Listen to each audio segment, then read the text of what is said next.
Oh, dengarkan kami berdialog. Ini meme bos sudah siap nih, air putih udah Ya. pasti ya kan. Gimana? Polanya gimana?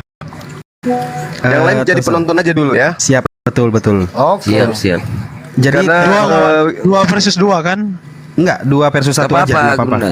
Gurunda aja. Loh, Enggak apa-apa. Jadi gini Bang Meme Bos. Nah, kalau dua versus dua, kalau satu versus satu, biar apa konsentrasinya tuh nggak hilang. iya. Oke. Justru Bang Zuma konsentrasinya hilang. Kalau 2 lawan 2, kalau 2 lawan 1 Nggak apa-apa. maksudnya nanti gantian. Dua Demian sama ini sama Gerunda aja nggak masalah. Meme bos ini misionaris, derajatnya turun nanti. Iya dia. Yang konten dia kalau 2 orang ini si Meme. Iya. Misionaris beliau ini, misionaris ini dapat honor. Oh iyalah, jelas. Masih ingat? Tapi dikit lagi kayaknya dia Gurunda dikit lagi. Ya 20 kali lagi main ke Komal ini insyaallah. Kena tembak nanti 20 lagi kena tembak sudah. 20 kali lagi masuk di sini. Dia sudah mengakui bahwasanya sekarang ini dia debat itu buat hiburan. Anjir. Masya Allah. Oke, Gurunda mau timer aja atau mau tektokan aja? Kalau Gurunda sama Meme Bos kan sudah tahu nih biasa arahnya. Bagaimana Bang Demian? Timer bagus timer. Oh timer, Iya, oke timer siap. boleh. Bunda Rahma, monitor biar nggak jadi berhala. Ya Allah ya Rabbi. Jadi Bunda Dosa. Jadi 2 lawan 1 begitu. Ya boleh timernya. Dua lawan satu gitu. Nggak enak. Yang enak kalau Meme ini fokus dia nya satu gitu kan. Oh gitu. Kita konfirmasi dulu, Bang Demian siap bersedia Jadi menunggu satu-satu dulu. Ya siap. Iya. Ya, siap. Oke, Satu biarkan dulu Gurundamu Meme Bos melawan Gurunda kami ya. Biarkan saja. Oke, siap. Siap. Terima kasih atas penantiannya Bang Demian. Silahkan Bang Meme Bos, mau berapa menit? 3 3 aja. Oke, siap. Enggak 4, enggak. ya. Enggak 4 menit, enggak. 3 lah, 4 lama. Biar 3 menit. Oh, 3 3 menit. menit. Oke, persetujuan. Dari sepakati dari kubu sabut biru. sudut biru. Kan ada kayak gitu-gitu. Iya, Sudut iya. biru atau apa? Sudut biru. Dari sudut biru ada Meme Bos dan sudut merah ada Gurunda Zuma. Kita saksikan pertandingan diskusi ini. Silahkan. Siapa yang mau duluan? Karena Meme Bos yang mengangkat tema, silahkan Meme Bos. Kejahatan Tuhan kepada umatnya. Iya, Begitu. Nanti kita ikuti arahnya. Pokoknya cerita itu loh.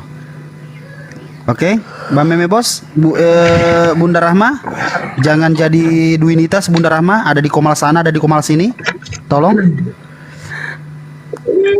Tidak, Mi. Tidak Mi. Mi. Cepat Mi, buka Mi kamera tanah. Oke, dinaikin dikit Bunda Rahma. Oke, ini lagi diatur nih. Oke, diturunkan sedikit. Oh, Bunda Rahma sudah mantap nih, sudah ada ininya. Sudah 2 ininya tahu wah. Oke, kembali dulu. Tahu wah. Kasih turun lagi dulu sedikit, Oke. Bunda. HP yang ada timernya itu kasih turun lagi sedikit. Sedikit lagi biar tengah-tengah, Oke. Tapi kecil ini, Bang. Kalau turunin. Bukan. Udah lanjut aja nanti saya. Oke, Bang Meme Bos dan Gurunda kelihatan itu timernya? Ya. Mantap, kelihatan itu kelihatan. Mantap. Dibesarin aja timernya, dibesarin. Besarin timernya. Kenapa Gurunda saya nggak dipanggil Gurunda juga? Ya, abang aja yang manggil beliau Gurunda. Iya kan gitu. Iya, masa Kalau kami kan ada Gerunda kami. Iya, kami Gurunda juga loh. Bang Demian coba, ayo semangat Gurundaku gitu dong. Semangat Gurunda Meme, semangat. Asik gitu. Oke. Silakan Bang Meme Gurundanya Demian. Silakan. Waktu sudah siap. Ini. Iya betul, karena Anda yang membawa tema silakan. Gurundanya Oke. Demian. Oke, terima kasih buat moderator yang sudah memberikan saya kesempatan pada siang hari ini dan sudah menyiapkan ruang untuk saya dan Bang Juma untuk berdialog ya. Jadi topik pembahasan kita pada siang hari kaitan tentang Tuhan yang ada di dalam Alkitab versus Tuhan yang ada di dalam Al-Quran. Siapakah yang paling kejam dan siapakah dari dua Tuhan ini yang mengajarkan tentang kebaikan ya. Mungkin saya mengutip dulu salah satu daripada 2 Timotius ayat 2 Timotius 2 ayat 24-25, lalu ada juga Lukas ya. Baik, sekarang saya mengutip tentang kebaikan-kebaikan dulu yang diajarkan Tuhan kami kepada kami ataupun para rasulnya. 2 Timotius 2 ayat 24-25. Sebagai hamba Tuhan, kamu tidak boleh bertengkar. Anda harus bersikap baik terhadap semua. Seorang guru yang baik dan yang sabar, yang lemah lembut ketika Anda membetulkan lawan Anda, karena mungkin Tuhan akan memberi mereka kesempatan untuk bertobat dan mengenal kebenaran. Di sini sangat jelas bahwasan Tuhan memberikan mereka kesempatan untuk bertobat dan mengenal kebenaran. Artinya orang-orang yang bebal, orang-orang yang melakukan kejahatan ini, Tuhan tidak akan membiarkan mereka terus melakukan kejahatan, tetapi Tuhan akan menyuruh mereka untuk bertobat. Artinya ini adalah sebuah ajaran yang baik yang diajarkan oleh Tuhan kami. Jadi luar biasa ya.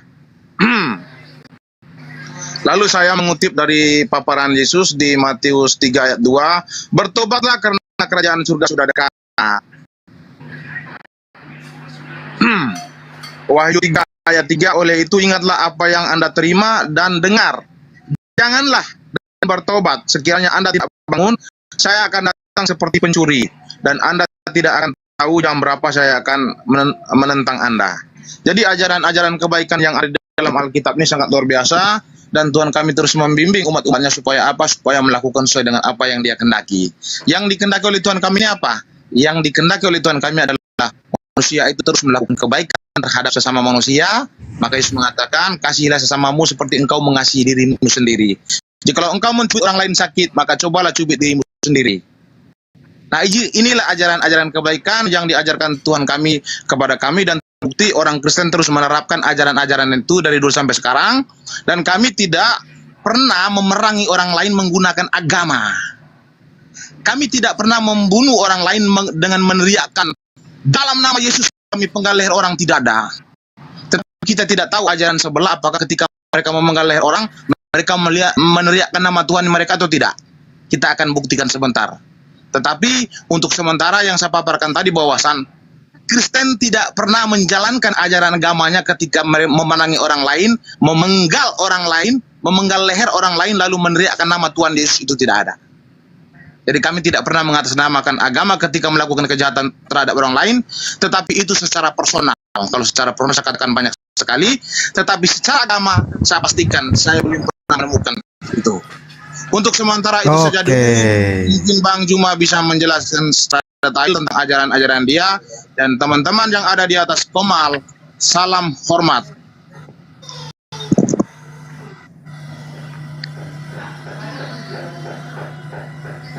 Silakan Gurunda.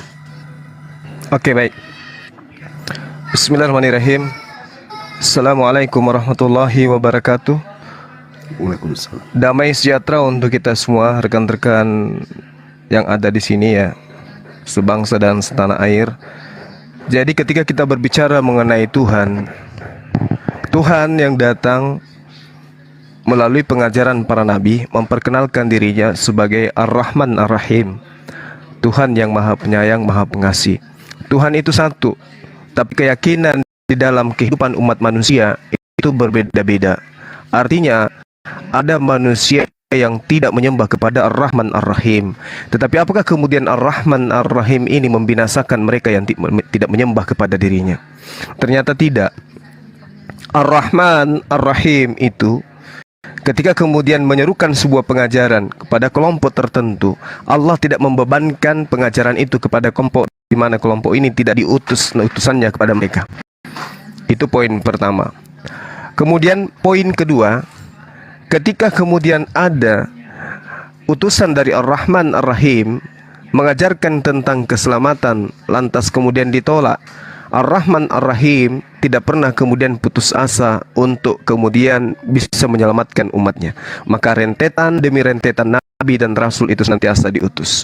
Terakhir, Ar-Rahman Ar-Rahim, yang maha pengasih lagi maha penyayang itu kemudian mengutus utusannya sebagai penutup para nabi untuk mengajak semua manusia, orang-orang yang mendustakan ajarannya terlebih dahulu, orang-orang yang ingkar, orang-orang yang menghina, orang-orang yang kemudian tegar tengkuk, orang-orang yang kemudian menutup diri, mata, kuping dan hatinya kepada dirinya, sekali lagi diberi kesempatan dengan diutusnya khataman nabiyyin baginda Rasulullah Muhammad sallallahu alaihi wasallam. Itu bukti cerminan kasih sayang kepada manusia secara keseluruhan. Apa yang dikatakan kemudian oleh Allah Ar-Rahman Ar-Rahim ini, ya ahlal kitab qad ja'akum rasuluna yubayyinu lakum. Pertanyaannya, apakah kemudian seruannya hanya kepada ahli kitab? Lalu bagaimana dengan manusia di luar ahli kitab? Ternyata Allah dengan kasih sayangnya pun mengatakan, wa ma arsalnaka kaffatan linnas, wahai Nabi Muhammad, nabiku, rasulku, aku tiada mengutusmu kecuali kepada seluruh umat manusia. Untuk apa? Sebagai pembawa berita gembira dan juga sebagai pembawa peringatan kepada mereka agar mereka bisa mendapatkan keselamatan. Inilah keindahannya Ar-Rahman Ar-Rahim, memberikan Al-Quranul Karim, yahdi bihillah manittaba'a ridwanahu subulan salam. Dengan Al-Quran sebagai petunjuk terakhir, pedoman terakhir, perjanjian terakhir, memberi petunjuk kepada seluruh umat manusia kepada jalan keridaan menuju kepada keselamatan. Inilah bukti bahwa Tuhan yang disembah oleh umat Islam adalah Tuhan yang penuh dengan kasih dan sayang. Demikian. Moderator, apakah saya langsung boleh bertanya ataukah masih memaparkan? Silakan, langsung saja. Oke, baik. Saya bertanya kepada Bang Juma. Mungkin saya mengutip dulu di dalam Alkitab, baru saya akan komparasikan dengan ajaran Bang Juma ya. Oke, kalau bertanya ini mungkin waktunya 1 menit cukup, Meme? 1 menit cukup lah. Cukup, oke. Dan penjelasannya nanti jawabannya bisa ditambah Bu Rahma jadi 4 menit. Biar bisa ditambah jadi 4 menit ya. Sebentar Pak Meme. Oke, silahkan Meme Bos. Oke, terima kasih. Netizen yang di bawah tolong pasang kuping baik-baik ya. Kuping Anda dipasang karena memang ini dialog sangat penting ya. Baik, saya akan memaparkan daripada Alkitab dulu, yaitu khususnya Perjanjian Baru di 2 Petrus 3 ayat 9 ya. Tuhan tidak lambat untuk memenuhi janjinya karena ada yang lambat, tetapi sabar terhadapmu. Tidak ingin ada yang binasa, tetapi semuanya harus bertaubat. Jadi Tuhan yang ada di dalam Alkitab itu menginginkan manusia-manusia berdosa itu untuk bertobat.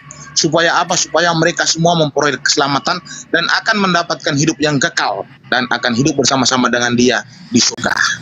Artinya di sini poinnya kita pasti bahwa Tuhan yang ada di dalam Alkitab menginginkan manusia itu bertobat dan tidak binasa. Nah, saya bertanya kepada Bang Juma, di surat Maryam 83, di situ Allah Subhanahu wa taala memerintahkan setan-setan untuk menyesatkan umat manusia. Apakah Tuhan begitu tega sehingga Dia mengutus setan-setan untuk menyesatkan manusia? Apa alasannya Tuhan mengutus setan-setan untuk menyesatkan umat manusia? Silakan. Oke, siap. 4 menit. Baik. Ya, baik. Saya mulai ya.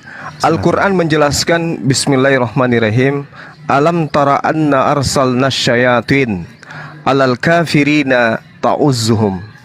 Jadi di situ diterangkan, tidakkah engkau melihat bahwa sesungguhnya kami telah mengutus setan-setan itu kepada orang-orang kafir untuk mendorong mereka dengan sungguh-sungguh.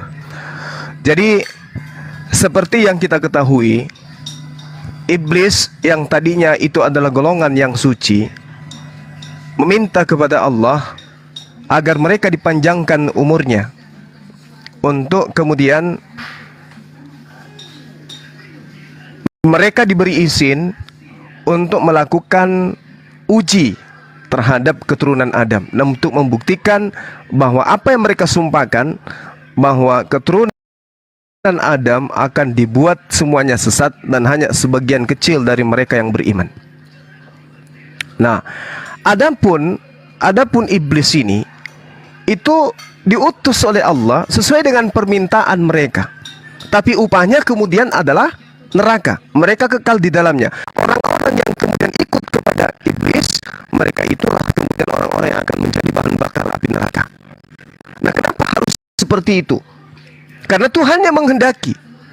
Oleh karena itulah kemudian di samping Tuhan itu kemudian memberikan ruang kepada iblis, Tuhan seperti yang saya gambarkan tadi atas Ar-Rahman Ar-Rahimnya kemudian mengutus para nabi, mengutus kitab suci untuk menjadi pedoman di dalam kehidupan umat manusia. Maka ketika iblis datang, maka manusia kemudian mendekatkan diri kepada Allah. Nah, kalau misalnya ini adalah sesuatu yang dianggap keliru, bahwasanya kenapa Tuhan itu mengutus iblis, kenapa Allah kemudian mengutus iblis, kenapa kemudian Allah itu membiarkan manusia di dalam keadaannya tergoda oleh iblis. Ini justru bukti kasih sayang Allah. Ini cerminan kasih sayang. Ini cerminan kasih sayang. Sama seperti negara kita ini memberikan rambu-rambu, habis itu memberikan rambu-rambu, mereka kemudian membangun sebuah paradigma di mana paradigma ini siapa yang melanggar akan kena denda, akan kena penalti. Apakah yang diinginkan kemudian pemerintah agar rakyatnya melanggar agar mendapatkan penalti? Tidak. Tetapi iblis ini, aturan ini dibuat agar supaya manusia itu terselamatkan. Agar manusia itu terselamatkan. Kenapa? Manusia itu cenderung kepada kemaksiatan. Meskipun sebenarnya iblis itu tidak ada. Kenapa? Pada diri manusia itu ada syahwat, ada perangkat. Yang kemudian pada saat proses penciptaan, manusia sudah disertai dengan syahwatnya. Jadi kalau iblis yang menjerumuskan manusia, kemudian manusia itu bertobat, itu tak ubahnya manusia ini kembali hidup, terlahir kembali. Dia meninggalkan kesesatan yang disebabkan oleh iblis tadi, menuju kepada keimanan. Jadi Allah menguji umat manusia yang mengutus iblis agar manusia ini bisa mendekatkan diri kepada Allah. Coba Anda bayangkan, kalau iblis itu tidak ada, apakah manusia bisa mendekatkan diri kepada Allah?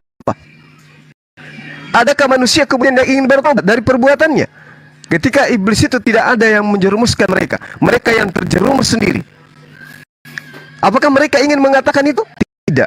Maka ketika saya katakan kepada Anda, Allah mengutus iblis itu untuk mencobai manusia, itu wujud daripada kasih sayang Tuhan kepada manusia, agar manusia itu tidak lupa diri dan mendekatkan senantiasa diri kepada Allah Subhanahu wa taala. Demikian. Oke, Meme Bos, silakan ditanggapi dulu. Habis itu, setelah menanggapi, nanti giliran Bang Zuma yang bertanya selanjutnya. Oke, berapa menit? Bertanya langsung aja bertanya karena agak repot. Udah Bunda Bar ya? Sanggahan ini berapa menit? 4 menit sanggahan. Sanggahan boleh 4 menit, silakan. Nanti Oke, habis itu, oke, sanggahan ini nanti kalau udah selesai, Bang Zuma yang bertanya. Habis Bang Zuma yang bertanya, Anda jawab, terus Anda udah menjawab, Bang Zuma sanggah, habis itu tektokan, oke? Oke. Oke, Siap. TikTok bagus. Oke, baik, terima kasih paparan dari Bang Zuma. Perbedaan antara Alkitab dan Al-Quran itu berbeda. Perbedaan antara Tuhannya Islam dengan Tuhannya Kristen itu berbeda. Tuhannya Kristen itu utusan itu cuma hanya 2. Kristen itu yaitu nabi dan juga malaikat. Tetapi saya menemukan di dalam ajaran Islam ada 3 utusan, yaitu pertama malaikat, kedua nabi, ketiga setan. Pun iblis di dalam ajaran kekristen itu sangat dibenci oleh Tuhan karena setan ini adalah sifat pemberontak. Dia ini mengajak orang-orang untuk melakukan zina, mencuri. Dia mengajak manusia bersekutu dengan dia untuk melawan Tuhan dengan melakukan dosa, berzina, mencuri, merampok. Maka Tuhan kami sangat benci dengan setan-setan. Maka dia mengutus para nabi-nabinya itu turun ke bumi untuk menyelamatkan mereka. Maka apa yang diinginkan oleh Tuhan kami ketika setan itu sudah menggoda manusia? Maka Yeskiel 33 ayat 11 bunyinya begini. Katakanlah kepada mereka, demi aku yang hidup, demikianlah firman Tuhan Allah. Aku tidak berkenan kepada kematian orang fasik, melainkan aku berkenan kepada pertobatan orang-orang fasik itu dari kelakuannya supaya ia hidup. Bertobatlah dari hidupmu yang jahat itu. Mengapa kamu akan mati, hai kaum Israel? Jadi Tuhan ini tidak menginginkan kematian kepada orang fasik, orang bebal, orang yang melakukan dosa, tetapi Dia menginginkan supaya mereka ini hidup, maka Dia mengutus para nabinya. Bukannya Dia mengutus setan untuk menyesatkan manusia. Berarti Tuhan Anda tega sekali mengutus setan itu untuk menyesatkan manusia. Berarti hebat dong Tuhan saya. Tuhan saya ketika Tuhan Anda mengutus setan untuk menyesatkan manusia, Yesus datang sebagai pahlawan menyelamatkan manusia dari dosa. Dia membebaskan manusia dari dosa. Berarti Tuhan penyelamat di sini, Tuhan Anda itu Tuhan saya. Sudah pasti Tuhan saya. Tuhan saya ketika Tuhan Anda mengutus setan menyesatkan manusia, Tuhan datang sebagai pahlawan untuk menyelamatkan mereka. Karena Tuhan saya tidak pernah mengutus setan. Setan itu adalah kejahatan. Setan itu adalah yang dibenci oleh Tuhan. Setan itu adalah pembangkang terhadap Tuhan. Bagaimana mungkin Tuhan bisa bersekutu dengan setan? Bagaimana mungkin Tuhan bersekutu dengan iblis? Ini menjadi satu tanya-tanya yang besar ya, kenapa Tuhan bisa bersekutu dengan iblis? Tuhan itu hanya mau bersekutu dengan orang-orang yang tidak berdosa. Bagaimana mungkin Tuhan mau bersekutu dengan iblis yang penuh dengan dosa? Inilah perbedaan Tuhan yang Anda imani dengan Tuhan yang kami imani. Tuhan kami menginginkan pertobatan kepada orang fasik, orang yang berbuat zina, orang bercuri. Tetapi Tuhan Anda tidak. Ketika orang melakukan zina, melakukan mencuri, Tuhan Anda mengutus setan-setan itu untuk tambah menyesatkan mereka. Berbeda sekali. Maka Tuhan Anda itu ketika menyuruh menyuruh setan-setan untuk menyesatkan manusia, maka itu dia sangat benci kepada manusia. Maka itu dia suruh Muhammad di Al-Baqarah 6-7, sesungguhnya orang-orang kafir sama saja bagi mereka engkau Muhammad beri peringatan atau tidak, mereka tidak akan beriman. Alasannya apa mereka tidak akan beriman? Alasannya Tuhan telah mengunci pintu hati mereka, yaitu di Al-Baqarah ayat 7-nya. Jadi Tuhan ini dia kesal dengan manusia ketika dia mengutus Muhammad ini untuk menyadarkan mereka, tetapi mereka menolak Allah Subhanahu wa Ta'ala sebagai Tuhan dan Muhammad sebagai Nabi. Maka di Al-Baqarah 6-7 tadi Tuhan sekaligus mengunci pintu hati mereka, sekaligus mengutus setan-setan ini tanpa menyesatkan mereka. Jadi tidak ada pertobatan di sini kepada orang-orang yang fasik. Berbeda. Tuhan kami menginginkan pertobatan terhadap orang-orang fasik. Berbeda. Tuhan kami Maha Kasih. Oke, mantap, selesai. Siap, Gurunda, langsung bertanya. Saya tanggapi dulu. Oh, tanggapi dulu. Oke, siap. Oh iya. Jangan terlalu banyak bertanya kepada orang yang tidak paham. Jadi gini. Oke. Saya menguraikan poinnya panjang lebar itu artinya bahwa kami tidak menyalahkan Tuhan kami karena proses penciptaan kepada iblis. Ia maha berkehendak. Apapun bisa dia ciptakan. Bahkan menciptakan manusia yang diberi akal dan tidak menyembah dirinya pun Tuhan rela untuk itu. Bentuk kasih sayang Tuhan. Iblis membangkang. Apakah kemudian ketika iblis membangkang itu berarti Tuhan itu tidak penyayang terhadap makhluknya? Tidak. Mari kita lihat. Di dalam Kejadian 3 nomor 1. Adapun ular, ialah yang paling cerdik dari segala binatang di darat yang dijadikan oleh Tuhan. Jadi ular ini, yang adalah iblis ini, itu adalah ciptaan Tuhan. Dicatat dulu itu, supaya Anda bisa paham. Lalu kemudian, ketika Tuhan yang menciptakan iblis sesuai dengan Kejadian 3 nomor 1, kita lihat di dalam Kejadian 3 nomor 15. Aku akan mengadakan permusuhan antara engkau dan perempuan.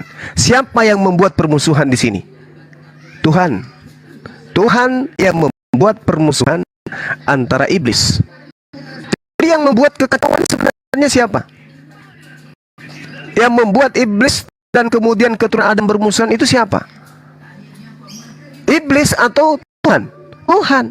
Berarti Tuhan punya kedudukan lebih tinggi kalau apa yang Anda konsepkan Tuhan itu kejam, Tuhan itu itu tidak penyayang, maka Tuhan Anda yang tidak maha penyayang. Kenapa? Karena dia membuat permusuhan. Dia yang mengagendakan, dia yang merancang, dia yang merencanakan adanya permusuhan antara setan dengan manusia, sehingga setan merasa manusia ini musuhnya, sehingga manusia harus dibinasakan, diajak ke neraka semuanya. Itu pertama. Kemudian saya sedikit ingin memberikan ilmu kepada saudara Meme. Kata ra di dalam bahasa Ibrani itu artinya kejahatan. Kejahatan itu kata ra.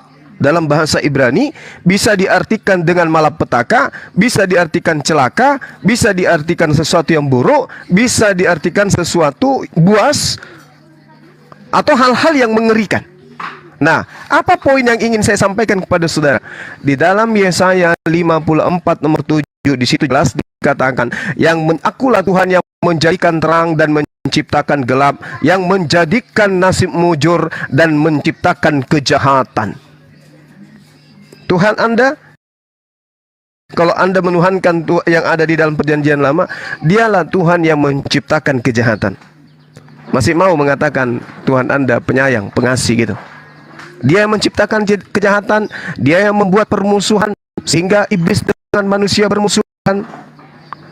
Ya, itu yang perlu saudara pahami.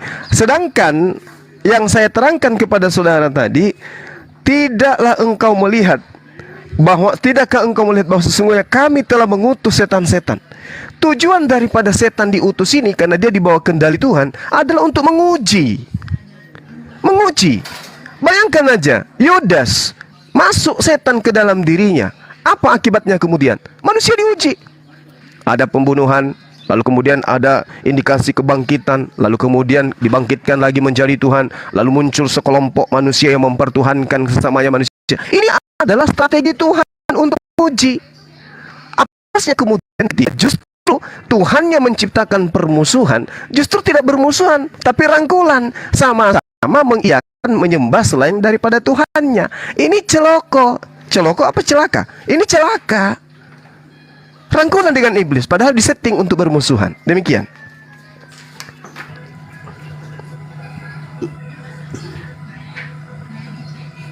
Oke, apa mau langsung dilanjut dengan pertanyaan, Gurunda? Saya agak sulit bertanya kepada Meme Bos, tapi nggak apa-apa.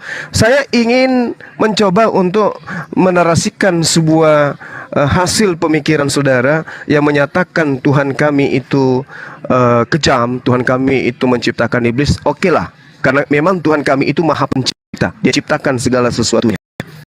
Tapi ada hal yang menarik di dalam kitab yang Anda genggam hari ini, yang konon ceritanya itu diakui oleh Kristen sebagai kitabnya juga.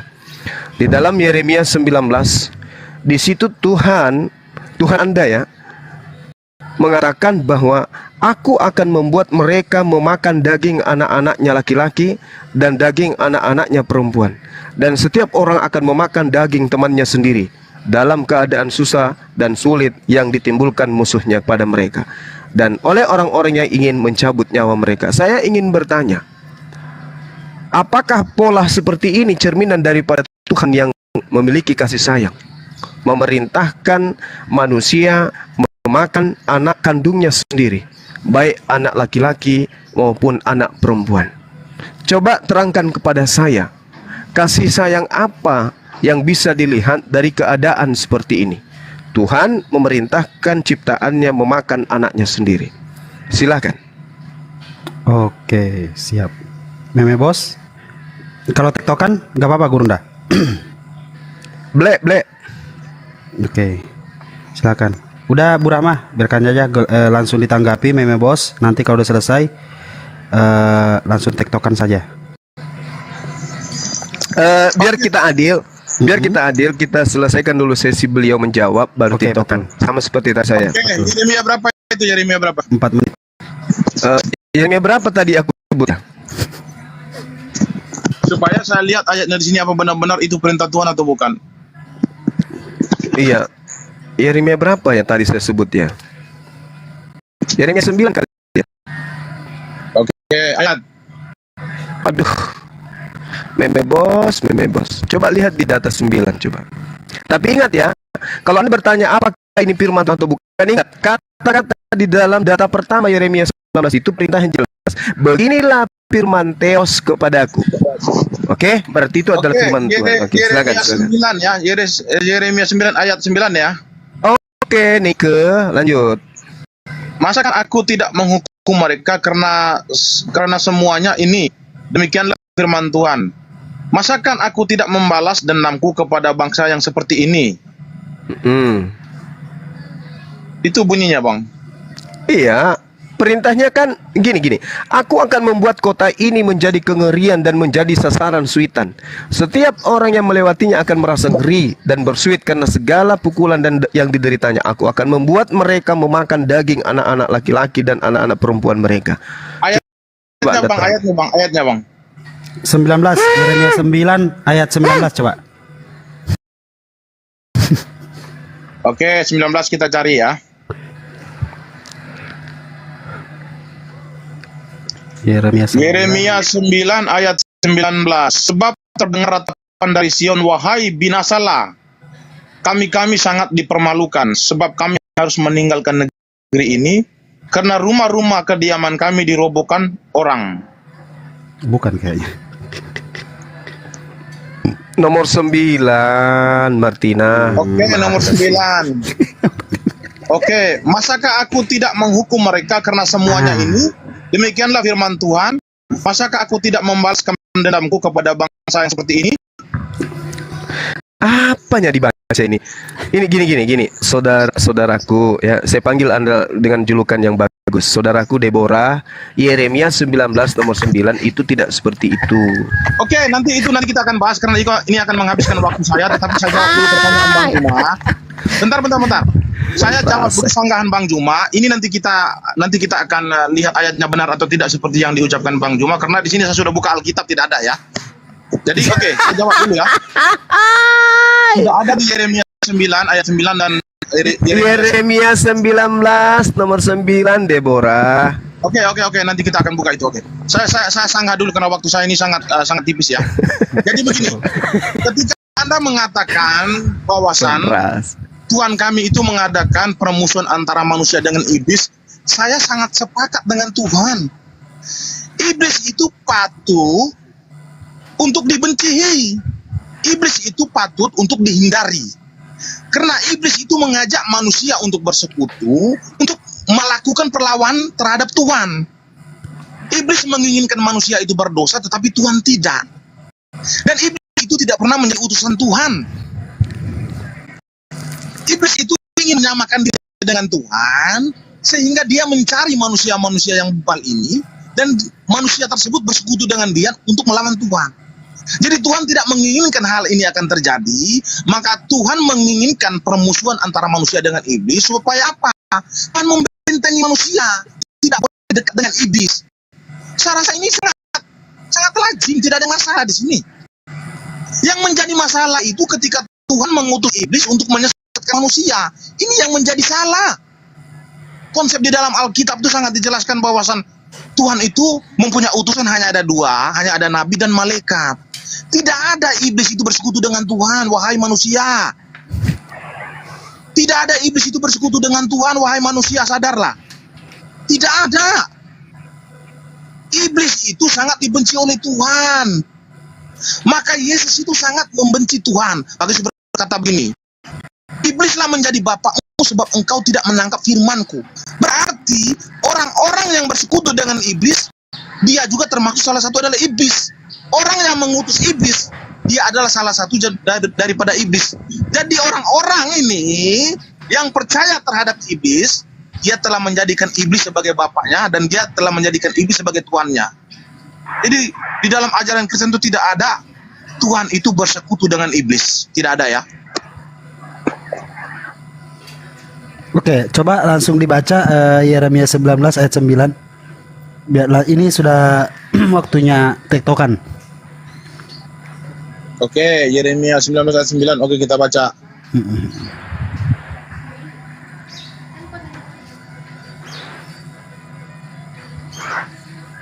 Udah Bu Rama. Saat waktunya tinggal tektokan.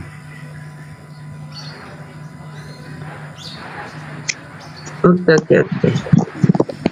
Oke, baik kita baca ya. Kena no.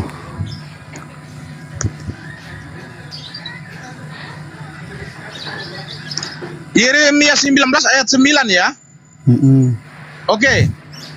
Aku akan membuat mereka memakan daging anak-anaknya laki-laki ya, dan daging anak-anaknya perempuan, dan setiap orang memakan daging temannya dalam keadaan susah dan sulit yang ditimbulkan musuhnya kepada mereka dan oleh orang-orang yang ingin mencabut nyawa mereka. Selanjutnya, pecahkanlah buli-buli itu di depan mata orang-orang yang turut bersama-sama engkau. Katakanlah kepada mereka, beginilah firman Tuhan semesta alam, demikianlah akan kupecahkan bangsa ini dan kota ini, seperti orang memecahkan tembikar, tukang periuk. Nah, pertanyaan di sini, apa yang mau ditanyakan di sini? Silahkan Gurunda.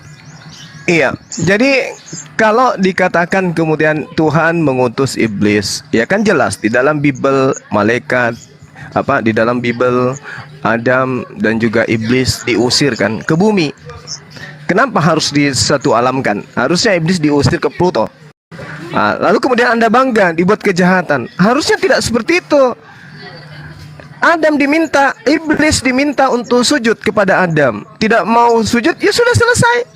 Biarkanlah iblis berdiri sendiri dengan kodratnya, Adam dengan kodratnya sebagai pemimpin di atas muka bumi. Kenapa harus dibuat bermusuhan?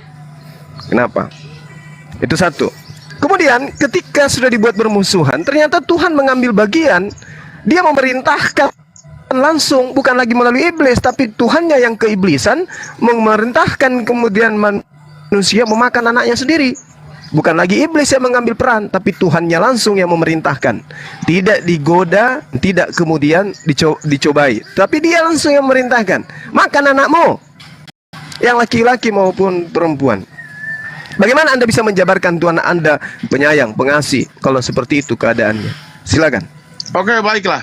Ini berkaitan tentang bangsa Israel telah menyembah kepada dewa Baal dan dewa Nebo ya. Artinya bangsa Israel telah menduakan Tuhan dan mereka menyimpang dari Tuhan. Maka murka Tuhan turun kepada mereka, maka ancaman Tuhan kepada mereka bahwasan aku akan membuat bangsamu ini dan mereka akan memakan anak laki-laki dan anak perempuan mereka. Jadi ini murka Tuhan terhadap bangsa Israel. Ini ancaman Tuhan yang sangat besar. Tetapi ini adalah sebuah ancaman, peristiwanya tidak pernah terjadi. Ini hanyalah sebuah ancaman, bukan peristiwa. Jadi Tuhan saking murkanya terhadap bangsa Israel, ketika mereka sudah menyembah kepada dewa Baal dan dewa Nebo, maka murka Tuhan turun kepada mereka. Maka Tuhan menyampaikan kepada Yeremia bahwasan murka akan turun dan aku akan membuat mereka untuk memakan daging anak-anaknya perempuan dan laki-laki. Ini hanyalah sebuah ancaman. Ini peristiwa belum terjadi. Tidak ada peristiwa yang terjadi di dalam ayat tersebut, tidak ada. Jadi ini hanyalah sebuah ancaman saja. Tidak ada peristiwa yang terjadi. Paham ya? Oke, boleh saya tanggapi ya? Silakan. Itu satu. Oke, itu satu. Camkan itu perintah. Kemudian di dalam 1 Raja-Raja 22:23, karena itu sesungguhnya Tuhan telah memberikan. Di situ ada bahasa Ibrani-nya Nathan. Nathan itu artinya memberikan ya. Artinya Tuhan telah memberikan atau mengutus.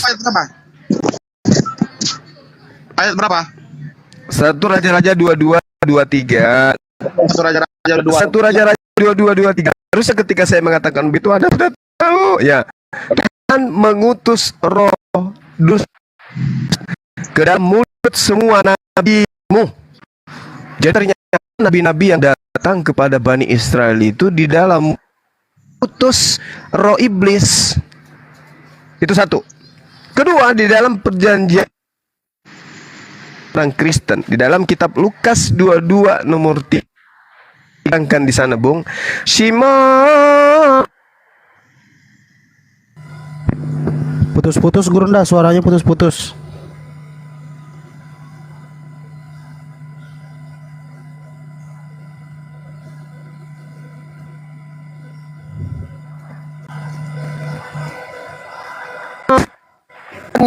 Sekarang ada Tuhan yang memerintahkan makan anak sendiri. Ini Tuhan atau apa ini? Silakan. Jelas nggak Meme Bos? Ya, tetapi saya hanya mengutip yang terakhir aja. Terakhir itu memang dia masih tertuju kepada Yeremia tadi ya. Kalau yang di pertengahan tadi tidak saya dengar tadi, soalnya putus. Saya ulang. Satu raja menaruh iblis, menaruh roh jahat, memberikan roh jahat ke dalam mulut setiap nabi. Ingat, Tuhan memberikan roh iblis di mulut setiap nabi. 1 Raja-Raja 22:23. Di dalam kitab Lukas diterangkan 22:31, Simon, iblis diberikan izin untuk menguji kalian. Oke, silakan. Silakan. Bagaimana Baik, Anda begini, bisa menerasikan ini? Iya. 1 Raja-Raja 22 ini ayat 23. Kalau kita melihat perikop di sini adalah tentang nabi-nabi palsu. Belum terjadi. Bentar. Nabi-nabi palsu ini akan berhadapan dengan nabi-nabi Tuhan. Artinya, bentar, jangan tertawa Bang Cuma. Saya langsung mengutip perikop, jadi saya tidak main-main berdialog. Jadi begini, Iya. karena itu sesungguhnya Tuhan telah menaruh roh Iya, berarti Tuhan mengutus bentar Bang. Jadi Tuhan nabi-nabi palsu. nabi palsu itu bukanlah utusan Tuhan, tetapi Coba Tuhan, kau ikuti. Dengarkan, saudara Meme, netizen kita ini sudah ngantuk. Coba kamu kasih lirik sedikit lah. Tuhan sesungguhnya ya. Coba. Iya. Tuhan, Coba. sesungguhnya Engkau telah mengutuskan Roh Kudus untuk menyuruh nabi-nabi palsu itu untuk Kok Roh Kudus? Iya, Bukan Bang. Roh Kudus. Ya sabar, Bang. bukan Roh Ini Kudus. Bang. Salah. Roh jahat. Roh jahat, kablampet. Ya, bentar, Bang. Aduh. Roh Kudus pula, Roh Kudus. Jadi enggak saya Di jelaskan. situ bahasa Ibraninya seger itu artinya dusta, palsu, bohong, penyesat, Jangan dipotong. pendusta. Jangan dipotong dulu, Bang. Kalau ada seger itu pendusta. Ya, jadi begini. Tuhan ini Dusta, roh jahat. Kau bilang Roh Kudus. Oh, dasar. Nah, lanjut. Jadi Tuhan itu ingin membenturkan antara nabi palsu dengan nabi asli. Jadi dia menaruh roh jahat di dalam nabi palsu. Nah, Tuhan membenturkan, Iya, mampus. untuk melawan nabi-nabi Tuhan, itu nabi-nabi yang asli. Jadi saya rasa tidak ada masalah. Apa yang salah di sini? Berarti Tuhan punya pasukan nabi-nabi palsu. Berarti pasukan Tuhan adalah nabi-nabi palsu, betul? Bukan, Tuhan tidak punya pasukan nabi palsu. Tetapi di sini diadu antara Tadi Tuhan yang memberikan, ya, Tuhan memberikan Nathan itu bahasa Ibrani artinya memberikan. Tuhan memberikan roh zegar. Roh zegar itu artinya roh dusta atau roh iblis. Oke, berarti kita ngambil Berarti poinnya Tuhan, saja supaya berarti jangan- Tuhan, dengarkan. Tuhan mempersenjatai nabi-nabi palsu dengan iblis. Mampus sudah. Oke, berarti Kayak mana di sini kita dapat poinnya bahwasan Tuhan mengadu antara nabi palsu dengan nabi yang benar. Setuju ya? Iya. Siapa yang mempersenjatai nabi palsu? Tuhan. Dengan roh iblis. Ya Tuhan. Oke, saya jawab ya, selesai ya. Iya, silakan.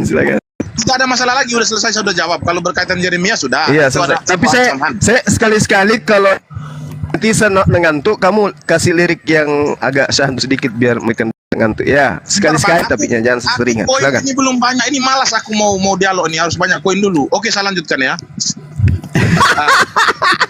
Jangan Kasih koin katanya. Allahu Akbar. Ayo netizen, tolong koinnya untuk teman kita ini biar semangat beliau. Koin untuk saudara Iya, kita Meme Bos buat main slot. supaya dia semangat liriknya Meme itu. mau main slot katanya. Oke. Berarti giliran saya untuk bertanya ya.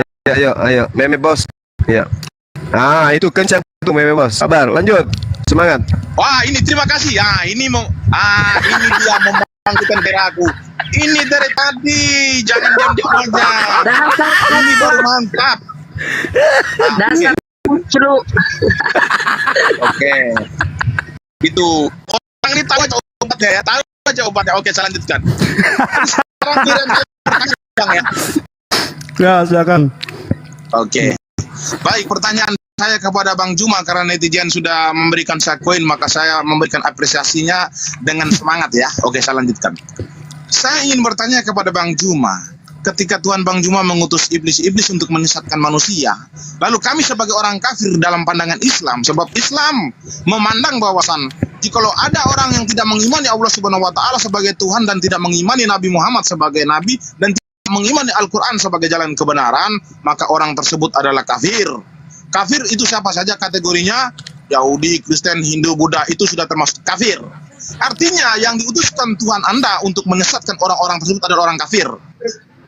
Nah, pertanyaan saya kepada Bang Juma, ketika Tuhan Anda mengutus iblis-iblis itu untuk menyesatkan kami, sekarang kami menjadi tersesat dan kami tidak mengimani Tuhan Anda, yang menjadi salah di sini siapa? Apakah kami atau Tuhan Anda? Silakan.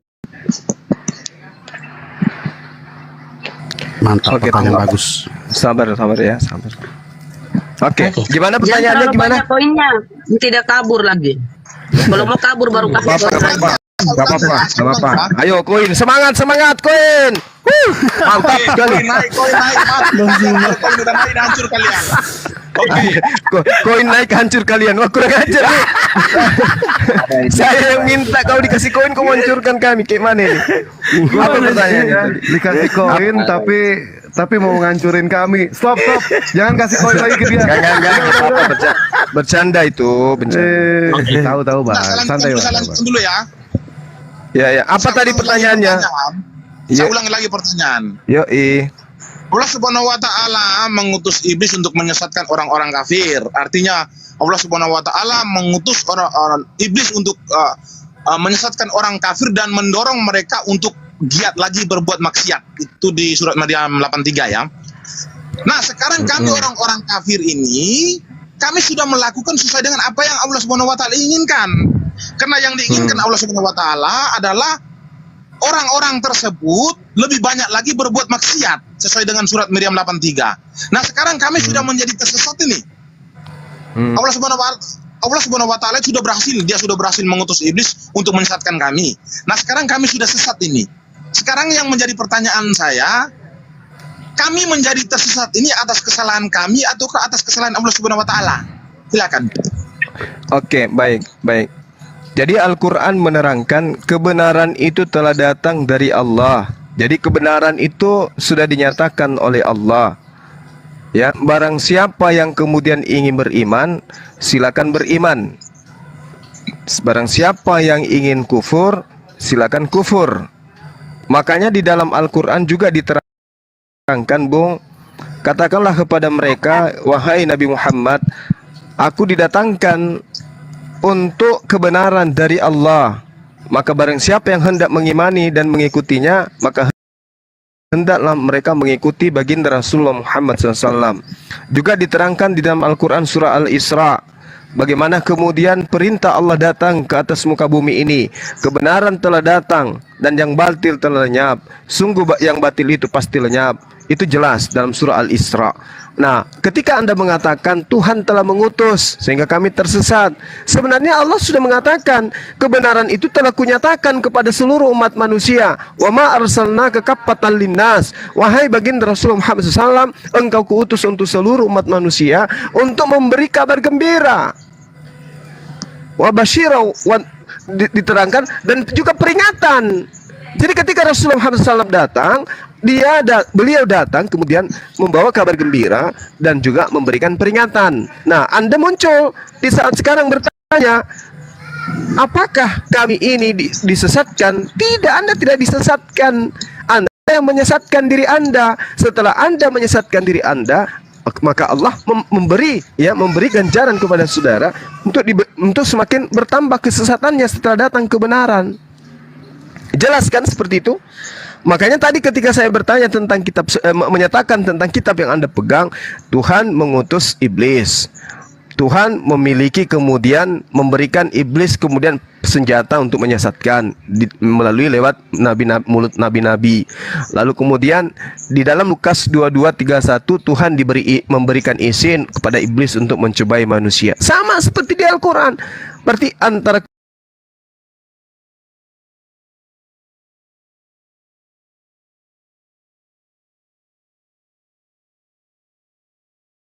tetap kufur.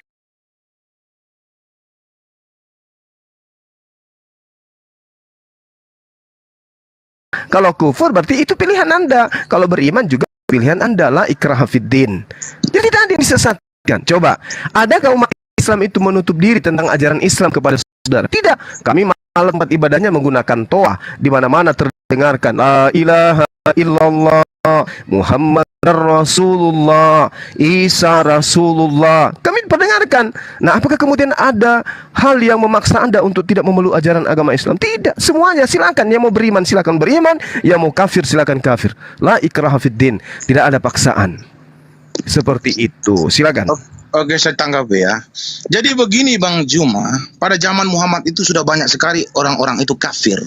Tetapi Muhammad itu mencoba untuk menyadarkan mereka, Muhammad itu mencoba untuk memberitakan Al-Quran kepada orang-orang kafir tersebut. Maka Tuhan melihat Muhammad, dia memberitakan Al-Quran kepada orang-orang kafir, maka Tuhan berfirman kepada Muhammad, yaitu Al-Quran 6-7, Tuhan berbicara kepada Muhammad nih, begini, sesungguhnya orang-orang kafir sama saja bagi mereka engkau Muhammad, beri peringatan atau tidak, engkau beri peringatan, mereka tidak akan beriman. Di sini ketika Allah Subhanahu wa taala melihat Muhammad itu sudah memberitakan Al-Qur'an kepada orang-orang kafir, Muhammad sudah memberi peringatan kepada mereka, mereka ini masih bebal. Maka Tuhan menyampaikan kepada Muhammad, percuma kamu memberi peringatan atau tidak, percuma. Apa percuma? Alasan apa Muhammad sudah memberitakan kebenaran kepada mereka, tetapi mereka masih mengunci pintu hati mereka? Alasan apa? Ternyata di Al-Baqarah 7-nya bunyinya begini, karena Allah telah mengunci pintu hati mereka. Jadi orang-orang kafir ini, Allah Subhanahu wa taala sudah mengunci pintu hati mereka, tetapi Muhammad di sini mencoba untuk membuka dengan cara memberitakan Al-Quran ataupun memberitakan kebenaran kepada mereka. Tetapi sia-sia saja pekerjaan Muhammad di sini, karena Allah Subhanahu wa taala lebih kuat daripada dia. Allah Subhanahu wa taala sudah mengunci pintu hati orang kafir. Jadi tidak ada pertobatan di sini. Jadi kalau memang ada orang-orang zaman sekarang yang masuk Islam menjadi mualaf, berarti mereka ini menentang Allah Subhanahu wa taala. Allah Subhanahu wa taala telah mengunci pintu hati mereka karena mereka sudah menjadi kafir, lalu sekarang mereka menjadi seorang muslim. Berarti mereka melawan Tuhan. Muhammad saja tidak bisa membuka pintu hati orang-orang kafir pada zaman itu. Tetapi zaman sekarang para ulama dan ustadz-ustadz bisa melakukan itu. Mereka melebihi Muhammad, bisa membuka pintu hati yang sudah dikunci oleh Allah Subhanahu wa taala. Jadi di sini saya memetik poin bahwasan orang kafir yaitu orang Kristen, Yahudi, Hindu, Buddha, kami tidak salah. Pertama, Allah Subhanahu wa taala mengutus setan untuk menyesatkan kami. Yang kedua, ketika kami sudah sesat, langsung Allah Subhanahu wa taala mengunci pintu hati kami.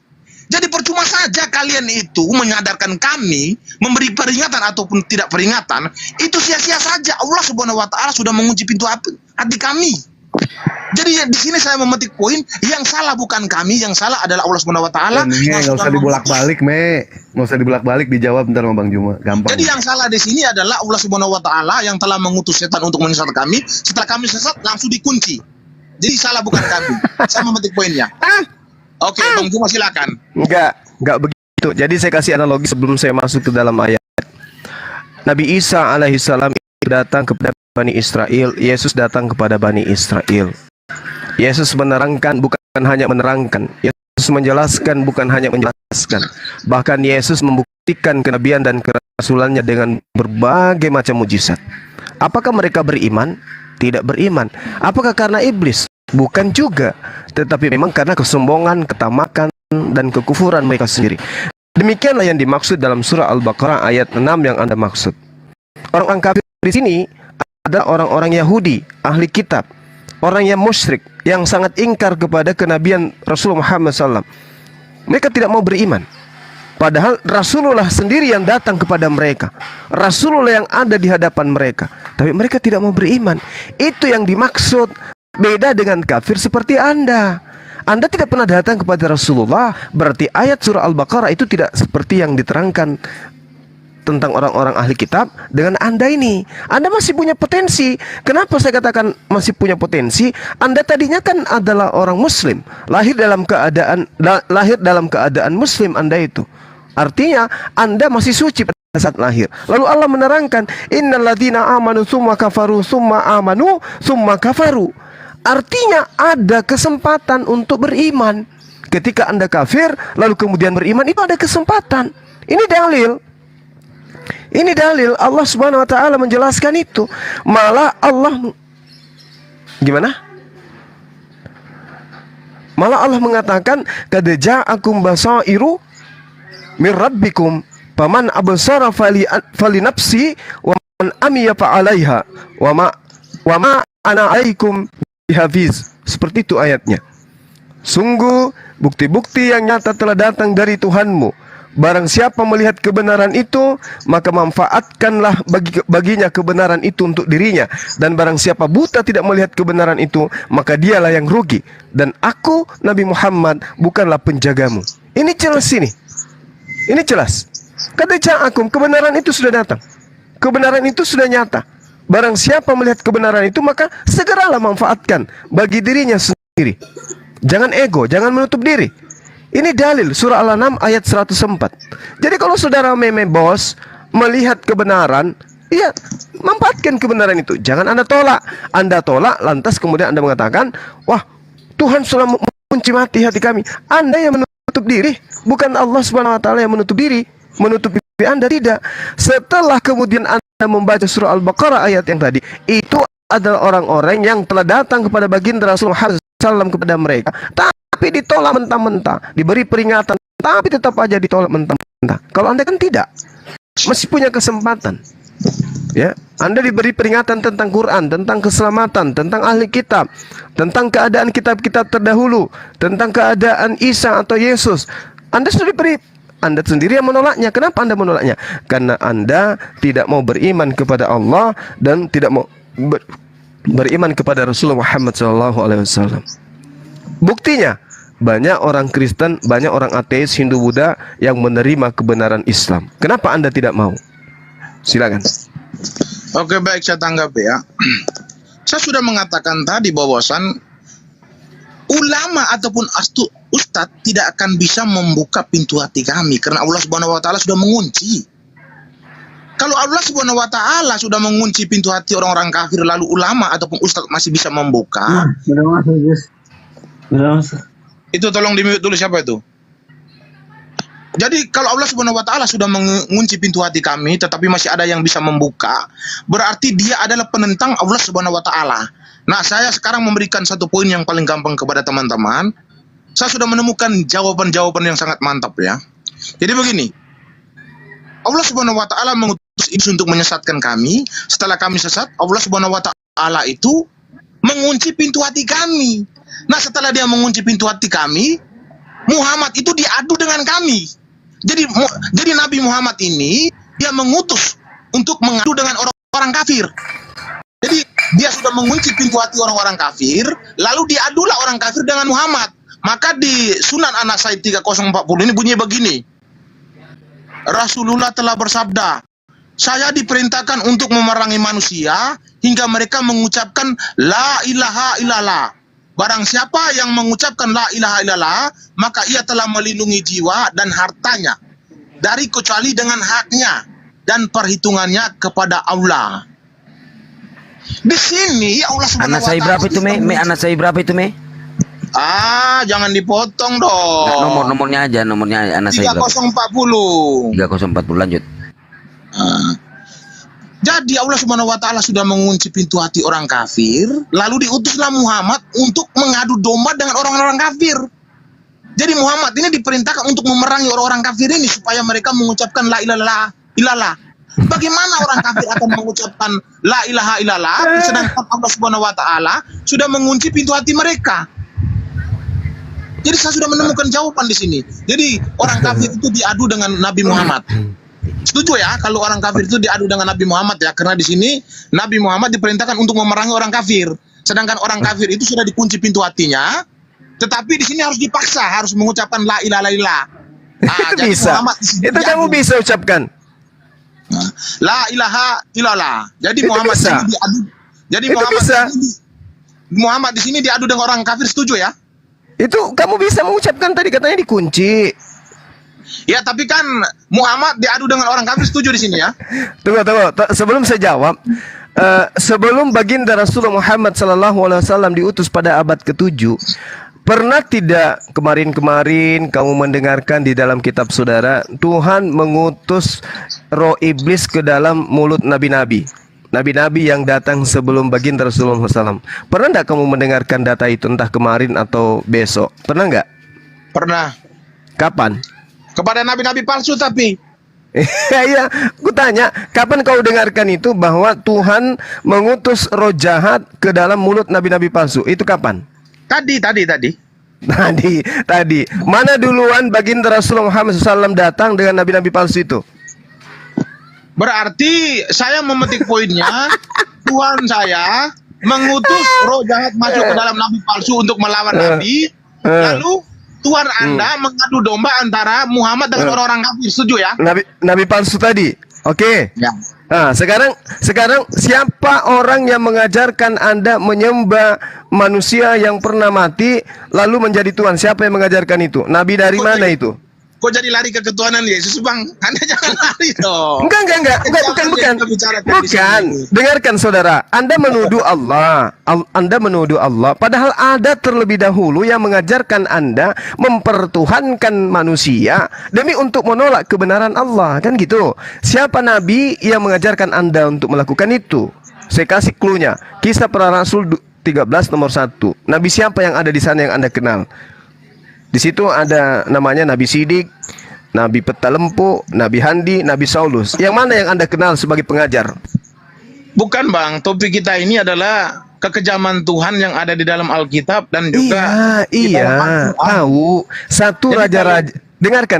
Satu raja-raja tadi, di situ jelas dikatakan, karena itu sesungguhnya Tuhan telah mengutus roh penjahat atau roh dusta, ya, roh dusta ke dalam mulut nabi-nabimu. Ini kan berbicara tentang Bani Israel. Nah, Bani Israel ada nabi-nabi, nabi palsu. Siapa nabi yang mengajarkan Anda kemudian menyembah kepada manusia sehingga ketika datang kebenaran untuk mengajak menyembah kepada Allah Tuhan yang benar, Anda menolak? Kenapa justru Allah yang Anda salahkan?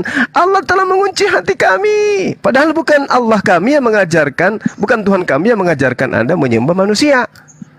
Kenapa Tuhan kami yang tertuduh? Ayo.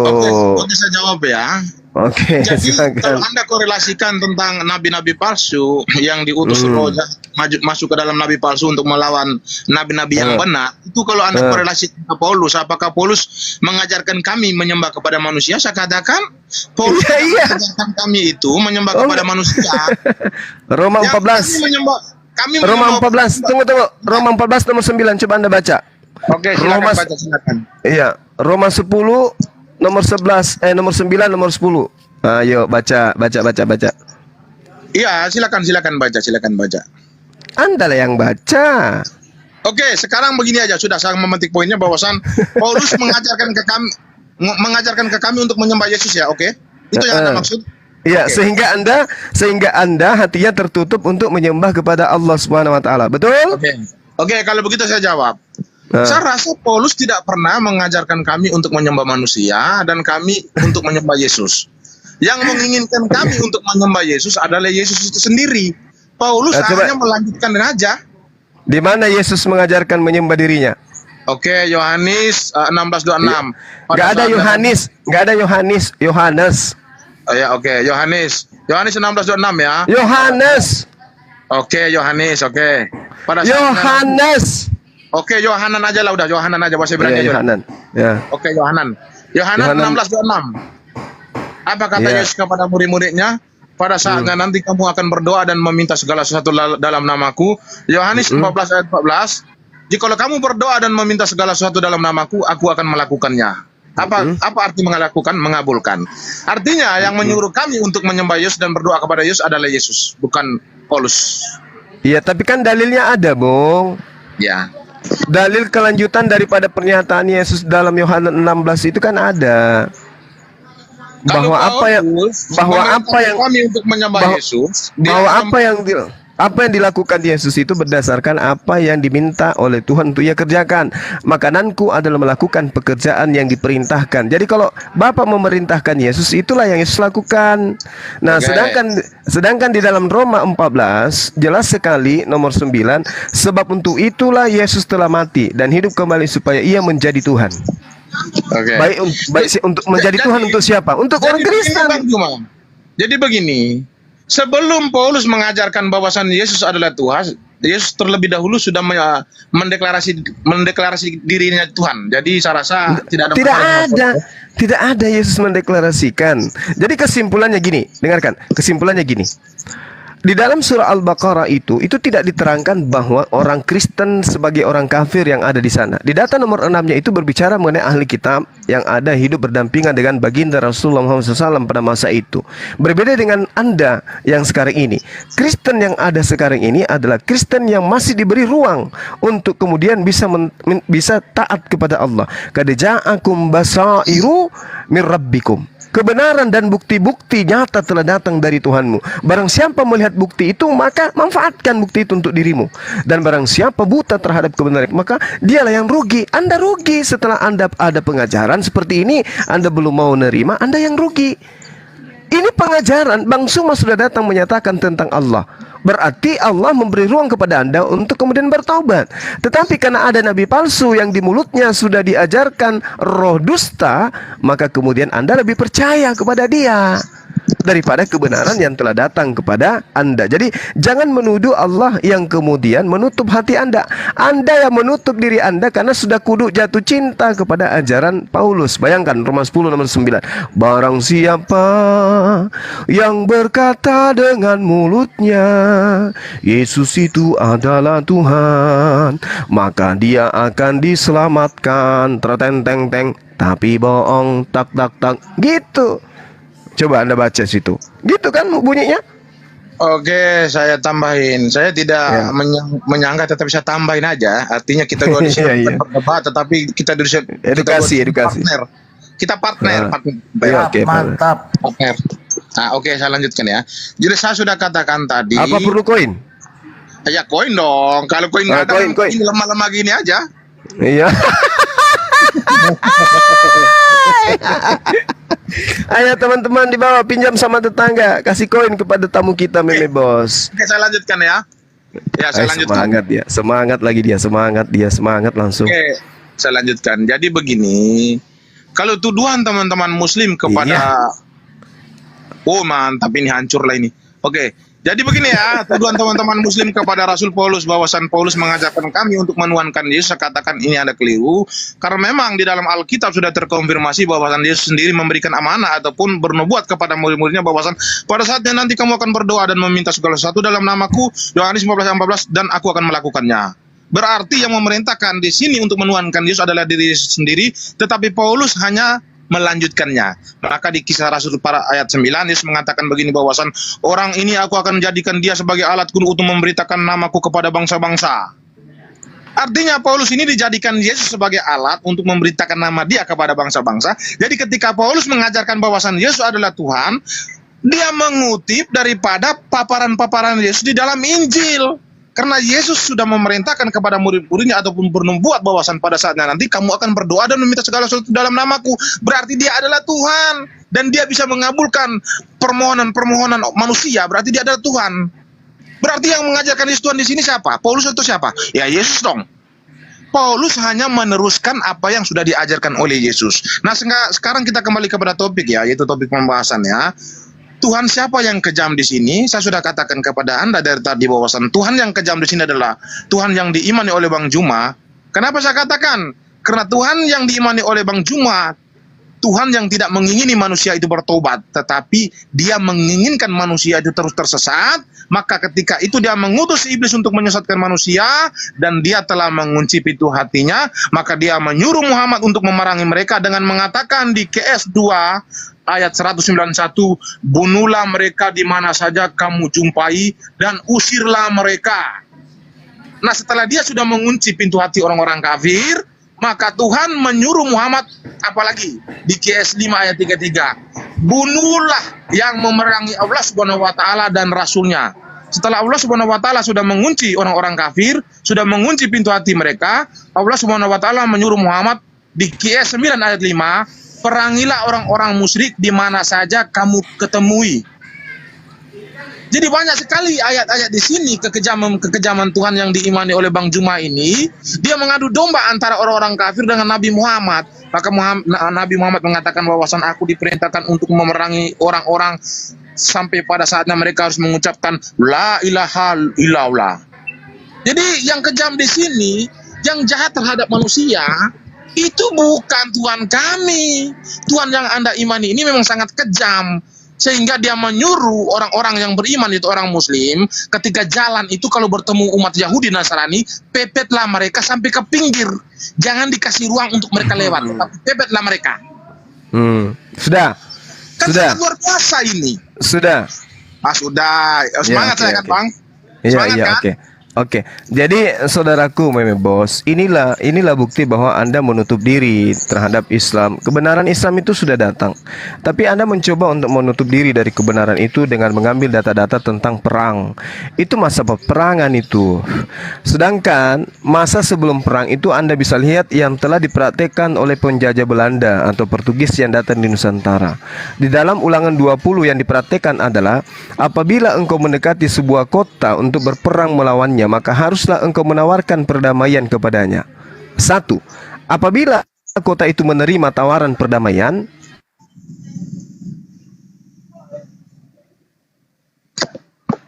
Jangan alasan pura-pura sinyal nggak ada ya. dan menjadi budak kepadamu. Memang saya lagi di gunung.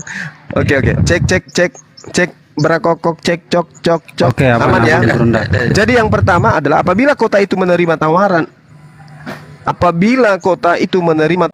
perdamaian, dibukanya gerbang pintu bagimu, maka haruslah semua orang yang minta perdamaian kepadamu itu melakukan pekerjaan rodi bagimu dan menjadi budak kepadamu.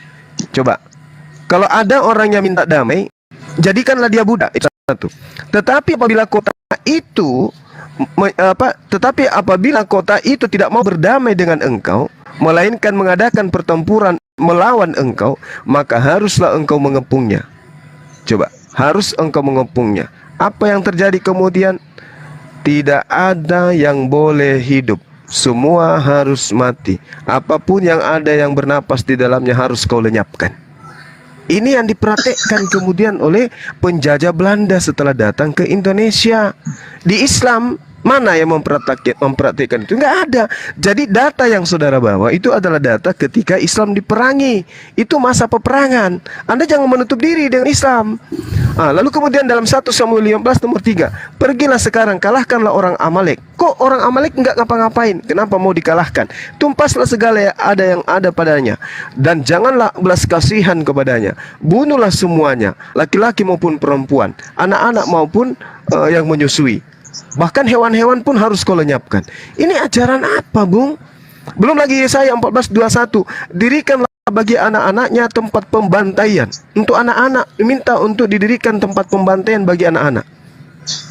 Coba, apakah ini yang Anda ingin jadikan sebagai tameng untuk menolak ajaran Islam? Lalu kemudian dalam 2 Raja-Raja 6 nomor 28, di situ dikatakan, jawab perempuan itu berkata kepadaku, berilah anakmu laki-laki supaya kita makan anakmu itu pada hari ini, dan besok kita akan makan anak-anakku yang laki-laki. Apa seperti ini ajaran yang Anda gunakan untuk menolak kebenaran Islam? Sementara Islam dalam peperangan jelas sekali menerangkan dirinya apabila ada orang yang ingin pada saat perang ini ya, pada saat perang, ketika ada orang yang minta perlindungan kepadamu, maka lindungilah dia dan antarkanlah dia kepada tempat yang damai, pada tempat yang aman, supaya mereka kemudian bisa mendengarkan kalimat Allah. Ini jelas ini diterangkan dalam Al-Quran. Hai orang-orang yang beriman, jadilah kamu penolong, sebagaimana Isa putra Maryam telah berkata kepada pengikut-pengikutnya, jadilah penolong ajaran agama Allah. Jadi Anda jangan menggunakan data perang untuk kemudian mengatakan bahwasanya Islam itu agama yang keras terhadap orang-orang. Tidak, itu ajaran perang. Qul lil ladzina amanu yaghfiru lil ladzina la yarjuna ayyamallahi liyajziya qauman bima kanu yaksibun. Katakanlah wahai Nabi Muhammad kepada orang-orang yang beriman, hendaklah mereka memaafkan orang-orang yang tidak beriman, orang-orang yang tidak takut akan hari-hari Allah, karena dia akan membalas untuk kaum sesuai dengan apa yang telah mereka kerjakan. Jadi Rasulullah Muhammad SAW diminta untuk memaafkan, bukan malah seperti yang Anda tuduhkan. Malah dikatakan di dalam Al-Quran, husil afwa wa'mur bil urf wa'arid anil jahilin. Maka jadilah engkau pemaaf dan suruhlah orang-orang mengerjakan yang ma'ruf, serta berpalinglah daripada orang-orang yang bodoh. Kami diminta untuk meninggalkan orang-orang yang bodoh, bukan diperangi.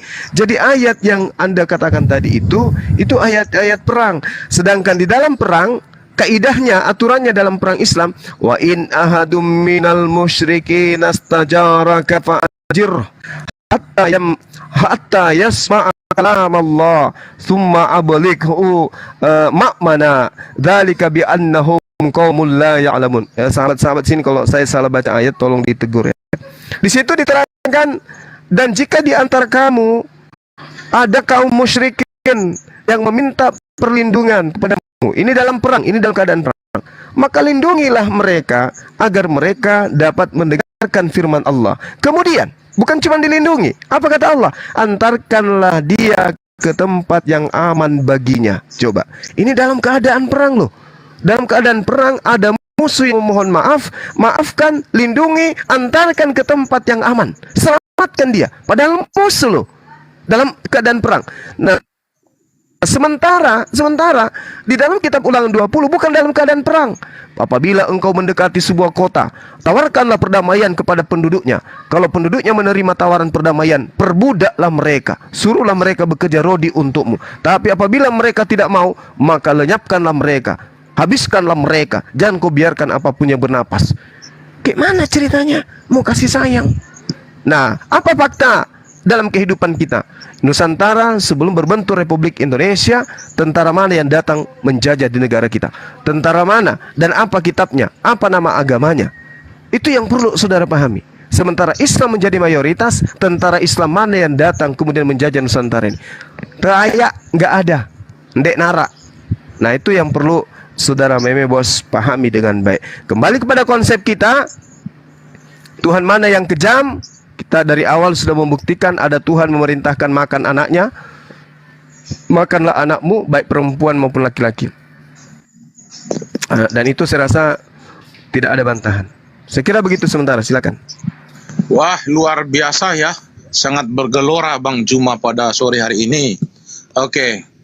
Saya ingin mematahkan ketika Bang Juma mengatakan Belanda itu menerapkan ketika mereka memerangi Indonesia itu ataupun menginvasi Indonesia itu sesuai dengan ajaran yang ada di dalam Alkitab. Jadi begini yang Anda harus tahu dan netizen tahu, bahwasan Belanda itu ketika menginvasi Indonesia itu tidak membawa nama agama. Dan mereka tidak pernah meneriakkan Yesus, Yesus, Yesus, Yesus. No. Tidak ada Anda temukan ketika orang-orang Kristen itu memerangi orang lain meneriakkan nama Tuhan. Nah, sekarang kita lihat secara realitas ya. Jadi kita berbicara itu harus menggunakan realitas. Itu yang paling penting. Kita lihat apa yang terjadi dengan ISIS. ISIS adalah sebuah organisasi yang dilarang, tetapi mengatasnamakan membela agama Allah dengan dalil-dalil yang ada di dalam Al-Quran. Itu yang mereka ambil, lalu mereka memerangi orang-orang dan memenggal leher orang tersebut, lalu berteriak Allahu Akbar, Allahu Akbar.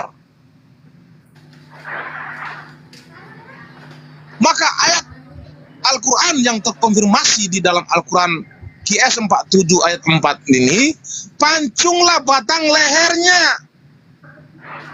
Maka ISIS ini terinspirasi dengan ayat ini, bahwasan perintah Allah Subhanahu wa taala itu untuk memancung leher-leher orang. Maka mereka ini ketika memerangi orang-orang yang ada di sekitar mereka itu dengan meneriakkan Allah Subhanahu wa taala, lalu memancung lehernya. Kalau Anda mengatakan ISIS itu terinspirasi dari Al-Quran, itu baru benar. Karena mereka membawa nama Islam. mereka membawa nama Allah Subhanahu wa taala. Tetapi Kristen, maaf, Kristen tidak pernah meneriakkan Yesus lalu memenggal leher orang. Jadi saya peringatkan kepada saudara-saudara saya yang ada di bawah, jikalau Anda ingin selamat, dengar, ada seorang sebelah kiri memakai cadar yang menutupi wajahnya, hanya menampakkan matanya saja lalu meneriakkan Allahu Akbar, dan Anda mendengar dari arah kanan meneriakkan haleluya, maka di sini saya memberi dua opsi keselamatan yang harus Anda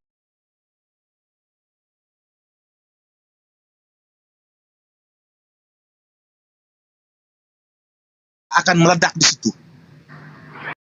Ini adalah opsi yang terbaik yang saya berikan kepada kalian.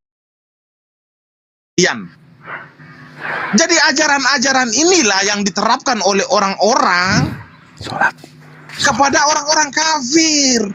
Jadi kalau Anda mengatakan bahwasan Belanda itu terinspirasi dengan Alkitab ketika Tuhan memerintahkan mereka untuk membunuh orang-orang yang ada di tanah Kanaan, itu konteks ketika Musa diutus Tuhan untuk memasuki tanah Kanaan, tetapi kebetulan di tanah Kanaan tersebut ada orang-orang kafir yang tidak mau menyembah kepada Tuhan. Maka ketika itu Musa dalam perjalanan dia mati di tengah jalan, dia memberikan amanah kepada Yosua bin Nun, maka Yosua bin Nun memasuki kota itu dan memerangi mereka. Tetapi itu ayat terjadi hanya pada saat itu saja ketika mereka memasuki tanah Kanaan. Itu tidak perintah untuk selama-lamanya. Berbeda dengan Al-Quran. Al-Quran ini adalah perintah dan benar-benar diterapkan oleh orang-orang. Contoh seperti isi sudah saya jelaskan tadi. Contoh seperti di Indonesia, kalau mau pergi demo, Allahu Akbar, Allahu Akbar. Itu yang dikatakan bahwasan memerangi orang yang telah memusuhi Allah Subhanahu wa taala. Itu baru benar ya. Lalu ada lagi ayat yang ada di dalam Al-Qur'an ini bahwasan perangilah orang-orang kafir di sekitarmu. Makanya di Pulau Jawa itu ketika orang-orang Kristen membangun gereja, tetangga-tetangganya Muslim ini memerangi mereka dengan mengatakan jangan membangun gereja di sini. Ini adalah terinspirasi dari Al-Qur'an bahwasan perangilah orang-orang kafir di sekitarmu. Jadi kalau saya katakan Tuhan ini memang kejam. Yang dia inginkan itu bahwasan hidup di dunia ini haruslah orang-orang Muslim saja. Tetapi orang-orang yang di luar non-Muslim itu tidak boleh hidup, harus diperangi. Maka saya ulangi sekali lagi bahwasan jika kamu pergi bertemu dengan orang Yahudi dan Kristen di pinggir jalan ataupun Nasrani, pepetlah mereka sampai ke pinggir. Kalau mereka sudah ke pinggir masuk parit, lemparkan aja ke bawah, campakkan, baru kamu lewat. Kan seperti ini yang diinginkan Tuhan. Jadi jangan salahkan saya hanya membacakan Al-Quran. Jadi tulisan-tulisan ini yang terkonfirmasi di dalam Al-Quran, itu yang saya bacakan. Saya tidak menghujat, tetapi saya hanya membacakan saja. Mohon maaf lahir dan batin, silakan Bang Juma. Oke, baik. Jadi ketika umat Islam itu berteriak Allahu Akbar, kata Allahu Akbar itu adalah pujian kepada Allah, karena memang Allah itu maha besar. Bagaimana teman Kristen mau berteriak Yesus maha besar? Karena nyambung. Karena Yesus itu maha cilik, maha kecil dia. Makanya nggak teriak-teriak. Tetapi konsep Allahu Akbar itu sudah ada dari sejak dulu. Mazmur 96 nomor 4, sebab Tuhan maha besar, Allahu Akbar, dan terpuji dan dia lebih dahsyat daripada segala sesuatu. Mazmur 135 nomor 5, sesungguhnya aku tahu bahwa Tuhan itu maha besar, Allahu Akbar, dan Tuhan itu melebihi segala sesuatu. Nah, jadi dikatakan bahwa Tuhan yang maha besar itu melebihi dari Tuhan-Tuhan yang tidak maha besar. Berarti dia memang Allah ini maha besar, jelas. Ketika umat Islam itu melakukan suatu pekerjaan, selalu menyerukan Allahu Akbar itu. Bukan hanya pada poin yang Anda sampaikan barusan. Kemudian yang perlu saudara pahami terkait dengan seruan Allahu Akbar itu juga dapat tuntunan yang Anda lihat di dalam Mazmur 149. Biarlah orang-orang saleh beria-ria gembira dalam kemuliaan. biarlah mereka bersorai-sorai di atas tempat yang mereka punya, di tempat tidur mereka yang mereka punya. Biarlah pujian mengagungkan Allah ada dalam kerongkongan mereka, dan pedang bermata dua di tangan mereka, untuk melakukan pembalasan terhadap bangsa-bangsa, penyiksaan-penyiksaan terhadap suku-suku bangsa, untuk membelenggu raja-raja mereka dengan rantai dan orang-orang mereka yang mulia dengan tali-tali besi. Untuk itu, untuk melaksanakan terhadap perintah terhadap mereka, hukuman seperti yang tertulis. Itulah semarak bagi orang-orang yang dikasihi oleh Tuhan. Haleluya. Ini perintah untuk meneriakkan bersorak-sorai dengan ucapan Allahu Akbar. Allah Maha Besar, Allah Maha Besar, Allah Maha Besar. Ini. Hanya Anda tidak mempraktekkan. Teriakannya apa di situ? Haleluya. Haleluya, haleluya. Itu teriakannya. Biarkan orang-orang yang beria-ria memuliakan, biarkan mereka bersorak-sorai. Biarlah pujian mengagungkan Allah dalam kerongkongan mereka, dan dengan pedang bermata dua di tangan mereka. Harusnya kalian itu seperti di Papua sekarang, teriakan haleluya, karena ini perintah. Kenapa kalian tidak melakukan teriakan haleluya pada saat kalian membunuh seperti Belanda dan seterusnya? Karena memang Kristen itu diutus cerdik seperti ular, jinak seperti merpati. Nah, sekarang Anda menarasikan keadaan Indonesia seakan-akan Anda korban.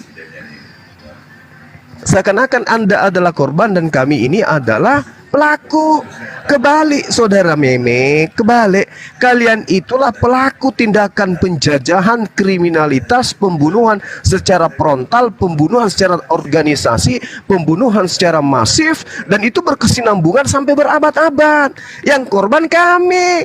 Sekarang kalian yang merasa korban. Kalau ada Anda ke mall, ada yang pakai cadar, ada yang pakai tidak cadar, ada yang teriak haleluya, ada yang teriak Allahu Akbar, maka larilah kepada yang teriak haleluya. Biskuit Paramita. Nah, kayak begitu caranya. Ya, kami ini korban. Harusnya kami ini yang takut. Begitu mendengarkan nama Kristen, begitu mendengarkan nama Protestan, kami yang trauma. Di mana-mana pemakaman 40.000 jiwa. Itu siapa pelakunya? Siapa pelakunya itu? Nggak tahu pelakunya siapa, tapi rumah ibadahnya bernama gereja. Kamilah yang trauma dengan kalian. Kamilah yang takut dengan kalian. Tapi karena kami hanya takutnya kepada Allah, kami biasa aja. Kami dengan kalian biasa aja, kami nggak pernah takut. Kenapa? Dalam prinsip kami, jangankan Anda, ya, orang-orang terdahulu dari Anda yang memperlengkapi diri mereka dengan senjata yang lengkap pun, hanya dengan surah Allahu Akbar kami bisa usir. Apalagi dengan kalian. Dulu aja kami bisa, apalagi sekarang. Nah, jadi jangan diputar balikkan fakta.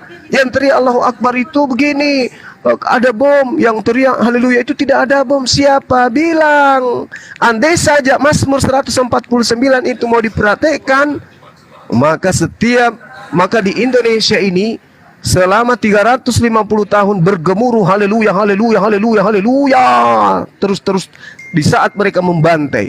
Ya, tapi karena mereka ini bukan mewakili ajaran Tuhan, tapi ajaran sendiri, mereka tidak memperhatikan ini. Yang mereka perhatikan apa?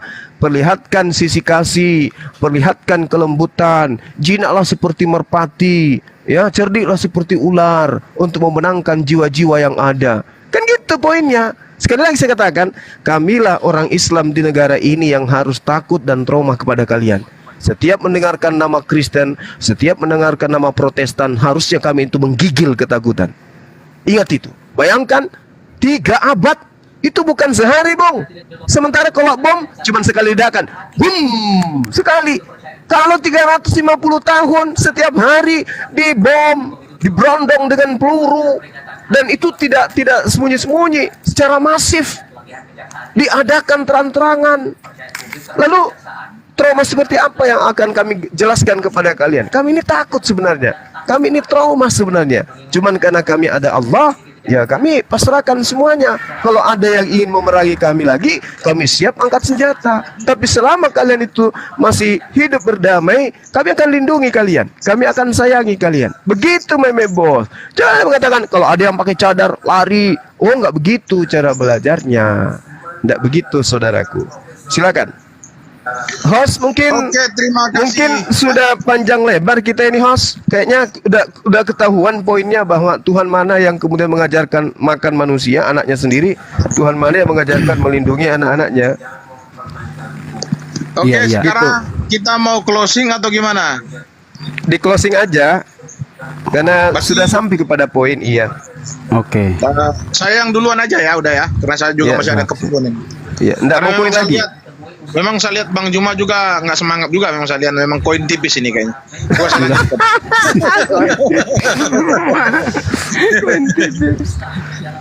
Oke, saya lanjutkan ya. Saya closing ini ya. Iya, iya, silakan. Oke.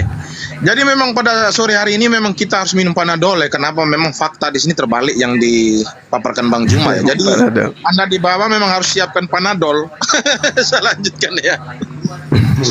Jadi narasi-narasi yang disampaikan oleh Bang Juma ini saya rasa bertentangan dengan realitas ya. Jadi kita di sini berbicara realitas, jangan hanya untuk memenangkan argumentasi itu, tetapi memutarbalikkan realitas. Itu yang salah.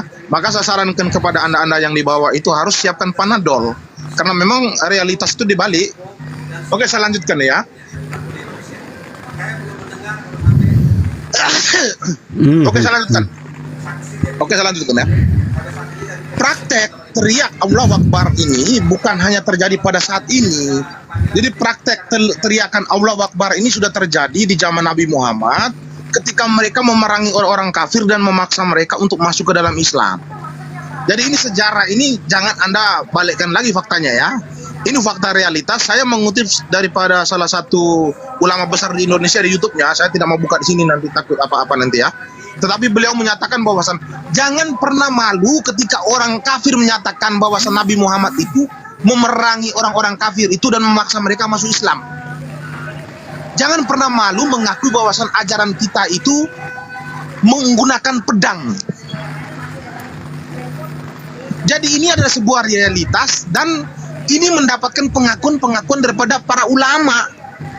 Jadi praktek untuk meneriakkan Allahu Akbar ini bukan terjadi hanya pada saat ini saja, tetapi ini sudah terjadi 1600-an tahun yang lalu. Sudah terjadi pada zaman Muhammad ya. Jadi memang itu memang benar terjadi ya. Memang kita lihat secara sejarah ketika Muhammad ataupun sahabat-sahabatnya ataupun para prajurit-prajuritnya ketika mereka ingin menyerang orang harus meneriakkan Allahu Akbar ya. Memang sudah terjadi. Jadi jangan pernah mengincar ya. Saya sudah katakan perang salib itu tidak pernah meneriakkan YHWH ataupun Yesus, tidak pernah. Kenapa kami tidak boleh meneriakkan nama Tuhan kami? Karena memang di Keluaran 20 itu mengatakan begini, jangan engkau menyebut Tuhan Allahmu dengan sembarangan. Artinya jangan engkau hanya mementingkan pribadimu lalu menjual nama Tuhan. Membunuh orang, memenggal leher orang dengan menyebut nama Tuhanmu. Itu adalah sebuah kesalahan besar yang dilakukan oleh nabi-nabimu dan juga sahabat-sahabat Nabi. Maka praktek itu terus dilanjutkan oleh para ISIS ini. Mereka mengikuti dalil-dalil yang ada dalam Al-Quran sudah saya katakan tadi.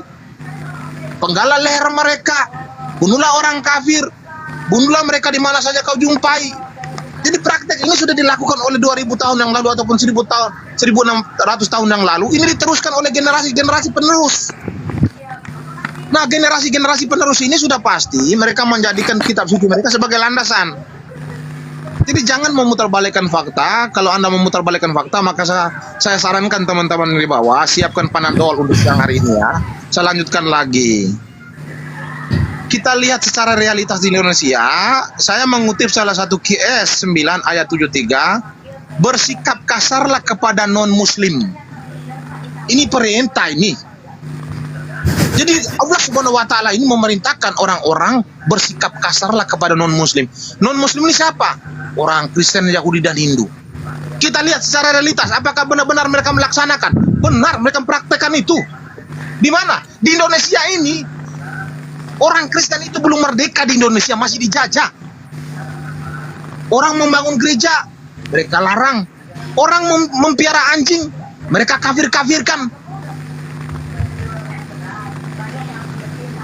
Jadi perintah-perintah ini untuk membenci orang non-kafir ini, non-muslim ini, bersikap kasarlah kepada orang kafir. Ini benar-benar dipraktekkan ini memang. Apakah orang Kristen? Contoh seperti orang-orang Kristen yang sedang berada di Eropa dan Amerika. Ketika negara Amerika menginvasi Irak, apakah mereka mengatasnamakan Yesus? Tidak. Mereka menginvasi Irak itu hanya untuk kepentingan negara mereka sendiri. Belanda menginvasi Indonesia itu atas kepentingan negara mereka, bukan Tuhan. berbicara kalau di dalam Kristen itu tidak masuk ketika mereka melakukan penyerangan kepada Indonesia. Mereka tidak mau campur adukan iman dengan kepentingan negara. Berbeda. Jadi saya katakan kepada teman-teman, siapkanlah Panadol supaya kepala Anda itu disegarkan ya. Memang sore hari ini memang dialog kami kurang begitu semangat karena memang itu adalah kesalahan daripada teman-teman yang di bawah yang tidak membuat kami semangat ya. Oke. Untuk sementara itu saja. Bang Andi jangan ketawa Bang Andi. Siapa yang tertawain? Ya. Untuk sementara itu saja dulu. Ya, untuk sementara itu saja dulu buat teman-teman yang beragama Muslim. Saya minta maaf sebesar-besarnya. Di sini tidak ada niat saya untuk menyudutkan kalian, tetapi ini adalah ranah dialog. Di sini adalah sebuah perdebatan supaya kita saling mengenal dan saling mencintai. Dengan adanya perdebatan ini kita lebih mengenal dan saling mendekatkan diri kepada Tuhan dan saling mencintai satu sama yang lain dan bisa membedakan perbedaan. Itu saja.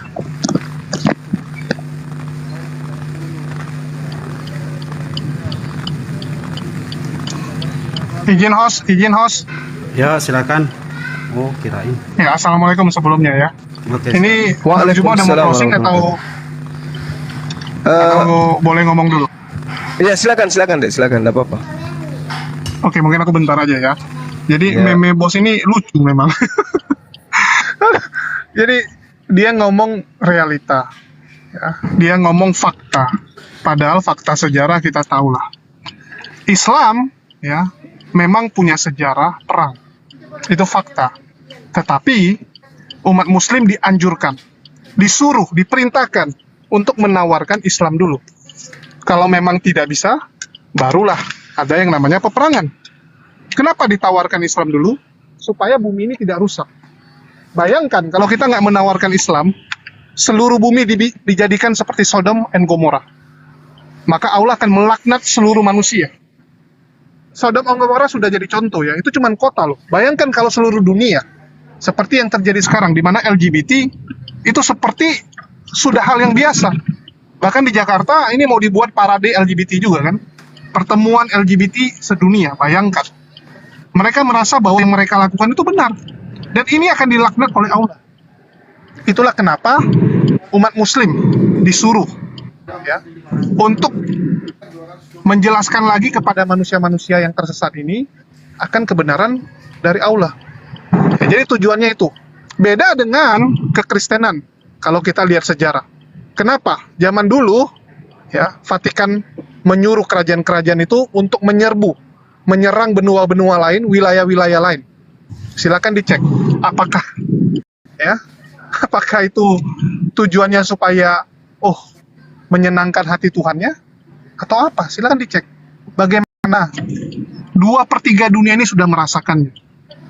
Kekristenan menyerbu wilayah-wilayah lain, Amerika Latin, Amerika Utara, Australia, Afrika, bahkan Asia juga. Itu sudah jadi korban, itu fakta. Dan mungkin meme bos nggak belajar gitu kan, nggak melihat fakta tersebut. Alhamdulillahnya Indonesia itu Islam. Jadi waktu itu Belanda sudah melihat ini kalau dipaksakan agama ini, maka akan terjadi pertempuran mati-matian. Muslim pantang sekali untuk dikristenkan. Lebih baik mati, ya, lebih baik mati daripada murtad. Dan itu akan merugikan pihak Belanda. Tetapi kalau waktu itu ya Indonesia ini agamanya Hindu Buddha, saya berani jamin Kristen akan mayoritas. Ya, menurut saya akan mayoritas karena gampang untuk geser. Tetapi karena Islam tidak bisa. Sama seperti yang terjadi di Filipina. Yang wilayah-wilayah Filipina yang beragama di luar Islam dengan gampang dikristenkan. Tapi Filipina Selatan ya, itu nggak bisa. Kenapa? Karena umat Muslim itu lebih baik mati, nggak ada masalah gitu. Daripada harus murtad lebih baik mati, itu faktanya. Terus tadi meme bos komplain ya, dia bilang, wah kenapa disebut kafir gitu kan? Loh, realitanya kafir kok, mau gimana gitu? Lucu. Itu kan menurut kami kan kafir. Menurut kalian kami nggak selamat, sama gitu kan? Ini kan kacamata masing-masing punya pendapat masing-masing. Yang penting hargai, yang penting jangan aneh-aneh. Kalau bicara umat Muslim merangi kalian, apakah meme bos hari ini lagi dirampok? Apakah setiap hari kamu dipukulin? Ya saya nggak tahu apakah Bang Dewa mukulin dia ya. Sehingga nih meme bos kayak ada trauma gitu. Terus kalau kita bicara Allahu Akbar, tadi Bang Zuma udah jelaskan makna dari Allahu Akbar. Nah, kalau bicara kekristenan, haleluya saya nggak tahu. Karena dengar-dengar ya, orang ada juga panggil Yesus Kristus, tapi untuk adegan-adegan yang agak aneh gitu. Film-film dewasa entah kenapa gitu. Banyak film dewasa yang malah memanggil Tuhannya saat melakukan adegan-adegan yang aneh. Tapi saat mereka misalnya mendapatkan prestasi, ya mereka baru melakukan hal-hal yang hebat, nggak ada teriakan haleluya itu. Saya nggak tahu kenapa. Ya, silakan dicek. Terus kalau kita bicara Indonesia, ini merdeka karena teriakan Allahu Akbar loh. Kalau enggak, apakah kita bisa merdeka? Allahu Akbar inilah yang membuat Indonesia merdeka. Jangan lupa Meme Bos. Saya nggak tahu kalau kamu lebih setuju dijajah Belanda ya. Karena saya lihat ada beberapa teman-teman sampai detik ini mengatakan bahwa Belanda nggak pernah menjajah dia. Belanda hanya menjajah orang-orang Muslim. Di luar Muslim mereka merasa tidak terjajah. Maka senang mengatakan bahwa Belanda lah pahlawan, berkat Belanda lah ada jalan, berkat Belanda lah ada kereta api. Nah, ini kan konyol gitu. Ya, saya nggak tahu Meme Bos lebih pro kemana, tapi dari cara dia berargumen sudah menunjukkan ya, bahwa dia memang lebih senang ya, dijajah oleh bangsa lain yang penting agamanya sama daripada hidup bertetangga dengan orang-orang Muslim. Nggak suka hidup bertetangga. Ya, aneh sekali gitu. Oke, mungkin dari saya cukup. Silakan dilanjutkan. Oke, terima kasih. Soalnya banyak juga yang ngantri di bawah. Iya, Silakan, Dek. Bruna. Ya, Ya, gimana kabarnya dulu ini, Dinda? Aman-aman, Gurunda. Gimana kabarnya? Alhamdulillah. Oke, saya tutup Alhamdulillah, sedikit baik. ya, teman-teman. siap. Alhamdulillah. Ya, itu yang kita inginkan. Jadi gini, teman-teman, terkait dengan tema ya. Di ujungnya kemudian saudara Meme membuat framing yang luar biasa tentang Islam. Jadi gini, Islam itu mustahil adalah agama teroris. Mustahil. Karena Islam itu adalah dari namanya aja sudah damai. Terus kemudian kedatangan Islam itu memang untuk mendamaikan, mengajarkan kasih sayang. Allah Subhanahu wa taala kemudian sangat jelas mendatangkan Islam itu dengan pandangan yang sangat-sangat luar biasa, memiliki konsep. Dalam Islam memandang agama-agama lain, dan bukan cuma agama termasuk ras, itu memiliki konsep yang baik. Islam sebagai konstitusi dalam hal ini mewajibkan perdamaian antar manusia. Itu tidak bisa dipungkiri.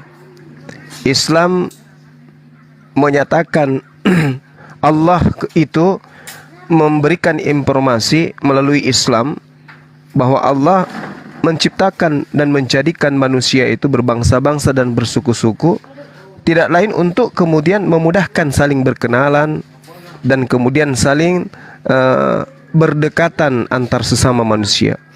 Bukan menciptakan perbedaan itu sebagai jalan agar sebagian manusia merasa lebih tinggi dari sebagian yang lain, dan agar sebagian manusia itu dapat menjadikan dirinya menjadi Tuhan atau menjadi majikan atau menjadi sesuatu yang pantas kemudian dijadikan sebagai sembahan di samping daripada Tuhan. Tapi Allah Subhanahu wa taala menciptakan memang sudah seperti begitu. Memiliki konsep, berbeda keyakinan, berbeda agama, berbeda ras, bahasa, suku dan seterusnya. Jadi akidah Islam tidak membenarkan perbedaan darah, perbedaan suku dan ras atau bangsa untuk dijadikan sebagai lahan atau alasan saling berpecah belah. Tidak seperti itu. Seorang Muslim itu percaya pada dirinya bahwa seluruh umat manusia itu adalah keturunan Adam. Dan Adam dicipta dari tanah. Perbedaan suku, bangsa dan warna kulit itu hanya bagian dari tanda-tanda kekuasaan dan kebijaksanaan Allah saja di dalam hal menciptakan dan mengatur makhluknya. Ini sudah diatur oleh Al-Quran. Jadi kepada saudara saya Meme Bos ketika membawa narasi seperti itu tentang ISIS dan itu sudah garing buat kami, karena ISIS itu bukan buatan Islam. ISIS itu adalah sesuatu yang dibuat sebagai propaganda.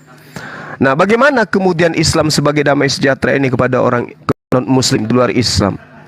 Dalam prinsipnya memperlakukan orang-orang non-Islam atau Muslim atau zimmi ya dalam hal ini, mereka orang-orang ini yang hidup berdampingan dengan Islam itu mendapatkan hak seperti yang didapatkan oleh umat Islam itu sendiri. Sama. Jadi ketika kemudian ada pemerintahan, khususnya pemerintahan Islam, di situ penduduknya ada non-Muslim dan di situ juga ada penduduknya Muslim, maka haknya sebagai warga negara Islam itu sama di mata pemerintahan Islam. Itu sama itu. Kecuali pada perkara-perkara yang terbatas dalam hal akidah, dalam hal ibadah, itu ada pengecualian. Itu yang perlu dipahami oleh saudara Mebos. Jadi Islam itu bukan teroris, Islam itu bukan penjajah. Islam itu memang adalah sebuah agama yang jelas menyebarkan kemudian benih-benih kasih sayang, mengajarkan cinta dan damai. Islam itu secara eksklusif bukan berarti terorisme, bukan juga sebagai agama yang radikal, tetapi secara eksklusif dalam pengertian akidah, Islam itu adalah suatu keyakinan yang mempercayai dan meyakini bahwa ajaran yang dianutnya adalah ajaran yang benar, dan kemudian mati di dalam keadaan Islam adalah harga mati. Itu. Tetapi tidak ada paksaan untuk ajaran Islam itu harus diajarkan kepada orang lain, tidak. Karena umat Islam itu menyadari ajaran agama Islam itu berat. Ajaran agama Islam itu syarat dengan aturan.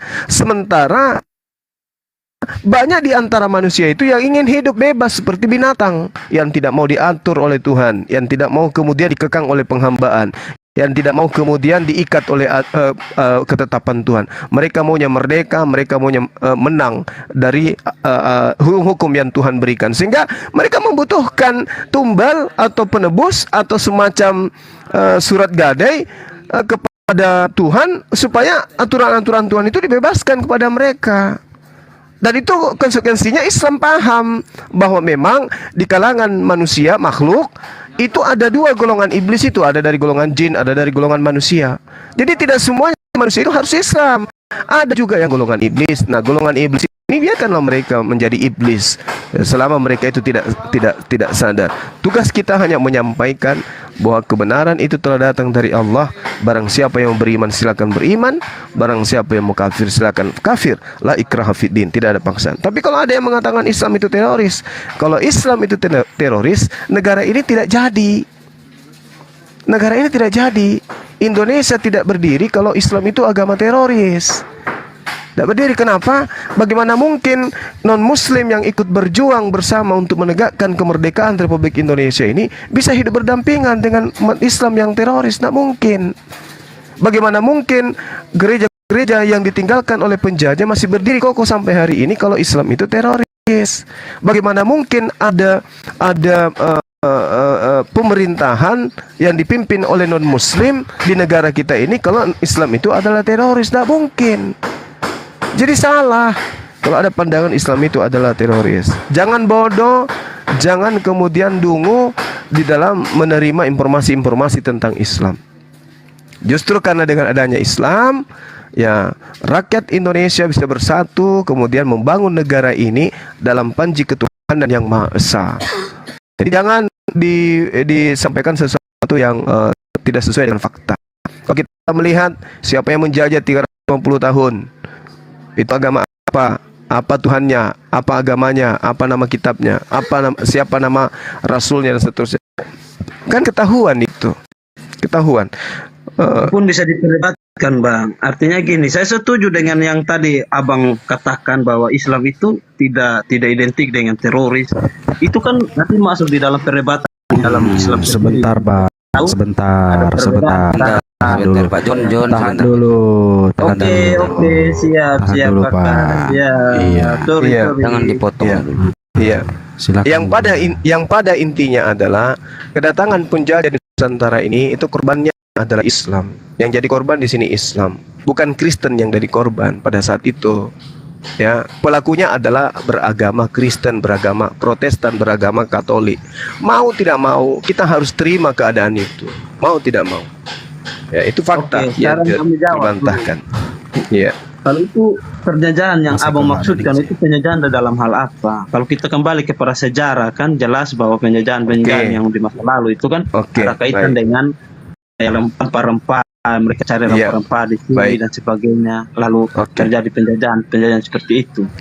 Tadi yang Oke. kayak abang bilang di dalam Islam tidak ada teroris, tidak ada radikal, itu kembali ke dalam perdebatan Islam sendiri yang kita tahu di dalamnya juga ada perbedaan pemahaman. Nah itu kami tidak mau masuk ke situ. Itu ranah yang bukan di ranah Oke. kami non Muslim. Oke, oke. Ya itu ranah di dalam sana. Tapi bahwa Oke, ada oke. teroris, ada radikalisme, itu kalau secara awam kita lihat ya di Islam saja. Walaupun abang jelaskan Islam itu tadi rahmatan lil Iya, alamin. Papua di itu bang, tahan, Papua bang. tahan, Baik, baik. Papua sama Hiroshima tahan, Nagasaki bang. tahan.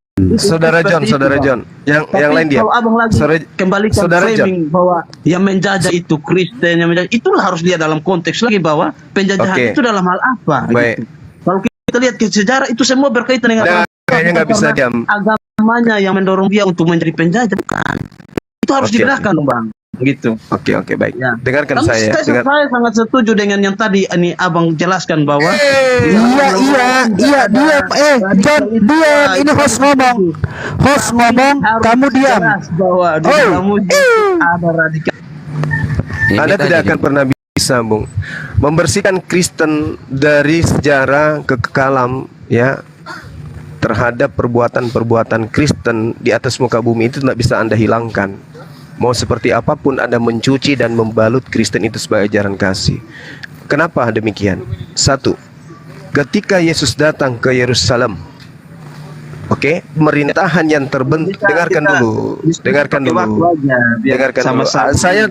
Saya sudah closing tadi, Anda masuk. Dengarkan. Pada saat kemudian Yesus datang di internal Kristen yang Anda paham di Yerusalem, di sana terbentuk suatu pemerintahan Pilatus. Pemerintahan dibawa ke Kekaisaran Romawi.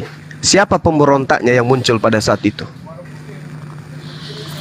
Bisa jawab saya? Siapa yang mengganggu kedamaian para imam-imam Yahudi pada saat itu? Siapa yang mengobrak-abrik rumah-rumah ibadah pada saat itu? Dan siapa yang pantas disebut teroris di situ? Mengajak pengikutnya beli pedang, melakukan pertentangan terhadap pemerintah yang sah pada saat itu. Boleh Anda sebutkan siapa pelakunya, Bung, pada saya? Ini dulu PR buat Anda. Bolehkah orang ini saya anggap teroris pada saat pemerintahan damai sejahtera terjadi di Yerusalem? Tiba-tiba muncul, membuat komplotan, memiliki pengikut-pengikut, mengajarkan sesuatu yang tidak sesuai dengan pemerintahan pada saat itu. Apakah boleh saya katakan oknum ini adalah teroris? Itu dulu poin yang saudara harus pahami, bahwa Tuhan yang Anda sembah pun terindikasi teroris pada zamannya. Catat itu, catat. Ya, hanya oleh karena dia tidak memiliki tentara, tidak memiliki pasukan, tidak banyak pengikut yang mampu kemudian melawan tentara Romawi, dia tidak bisa mengaplikasikan apa yang tertulis dalam Lukas. Siapapun yang menjadi seteruku, yang tidak mau aku menjadi raja, bawalah di hadapanku, bunuhlah dia. Itu tidak terrealisasi. Kenapa? Karena pasukannya cuma 11 orang. Itu pun semuanya pengecut, lari meninggalkan Yesus. Lukas 14 nomor 50-51. Andai saja pengikutnya itu gagah berani seperti sahabat Rasulullah, maka dia mampu kemudian menjadikan tanah Yerusalem itu menjadi pengikutnya seluruhnya. Tapi karena pengikutnya itu cuman pengecut, lari semuanya berdasarkan Bible, dia tidak bisa menjadi teroris sejati. Paham itu ya? Nah, terus yang kemudian yang kedua, ketika saudara mengatakan di Kristen itu tidak ada penjajah. Sabar. Nanti ada hak jawab Anda, boleh. Yang kedua, Anda kira-kira mau taruh mana muka Anda ketika Anda memeriksa mayat-mayat dari penjajah ternyata KTP-nya Protestan, Kristiani. Anda mau larikan kemana? Oh, agamanya bukan yang mengajarkan dia, tapi rempah-rempah. Bung, bukankah Anda diajarkan dari sejak lahir, dari sejak kecil Anda adalah anak-anak Tuhan yang kemudian pada diri kalian itu ada Roh Kudus? Bagaimana Roh Kudus ini membimbing mereka sampai mereka melakukan pembunuhan, perampasan, perampokan, penjajahan secara terstruktur, bergelombang, gelombang pertama, gelombang kedua, gelombang ketiga, dan seterusnya. Dan itu sangat masif. Dan setelah mereka melakukan pembantaian, membuat Nusantara melahirkan jutaan janda, jutaan anak-anak yatim, kemudian pada hari Minggu mereka beribadah di dalam rumah ibadah mereka, mengaku sebagai anak Tuhan. Mau kemana agama Anda ini pergi berpijak? Mereka Mereka tidak mengatakan haleluya dalam membunuh, tetapi pada prinsipnya mereka melakukan penyerangan, penyergapan dan seterusnya dengan membawa membawa misionaris datang untuk kemudian membuat orang-orang yang jadi bagian daripada jajahannya menjadi Kristen, menjadi pengikutnya. Bagaimana Anda melihat itu? Merampas, dari hasil rampasannya mereka gunakan mendirikan rumah-rumah biada. Apakah Anda tahu hasil dari mana yang didirikan oleh gereja-gereja yang ada sampai sekarang ini? Itu hasil dari mana? Dari rampasan terhadap pribumi. Jadi gereja yang ada itu adalah gereja hasil rampasan pribumi. Pahami itu. Dari upeti-upeti yang mereka ambil dari rakyat jelata, yang mereka tindas, yang mereka pergunakan sebagai pekerja rodi dan seterusnya. Itu dari mana? Dari rakyat yang ada sebagai pribumi pada masa itu. Anda masih ingin mengatakan kami yang salah, Islam yang teroris gitu? Saya katakan kepada saudara, di dalam setiap agama itu ada teroris, tapi tidak semua agama itu ada penjajah. Tapi di dalam agama Anda terorisnya ada, penjajahnya ada. Di Islam tidak ada penjajah. Yang ada adalah orang-orang yang menyalahartikan Islam itu sehingga mereka melakukan pengeboman. Kami tidak membenarkan mereka. Dan bahkan Islam mengajarkan barang siapa yang membunuh orang satu jiwa saja, maka kata Rasulullah, mereka sama halnya membunuh seluruh umat manusia di atas muka bumi. Apa maksudnya itu? Larangan umat Islam untuk melukai, apalagi membunuh orang-orang di luar Islam yang tidak memerangi Islam. Itu yang perlu saudara pahami. Bahkan kalau Anda lihat, banyak pendeta-pendeta yang mengatakan alhamdulillah di Indonesia ini mayoritas Islam. Sebab kalau Kristen yang mayoritas, bisa jadi negara kita ini menjadi negara pelangi. Sekarang aja Bung, orang Indonesia ketika mereka ingin nikah sejenis kemana perginya? Ke luar negeri. Mencari apa? Masjid atau gereja? Cari gereja. Kalau ini yang mayoritas di negara kita, na'udzubillah summa na'udzubillah.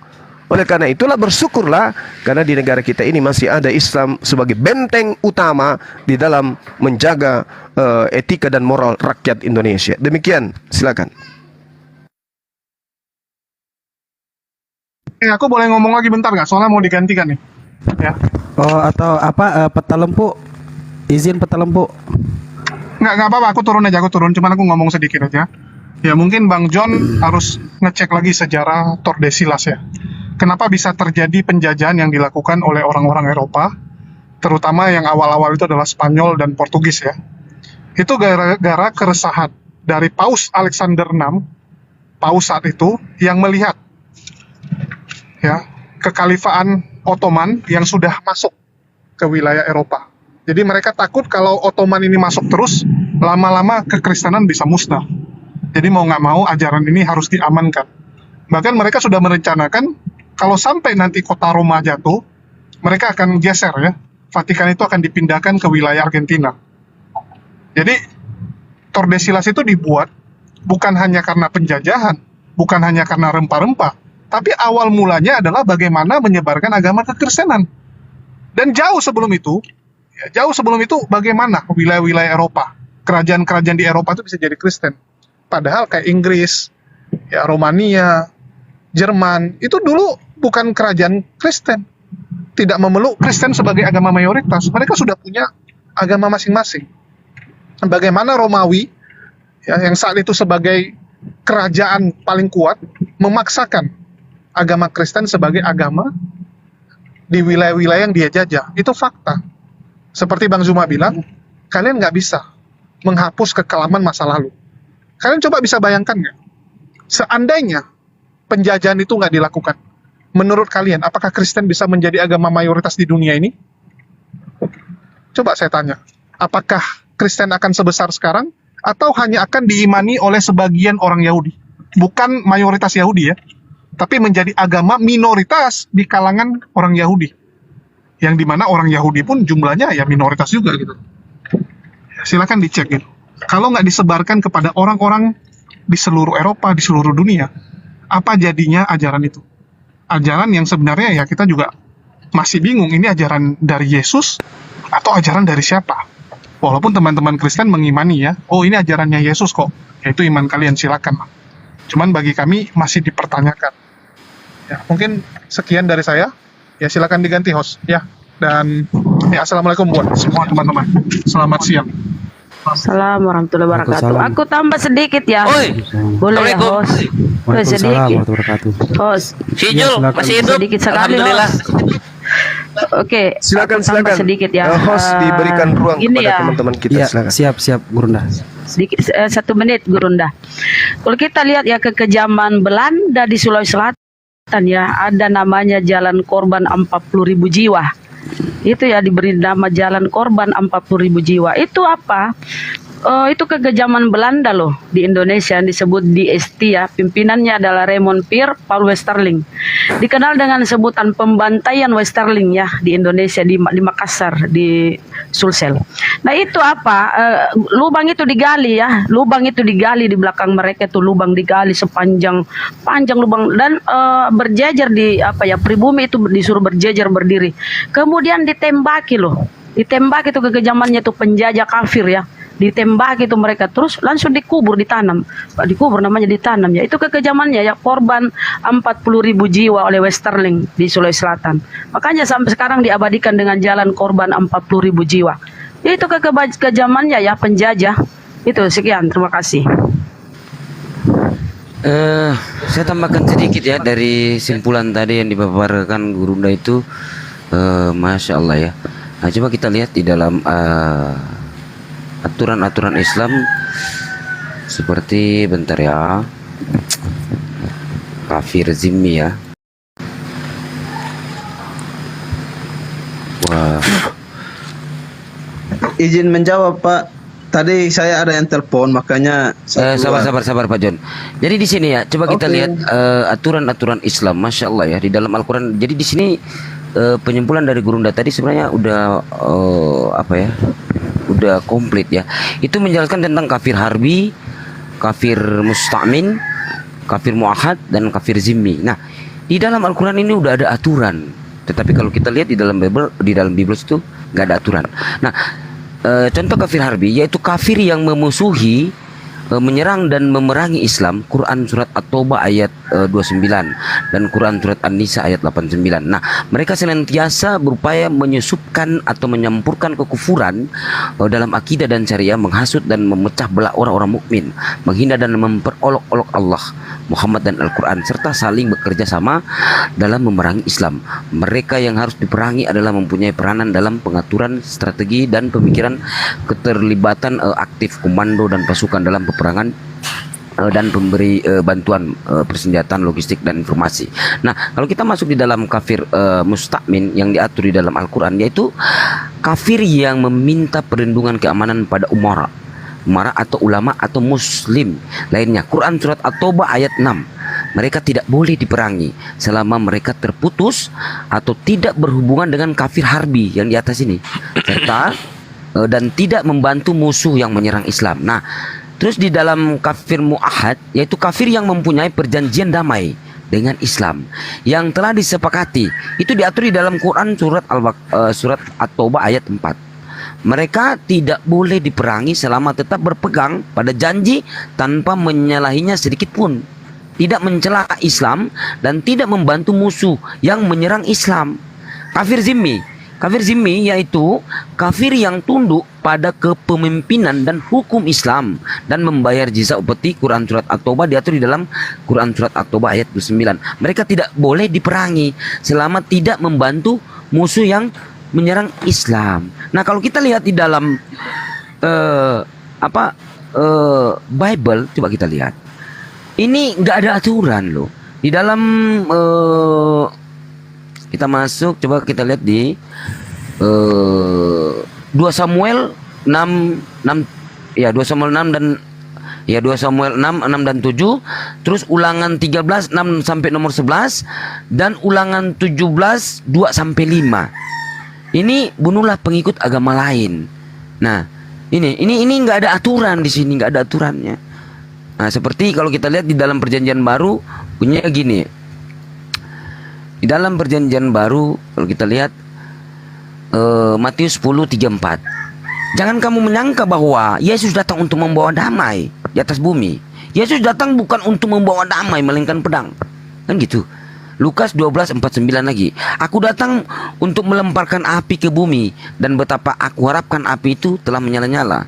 Lukas 12:51. Kamu menyangka bahwa aku datang untuk membawa damai di atas bumi? Bukan. Kataku kepadamu bukan damai melainkan pertentangan. Nah itu. Terus tadi dibawakan Gurunda itu di dalam Lukas 19:27. Nah, akan tetapi semua seteruku ini yang tidak suka aku menjadi rajanya, bawalah mereka kemari dan bunuhlah mereka di depan mataku. Nah, itu udah jelas. Jadi nggak ada aturan ini saya lihat, nggak ada, dan memang tidak ada aturan. Hah. Mau lari kemana, John? Kamu yang salah memahami. Oh ya, itu yang tertulis. Oh ya. Sekarang saya jawab ya, kamu diam ya. Saya punya waktu ya untuk jawab ya. Jadi kalau kamu kutip ayat-ayat yang tadi bilang Yesus. Oke, John, sebelum lanjut bicara, John, sebelum lanjut bicara, kalau mau bertahan di sini, kalimat-kalimat atau kata-katanya ini cuman Ya, aturan. saya sebenarnya bertahan, tapi ada Iya, telepon. diam dulu, dengarkan dulu Saya sudah ya. kasih tahu ada telepon tadi ya. Iya, dengar dulu, jaga bicara, jaga kalimat, jaga lisan. Kalau masih mau bertahan, silakan lanjut. Oke. Jadi ayat-ayat yang tadi kalian kutip itu harus dipahami dalam konteks bahwa Yesus datang itu membawa pedang. Ya, memang ayat bilang begitu. Tapi dalam arti bahwa dia datang itu ketika orang mau percaya kepada dia, pasti ada orang yang menolak. Dan itu bisa terjadi dalam satu rumah tangga. Itu konteksnya itu dalam satu rumah. Sehingga kalau ibu percaya tapi ayah suaminya tidak, pasti mereka terpisah. Jadi pedang di situ memisahkan antara ibu yang percaya dan suami yang tidak percaya, bukan berperang. Jadi jangan diartikan seperti itu ya. Itu salah memahami ayat itu. Dan di dalam kekristenan, Pak, silakan kalian mau cari dalam Perjanjian Baru, itu tidak ada ajaran yang mengatakan kita harus membenci musuh, memerangi musuh, tidak ada. Ajaran justru yang ada adalah mengasihi musuh, ya, menghargai musuh. Host, Itu izin ajaran bacakan kekristenan. Lukas 14 nomor 26. Izin. Tolong dibacakan Lukas 14 nomor 26. Kalian jangan kutip-kutip satu ayat, itu harus dipahami secara keseluruhan. Bang Kores, monitor. Ya. Jadi kalau Tolong kalian buka Lukas 14 nomor 26. salah memahami ayat itu, Oke. ya silakan kalian. Jadi Lukas 14 nomor 26. Itu yang 23-nya juga seru itu. Cuma yang 26 memang keras juga. Tunggu ya, masih loading tuh, muter tuh. Tuh, bulat-bulat. Lukas berapa? 14 26. 26. Lukas 14 26. Nah, kita Apalah buka sebenarnya, Mas. Cuma mendingan dibuka aja supaya dia tahu nih. ajaran tidak membenci. Silakan bacakan biar dia yang baca. Dibacain aja, dibacain. Tapi kalau saya lihat ngeri loh ini. Ngeri. Nah, ini. Lukas 14:26. Nah, ini nih, merah tuh. Silakan John baca. Oke, biarkan host yang membaca ya. Jikalau seorang datang kepadaku dan ia tidak membenci bapaknya, ibunya,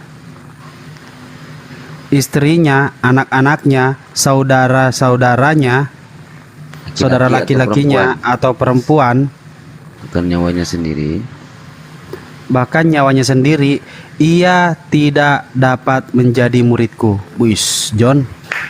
Oke, saya jawab. Iya. Saya sudah bilang, kalau kalian membaca ayat-ayat itu dalam tidak memahami dalam konteksnya, dalam kaitannya, dalam keseluruhan kitab suci, pasti akan berpikiran bahwa Yesus Itulah lu sama teroris sama itu. Dijelaskan saja. Baca satu skop silakan. Ya, silakan coba dijawab membenci bapaknya, silakan. Baca satu Jadi itu skop. ada di dalam konteks bahwa kalau orang percaya kepada Yesus Kristus, membenci di situ artinya dia pasti ibu dan anak-anaknya yang tidak percaya itu pasti tidak menyukai dia. Gitu. Sehingga mereka pasti akan membenci dia. Dasar Artinya goblok lu. mau di situ Tadi itu kamu gak usah lari-lari. Lukas 19:27 udah jelas, disuruh bunuh depan mata.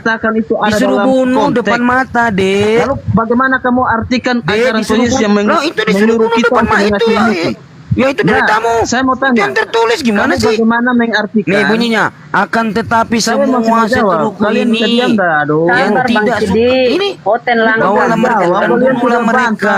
Satu begitu gimana? Itu bunyinya, coba kamu baca. Baca dulu Lukas. Saya mau jelaskan ayat itu. Ya kamu belum baca, apa yang saya tanya? Ya apa yang saya tanya coba? Ya kan, saya mau jelaskan Coba. ini. Ya apa yang saya tanya kamu Silakan. jawab, kenapa yang saya tanya? Lagi.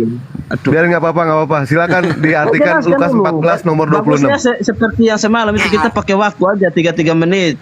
Selesai Silakan baru. dibacakan, Yang lainnya masuk diartikan lagi. Lukas 14 nomor 26, Bang. Saya sudah Silakan. katakan bahwa itu ada dalam konteks bahwa kalau satu rumah tangga itu suami percaya lalu istri tidak, lalu yang anak percaya atau bapak mamanya tidak, Tuhan Yesus mengatakan kamu harus mengutamakan saya. Jadi istilah membenci di situ bukan berarti kita benar-benar membenci, tetapi harus mengutamakan Tuhan. Oh, salah milih kata-kata Yesusnya gitu loh maksudnya. Salah ente. Kedua, Itu adalah bagaimana kalian mengartikan syarat Kedua, menjadi bagaimana seorang murid kalian- Yesus. Karena di bagian yang lain Tuhan Yesus justru mengajarkan mengasihi musuh. Jadi kalau musuh Nah. saja harus dikasihi, apalagi bapak ibu. Tetapi Ya. itu Nah, ini ada di dalam buktinya konteks dibenci. bahwa Buktinya bukan dibenci ini. Oh gini maksudnya Bang Deo, gini maksud John gue gini. Jadi lu tuh Tuhan harus Yesus mau membenci dalam mengutamakan kasih dia, gitu loh. Oh, Tuhan Yesus begitu. mau mengutamakan dia lebih dari bapak ibunya dan saudara-saudaranya. Kalau di dalam satu rumah Ngeri tangga loh ini. ada yang Ngeri, percaya dan ada yang dibenci ini. tidak. Ngeri. Ngeri. Itu ada dalam Ngeri, konteks John. seperti itu. Ini Yesus dalam Jadi bentuk tidak manusianya bisa aja kalian kayak gini artikan kelakuannya, orang apalagi langsung dalam harus bentuk benci Tuhan kalau dia. Tuhan Yesus. Bukan seperti Ya kan? itu pengertiannya, Pak. Gitu ya. Sudah saya Baik, jelaskan. saya ya. jelaskan ya, sebentar ya. Di sini dijelaskan, ini adalah syarat menjadi murid Yesus. Ternyata syaratnya itu dia harus bisa yang namanya membenci bapaknya, ibunya, istrinya, anak-anaknya, saudara laki-laki dan perempuannya. Mudah pengertiannya. Ini syarat menjadi Nah, muridnya Yesus. Kamu Kalau misalkan dia mengartikan tidak itu membenci, tidak melihat dalam konteks yang lain gitu. Itu Silakan, kamu mengartikan silakan. secara harfiah. Kami Silakan. tidak mengartikan itu secara harfiah, Pak. Tapi secara karena ngarang. di bagian Kita yang lain biar Tuhan Yesus kita biar justru tanya Kristen-Kristennya mengajarkan dulu ya. kasihilah Apa musuhmu. kita lihat Kristen-Kristen Ya, di secara dunia ngeles itu ya. berpikirnya seperti apa? Kasih gua waktu 3 menit ya. Bu bisa ya? Lanjut. Tapi John? nanti saya jawab harus 3 menit juga ya. Iya nggak apa-apa. Dijawab aja 3 menit. Dijawab aja 3 menit. Oke? Nah, kita sekarang akan masuk ke data. Ini bagannya tentang teroris, kan itu. Teroris. Ah, tunggu. Mana dia bagannya? Ini. Teroris. Mana? Aduh, banyak banget ya, sampai tumpahin data gua. Ini. Nah, ini adalah Lord Resistance Army, tentara perlawanannya Tuhan gitu. Dia adalah Joseph Kony, seorang penculik anak-anak, dewa perang, dan juga nabi. Keren. Ada salib ya? Bukan Islam dong, bukan Islam. Nah, di sini dideskripsikan bahwa beberapa kali sebagai seorang teroris, nabi, dan juga pembunuh yang brutal. Seorang warga negara Uganda lagi-lagi. Joseph Kony itu dicari karena kejahatan perang dan juga berhasil kabur dari penangkapan selama lebih dari 2 dekade. 2 dekade itu berarti 20 tahun, kan gitu. Tada! Nah, ini orangnya. Ini tentara-tentaranya. Dia sudah bergerak menjadi teroris dari 1980. Berapa tuh? 40 tahun ya? 40 tahun jadi teroris nih, Joseph Kony. Nah, dia membuat peperangan di negara Uganda melawan pemerintah, masyarakat Uganda, dan juga negara-negara sekitar. Nanti gua kasih lihat mapnya. Dan mana lagi? Oh iya, dan niatan dia adalah untuk mendirikan pemerintahan baru yang berdasarkan apa ini? 10 perintah Tuhan. Cantik banget teroris Kristen. Lanjut lagi ya. Nah, ini kelakuan-kelakuannya. Dimulai di Uganda Utara. Pertama itu nama terorisnya ini adalah ada yang Pergerakan Roh timer nggak nih? Kudus. Ada yang atur timer nggak nih? Ini pendirinya Ali Tolong, Sauma. yang atur Ali timer Sauma mati. dikasih Nah, tunjuk dong. gimana? Dikit lagi. Ada nggak yang atur Nanti timer? Nanti Biar Banjon dikasih timernya- timer 4 menit. Memang gak kuat kok. Silakan nanti Banjon 4 menit. Silakan.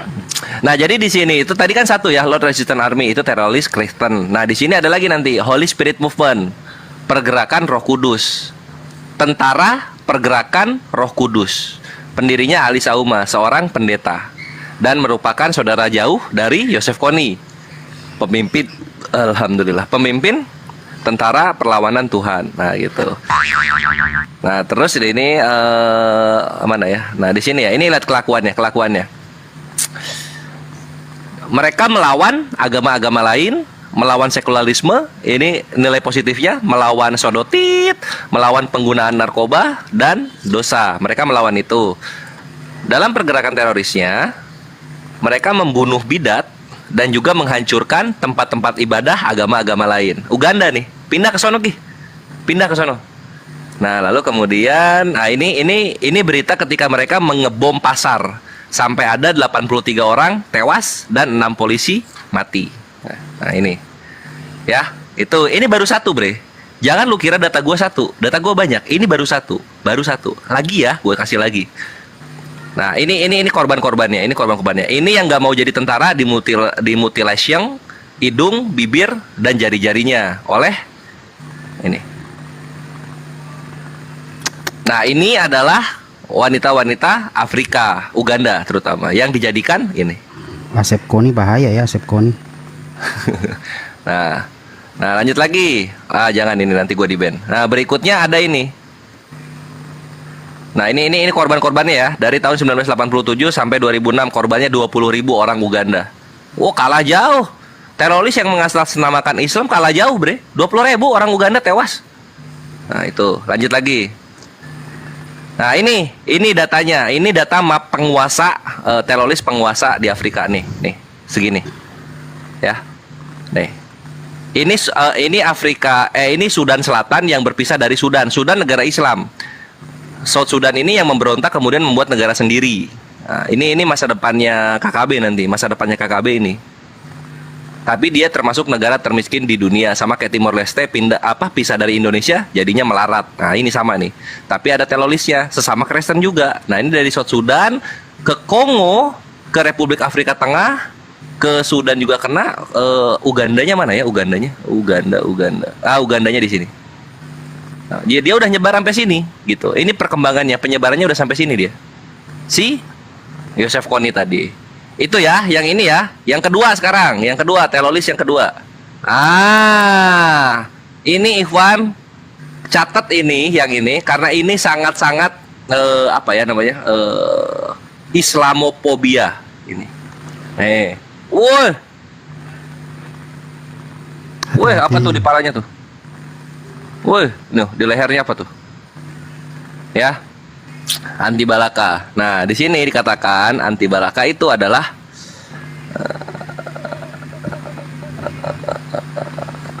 ini mah awal berdirinya 2009. Awal berdiri 2009. Nah, ini kelakuan anti balaka. They killed, mereka membunuh ratusan penduduk sipil beragama Islam. Beberapa itu dalam skala yang besar pembantaian, merampok rumah-rumah dan toko-toko orang Islam, menghancurkan dan membakar masjid. Di antara korban ada wanita juga anak-anak kecil. Dalam beberapa kasus satu keluarga dihabisi. Tujuan mereka untuk membumi hanguskan Islam dari negaranya ini, gue lupa, kalau nggak salah ini Republik Afrika Tengah ya. Menghapuskan Islam selamanya dari Republik Afrika Tengah. Teroris. Nah gitu. Nah terus ya kan bener kan. Nah ini dari Al Jazeera melaporkan mereka pun sampai membunuh 2 orang Maroko penjaga perdamaian dari United Nations Mission, dari PBB. Ini dibunuh 2 orang. Ya, teroris nih. Nah, ini ya, ini Muslim, ini testimoni Muslim ketika diwawancara. Dia adalah korban dari teroris di sana. Ini aku memperkuat apa yang dibilang Gurunda gitu. Jadi kalau misalnya dari tadi Muslim membawakan datanya itu yang masa lalu, ini aku yang sekarang terjadi, Ikhwan. Ini ya, ketutup sama berita ISIL. Nah, ini aku bukain sekarang nih supaya terhitung tahu, nggak cuma baca koran doang, baca berita sebenarnya bagaimana kelakuan kalian di Afrika sana, terutama terhadap warga muslimin. Nah, kayak gitu.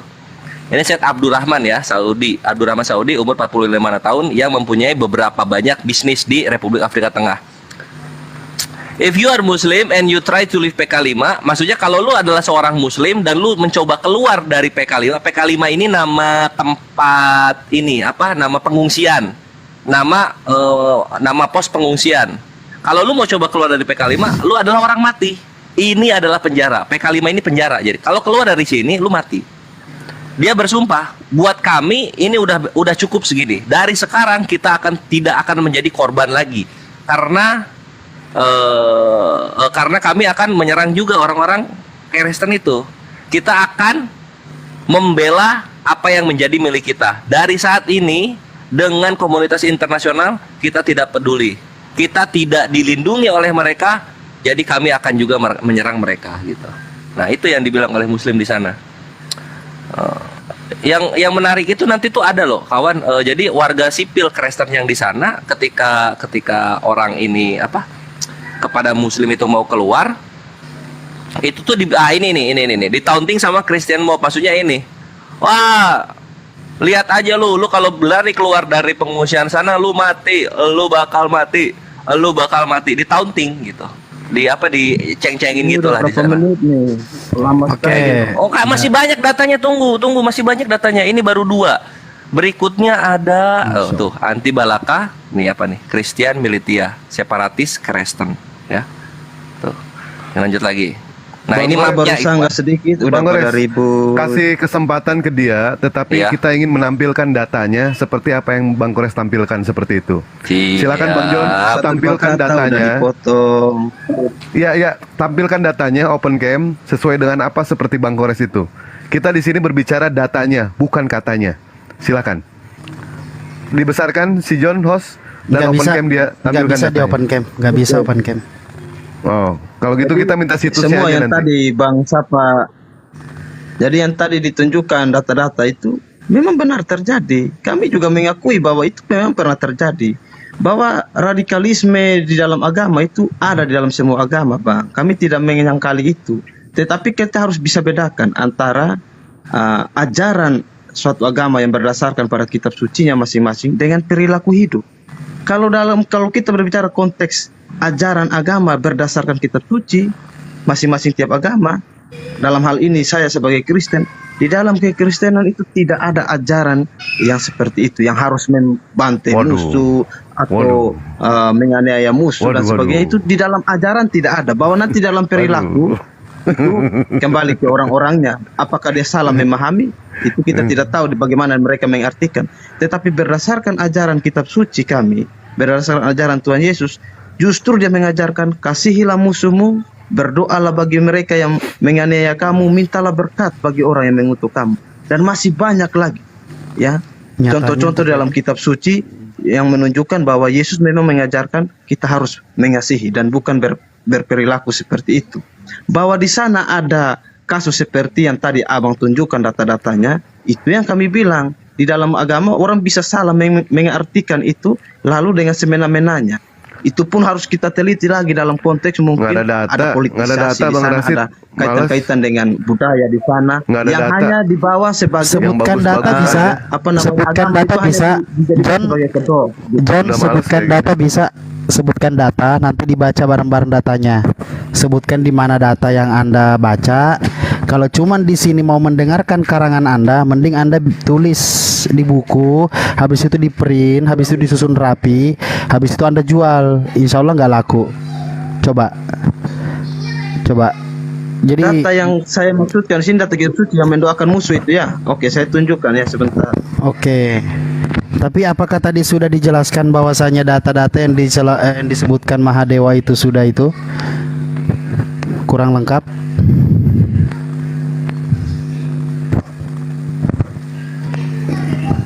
Jadi silahkan bantah ajaran Anda sendiri dari Bible Anda sendiri.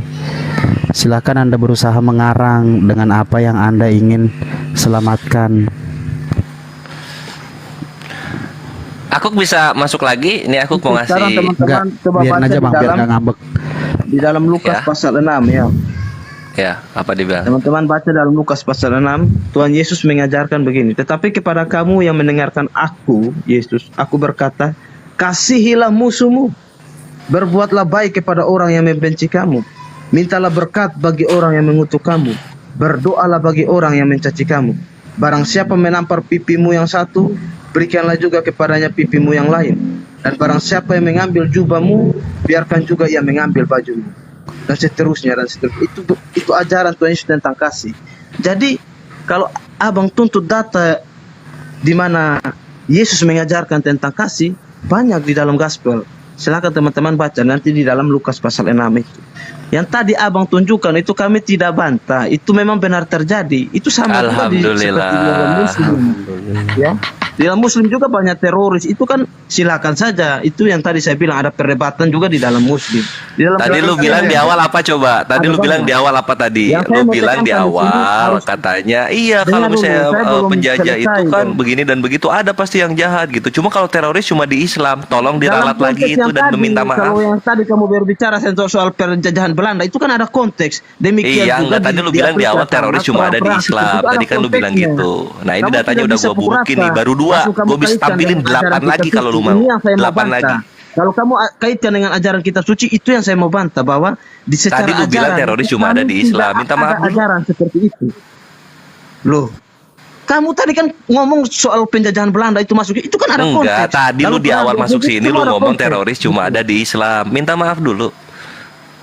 Nah, kamu yang salah memahami. Saya sudah bilang, teroris itu jelas-jelas kok ISIS itu ada di Muslim kok. Mau apa yang mau kamu bantah lagi? Lah itu Lord Resistance Army anti balaka. Saya kan sudah bilang saya tidak membantah itu. Yang tadi saya katakan di Muslim itu ada teroris, itu kan fakta. Apa yang saya mau minta Tadi lu bilang teroris cuma ada di Islam. Tadi lu bilang gitu di awal. Jujurlah, Roh Kudus lu udah ketahuan bohong kok. Ada di Muslim. Bahwa ada di agama lain, semua agama, Bang. Nah gitu. Itu yang saya bilang, itu dong diakui memahami. dong. Jadi Di Kristen juga ada teroris. Cepat ngomong.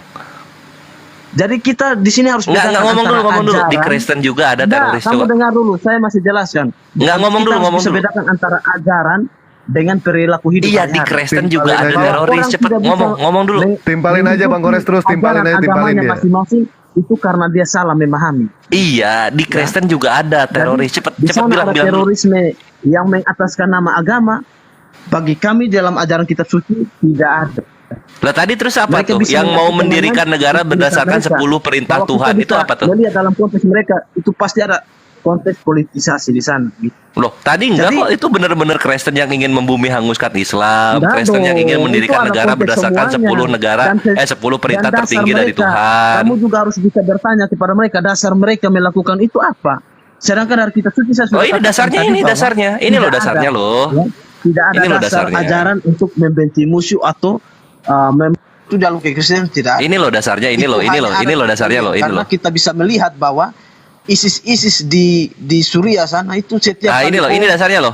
Ingin mendirikan pemerintahan baru berdasarkan 10 perintah Tuhan. Ini loh. Itu kan jelas hanya ada di kalian. Ini jelas banget ini. Ini satu nih, Lord Resistance Army. Gimana ini? Kok nggak mau ngaku? Kok nggak mau jujur? Itu harus dibedakan, ya. Ini satu ya. Nah sekarang kita lihat lagi. Ini satu. Terus ini 2. Tadi mana tuh? Anti balaka 2. Ini yang ketiga lihat nih. Ini yang parah di India. Ikhwan.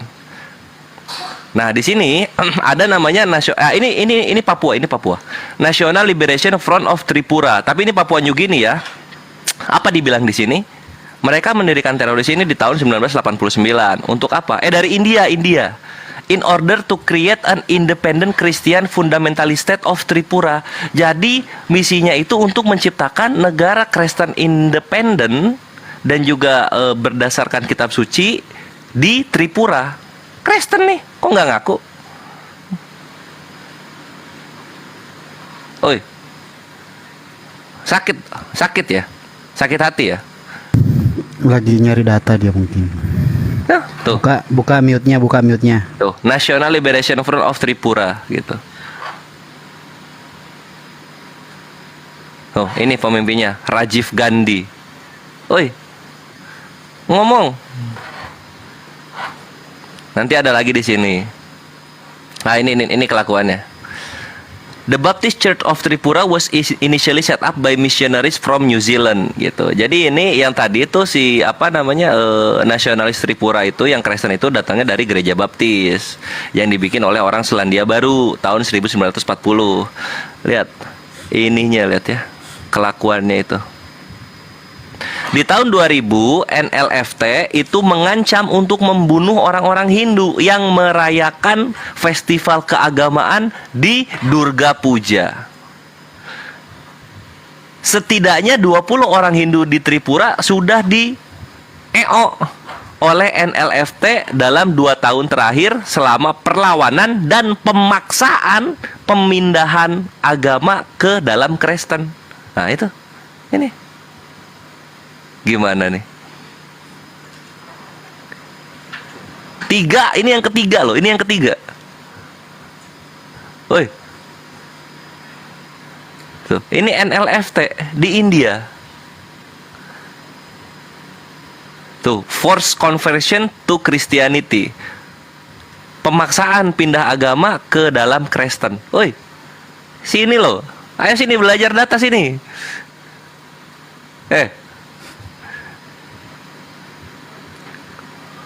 Mana ini orangnya? Anyway, Ikhwan, Bang Dewa aku titip dulu ya. Mau asar-asar, udah asar. Baik. Terima kasih ya Ikhwan Billah ya. Tadi data yang terima diberikan kasih sama banyak. Koles itu sudah luar biasa. Dan yang mengherankan kepada kami itu ya, ketika ada orang Kristen yang membenci orang Islam, mereka mendirikan yang namanya teroris, yang dibunuh hanyalah orang Islam. Tetapi ketika ada orang Islam dikatakan sebagai teroris, sebagai contoh, kita tahu kejadian bom Bali. Ternyata di situ yang korbannya itu bukan hanya orang Islam, bukan hanya orang Kristen. Bahkan orang Hindu pun ada, orang Kristen ada, orang ateis ada, orang Islam ada. Tapi pada saat mereka hanya mampu melihat kalau Islam itu adalah ajaran agama teroris, siapa yang menangkap gerombolan pada saat itu? Gerombolan Amroji CS, siapa yang menangkap? Apakah umat Islam tidak terlibat dalam hal penangkapan? Siapa yang menghakiminya? Umat Muslim. Siapa yang menangkap polisinya? Umat Muslim. Kenapa tidak apresiasi mereka? Yang mereka tahu hanyalah pengeboman yang dilakukan oleh umat Muslim, tetapi yang menangkap mereka tidak tahu.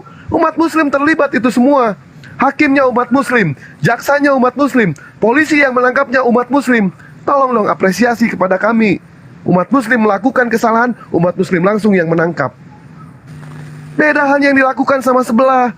Mereka benci sama Islam, korbannya Islam semua. Tetapi ketika umat Muslim melakukan kesalahan, yang korbannya termasuk umat Muslim juga. Betul tidak? Kami tidak munafik. Umat Muslim yang melakukan yang namanya kesalahan, pada saat tetap dia mengatakan La ilaha illallah Muhammad Rasulullah, dia tetap Muslim. Tapi pada saat mereka melakukan yang namanya teroris, pengeboman, pembunuhan, mereka mengatakan itu oknum. Itu oknum. Luar biasa penilaian mereka ya. Seperti ini ya. Tidak fair. Terakhir dari Dewa, sebelum Dewa pamit, kalaulah Islam itu hanyalah agama ibadah ya, hanyalah agama ibadah, Nabi Muhammad tidak akan pernah berdiri di medan perang. Nabi Muhammad tidak akan pernah memimpin di medan perang. Kami mengakui, kami jujur mengakui. Tapi lihat mereka, ajaran kasih. Tetapi ketika diperlihatkan yang namanya fakta, mereka berusaha untuk ingkar dengan fakta itu. Beda halnya dengan kami umat Muslim. Pada saat kami terjadi yang namanya peperangan, terjadi yang namanya perang, kami diajarkan yang namanya ajaran kasih. Aturan kami diterapkan sama Rasulullah SAW. Dewa, kalau kau perang, jangan pernah kau menghancurkan tempat ibadah, jangan pernah kau membunuh perempuan, jangan pernah kau membunuh tawanan yang sudah menyerah. Luar biasa di Islam. Sampai peperangan saja kami diajarkan yang namanya ajaran kasih. Tapi lihat mereka, ketika mereka melakukan yang namanya pembantaian, melakukan peperangan, begitu buasnya mereka menghancurkan kami semua. Santri-santri dimasukkan ke dalam masjid, dibakar hidup-hidup, santriwatinya mereka perkosa, mereka cemplungkan ke dalam sumur. Buas mereka itu kepada kami umat Muslim. Kenapa? Karena mereka tidak punya aturan. Kami dalam peperangan punya aturan, punya ajaran kasih, diajarkan oleh Rasulullah SAW. Kami tidak takut sama pimpinan. Yang kami takut adalah ancaman dari Allah. Yang kami takut ketika kita meninggal nanti, ternyata kita melanggar aturan Rasulullah, kami tidak diakui oleh umatnya Rasulullah. Itulah yang kami takuti. Jelas ya, Iwan Pilah di sini ya. Silakan. Dewa mau asar juga ini.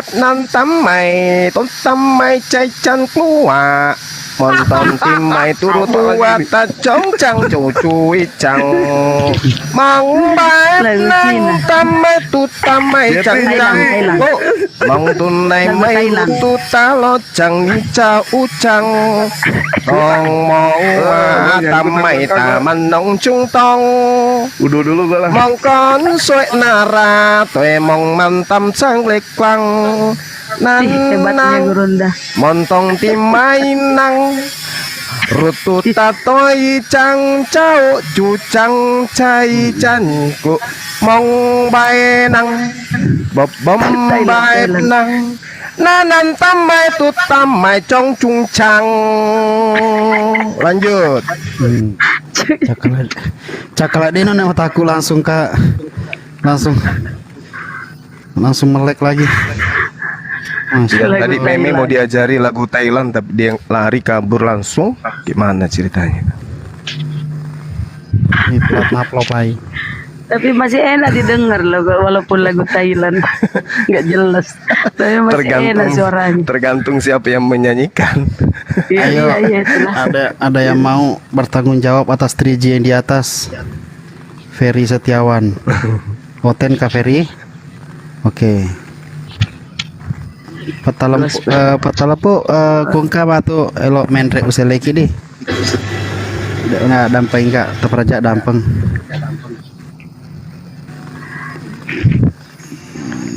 Oke, saya naikin lah daripada Igan atau mangor? Enggak atau mangorok dia harus itu. Iya, nak itu kapan?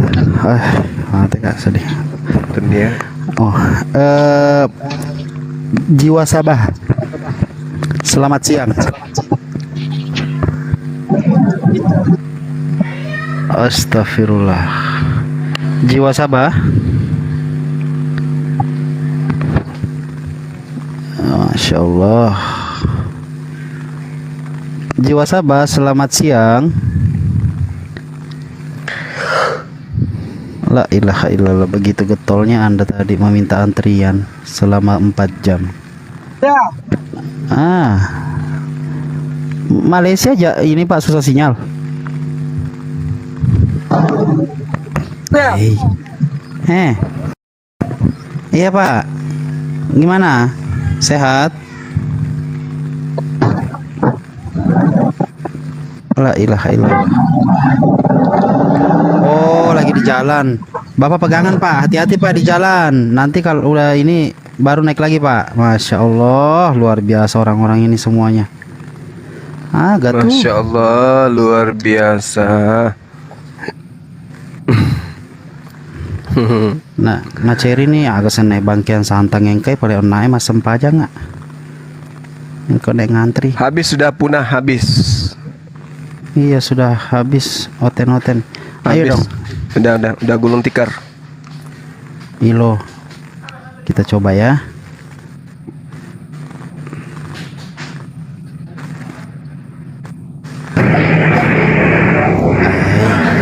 Oke, selamat siang. Waalaikumsalam warahmatullahi wabarakatuh. Oh, assalamualaikum warahmatullahi wabarakatuh. Gimana Pak? Alhamdulillah. Sama-sama Joram Bugis. Iya, ada yang mau disampaikan Pak? Kalau saya sih penyampaiannya Bang Suma luar biasa. Itu aja. Iya Pak. Oke. Terima kasih Pak. Terima kasih Daengku Dengilo. Apa kabar Bang Suma? Iya. Baik, alhamdulillah. Teki Monro. Pare-pare Bang. Saya yang tempo hari itu datang Bang, waktu datang Bang Handi sama Pare, Batu Kiki. Ya, Batu Kiki. Sumpang. Lumpue Bang. Lumpue, terminal Lumpue. Betul. Iya. Betul. Dari Tenia. Iya. Masya Allah. Ya, sehat-sehat. Alhamdulillah. Oke, saya turun dulu semua. Oke, siap. Assalamualaikum warahmatullahi wabarakatuh. Iya, salam sama teman-teman di Parepare. Iya, Bang. Waalaikumsalam warahmatullahi wabarakatuh. Ini lagi santai Gurunda. Habis sholat asar di masjid baru. Masya Allah. Biasa. Ada orang yang mau nanya-nanya sama Gurunda. Lenat penak ceklok cowok oke dai. Oh, Iya, silakan. Ini pelat ya. Nah, Pak.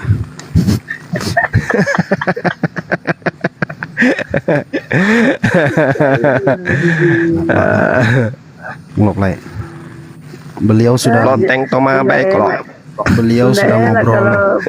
Bang Ibas nggak enak, Gurunda aja ya. Iya deh, iya. Apa nggak enak sih Nasem? Papa Beverly, ini langsung ke inti pertanyaan aja ya Pak ya? Ya, ini langsung. Atau ini jaringannya lagi? Assalamualaikum warahmatullahi wabarakatuh, Gurunda Zuma. Assalamualaikum warahmatullahi wabarakatuh. Waalaikumsalam warahmatullahi wabarakatuh. Bang Suma, gimana kabar?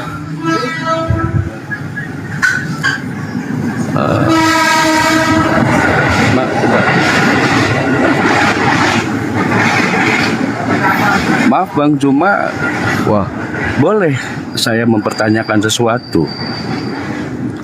Ini bukan hal debat, tapi hal takwil mimpi. Boleh. Nama saya Waduh. Asli Ahmad Yani. Siapa? Oh, Bang Handi, ada Bang Handi. Siapa? Oh, Bang Handi, ada Bang Handi. Handi kalau mimpi, beliau Bukan peramal ini, Gurunda Iya. bukan peramal. Ini bukan. Maksudnya saya mau tanya, apakah ini Nabi Isa atau saya terkecoh oleh iblis atau bagaimana? Gitu. Itu maksudnya yang saya mau tanyakan. Saya sudah bertahun-tahun mengikuti YouTube Bang Oh, Zuma. boleh. Sudah. Silakan. Oh, boleh. Gitu. Jadi insya Allah pada tahun 2010 ya saya di Kabupaten Karawang Jawa Barat pernah dicalonkan wakil bupati oleh wakil bupati yang sedang berdinas pada saat itu. Beliau mau jadi bupati gitu. Kemudian singkat ceritanya kita sosialisasi ke seluruh kecamatan ya, ke seluruh kecamatan. Kemudian di sosialisasi ke-16 kecamatan ke-16 saya ke kecamatan Batu Jaya. Di Batu Jaya itu terdapat namanya Candi Jiwa. Biasanya di Indonesia ini candi-candi itu digandrungi dan diakui adalah tempat ibadahnya agama Hindu atau Buddha gitu kan. Nah, ketika kami datang ke sana sosialisasi, memang banyak orang-orang Buddha botak-botak baju kuning kain kuning itu berkumpul di sana, entah acara apa kita nggak tahu. Pokoknya saya datang ke sana. Kemudian saya datang ke sana, kita pelajari sejarah candi ini. Pak Bever, beli bukunya. Pak Bever, izin Ya. Pak. Langsung aja ke intinya dengan mimpi bapaknya. Baik. Sepulang dari candi itu, waktu di candi itu saya mengambil kepingan batu, pecahan batu saya kantongin karena saya merasa itu tempat magis gitu kan. Kemudian saya pulang. Setelah pulang sosialisasi, saya mandi, kok badan saya nggak enak, saya dikerokin, terus saya tidur. Malam itu juga saya mimpi sholat diimami oleh manusia berbadan tinggi besar, berjubah putih, tapi tidak bersurban, hanya berselendang berkerudung. Dan beliau sangatlah sopan, santun, baik, dengan berbahasa yang saya tidak mengerti bahasanya. Kalau Urdu, India, insya Allah Pakistan, saya ngerti bahasanya. Tapi kalau ini saya nggak ngerti. Yang saya tangkap bahasanya ada kata ini iso.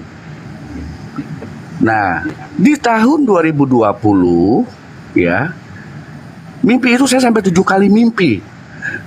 Di tahun 2020 awal COVID, awal COVID, saya kan nggak kemana-mana, saya di rumah, ya.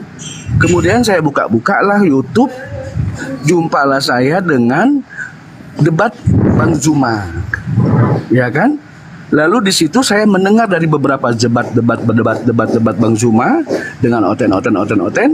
Ada Bang Zuma mengatakan bahasa Aramaik yang bermiripan dengan bahasa Arab, gitu.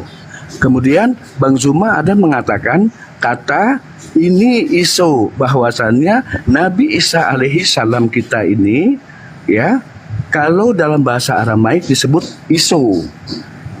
Ini saya ingat dan terngiang-ngiang terus kata-kata ini. Saya sulit sekali untuk jumpa dengan Bang Zuma. Alhamdulillahirabbil alamin, kali ini dapat saya jumpa dengan Bang Zuma. Bersyukur kepada Allah saya. Maksud saya yang saya mau tanyakan, apakah yang saya mimpikan itu Isa alaihissalam atau apa?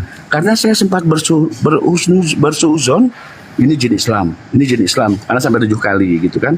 Saking ketakutannya saya, kepingan batu yang pernah saya ambil saya suruh pulangin lagi ke tempatnya oleh tim ses saya pada saat itu. Tapi tetap saya bermimpi lagi sampai 7 kali. Sampai 2 tahun terakhir yang saya nggak mimpi. Nah, pertanyaannya, apakah yang hadir di mimpi saya itu dia Nabi Isa, karena menyebutkan ini iso, itu yang saya tangkap dan saya padukan dengan ucapan Bang Zuma. Itu poinnya. Oke, Pak. Silakan Guru. Baik. Silakan Guru. Iya, baik. Saya menyikapi hal ini terkait dengan penyebutan Nabi Isa alaihissalam dalam bahasa. Sebentar Gurunda, maaf. Bapak Beper, saya mute dulu ya karena mantul suaranya biar nggak keganggu. Oke, lanjut Gurunda. Baik. Iya.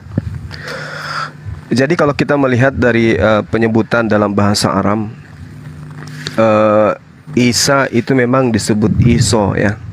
Itu dalam bahasa Mike yang kemudian disebut bahkan orang-orang Kristen di Persia, Kristen Ortodoks itu menyebut dengan nama itu Iso atau Isa dalam pengajaran Islam gitu ya.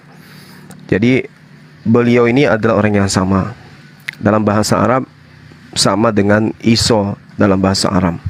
Nah, kemudian terkait dengan mimpi, kalau di Islam mimpi itu adalah bunga tidur atau mimpi itu adalah sebuah pesan. Tetapi di balik itu semua, umat Islam, kita sebagai Muslim juga harus menyadari bahwa pada saat kita tidur, iblis itu tidak tidur. Ya, iblis dalam hal ini adalah setan ya, atau jin kafir, atau jin kufur yang ingkar terhadap perintah Tuhan kepada mereka, yang bersumpah untuk menyesatkan manusia. Jadi cara iblis menyesatkan itu tidak sekaligus, tapi step by step, selangkah demi selangkah, menggiring manusia kemudian untuk melakukan suatu perbuatan yang menjauhkan kepada Allah. Islam itu datang ketika Rasulullah Muhammad SAW diperintah untuk menyeru kepada seluruh umat manusia, wa ma arsalnaka illa kaffatan linnas basyira wa nadhira, walakin akan tetapi kebanyakan dari manusia tidak mengetahui. Nah, kesempurnaan Islam itu tidak ada di dalamnya ada poin tentang mimpi. Tidak ada pemberitaan di dalam 30 juz Al-Quran itu terkait dengan kesempurnaan akidah apabila kita bermimpi bertemu dengan sosok yang bernama Isa atau Iso. Jadi hal seperti ini itu tidak perlu kemudian abangku ini besar-besarkan di dalam kehidupan abang, menganggap sesuatu itu adalah sesuatu yang sangat-sangat fundamental dalam akidah abang, sehingga harus cari tahu ini Isa atau siapa gitu. Itu tidak perlu. Itu hanya anggap saja itu adalah sebuah untaian mimpi yang mana untaian ini adalah suatu hal di mana ada 2 hal yang dipahami. Yang pertama, yakini Isa itu adalah utusan Allah kepada Bani Israel. Yang kedua, iblis pun bisa menyerupai dengan manusia selain daripada baginda Rasulullah Muhammad SAW. Bahkan nyamar malaikat pun bisa. apalagi hanya sekedar nyamar seperti manusia berjubah, lalu kemudian ada suara ini adalah Isa. Itu poin kedua. Poin ketiga, Subhanallah. poin ketiga, di dalam keberadaan kita sebagai umat Islam, kita memahami bahwasanya Islam berdampingan dengan sebuah konsep pemahaman, ya, sebuah konsep ajaran, di mana ajaran ini senantiasa membicarakan satu oknum, tapi satu pribadi, tetapi dua pemberitaan pengajaran, yang mana masing-masing pengajaran itu memiliki prinsip dasar, yaitu kitab. Islam mengajarkan tentang Nabi Isa alaihissalam, teman Kristen juga mengajarkan Yesus Kristus. Di Islam tidak ada kaidah mimpi tentang dia, bahwa Islam itu dibenarkan umatnya ketika mereka bermimpi bertemu dengan Nabi Isa. Itu tidak ada. Atau orang yang didatangi Nabi Isa alaihissalam akan mendapatkan karamah, akan mendapatkan sesuatu yang di mana melahirkan satu kelebihan daripada orang tersebut. Tetapi hal ini tidak memiliki kaidah apa-apa. Nah, kedua, selanjutnya di dalam kitabnya teman Kristen di Matius 24 nomor 23 dan 24, di situ Yesus sendiri berpesan bahwa jika ada yang berkata kepadamu ada Yesus di sini, ada Mesias di sini, ada Mesias di sana, jangan kamu percaya. Itu Isa atau Yesus sendiri berpesan seperti itu. Jangan kamu percaya. Jadi pola yang ada kemudian menyikapi mimpi abang saya ini adalah buat tidur, hanya sesuatu yang menguatkan iman saudara bahwa Isa alaihissalam itu memang adalah nabi yang datang kepada Bani Israel yang masih hidup sampai sekarang, yang diangkat oleh Allah ke langit tanpa kemudian mengalami kematian layaknya manusia biasa, lalu kemudian akan datang yang kedua kalinya. Dan yang ketiga, mimpi abang ini menguatkan keislaman abang, bahwasanya kami umat Islam ketika mendengarkan informasi ada Yesus di sini, ada orang sholat tahajud didatangi Yesus, ada orang yang kemudian mimpi didatangi Yesus, ada orang kemudian lagi puasa buka didatangi oleh Yesus, bahkan tidur didatangi oleh Yesus, maka pesan Bible, jangan engkau percaya. Saya kira begitu bang. Lebih dan kurangnya mohon dimaafkan. Oke, silakan dibuka mute-nya Pak Bipor. Maaf Bang Zuma, saya pahami apa yang Bang Zuma jelaskan. Tapi yang menggelitik atau yang mengganggu pikiran saya adalah ketika kita ke sana, kita kan beli buku sejarah Batu Jaya itu, Candi Batu Jaya itu.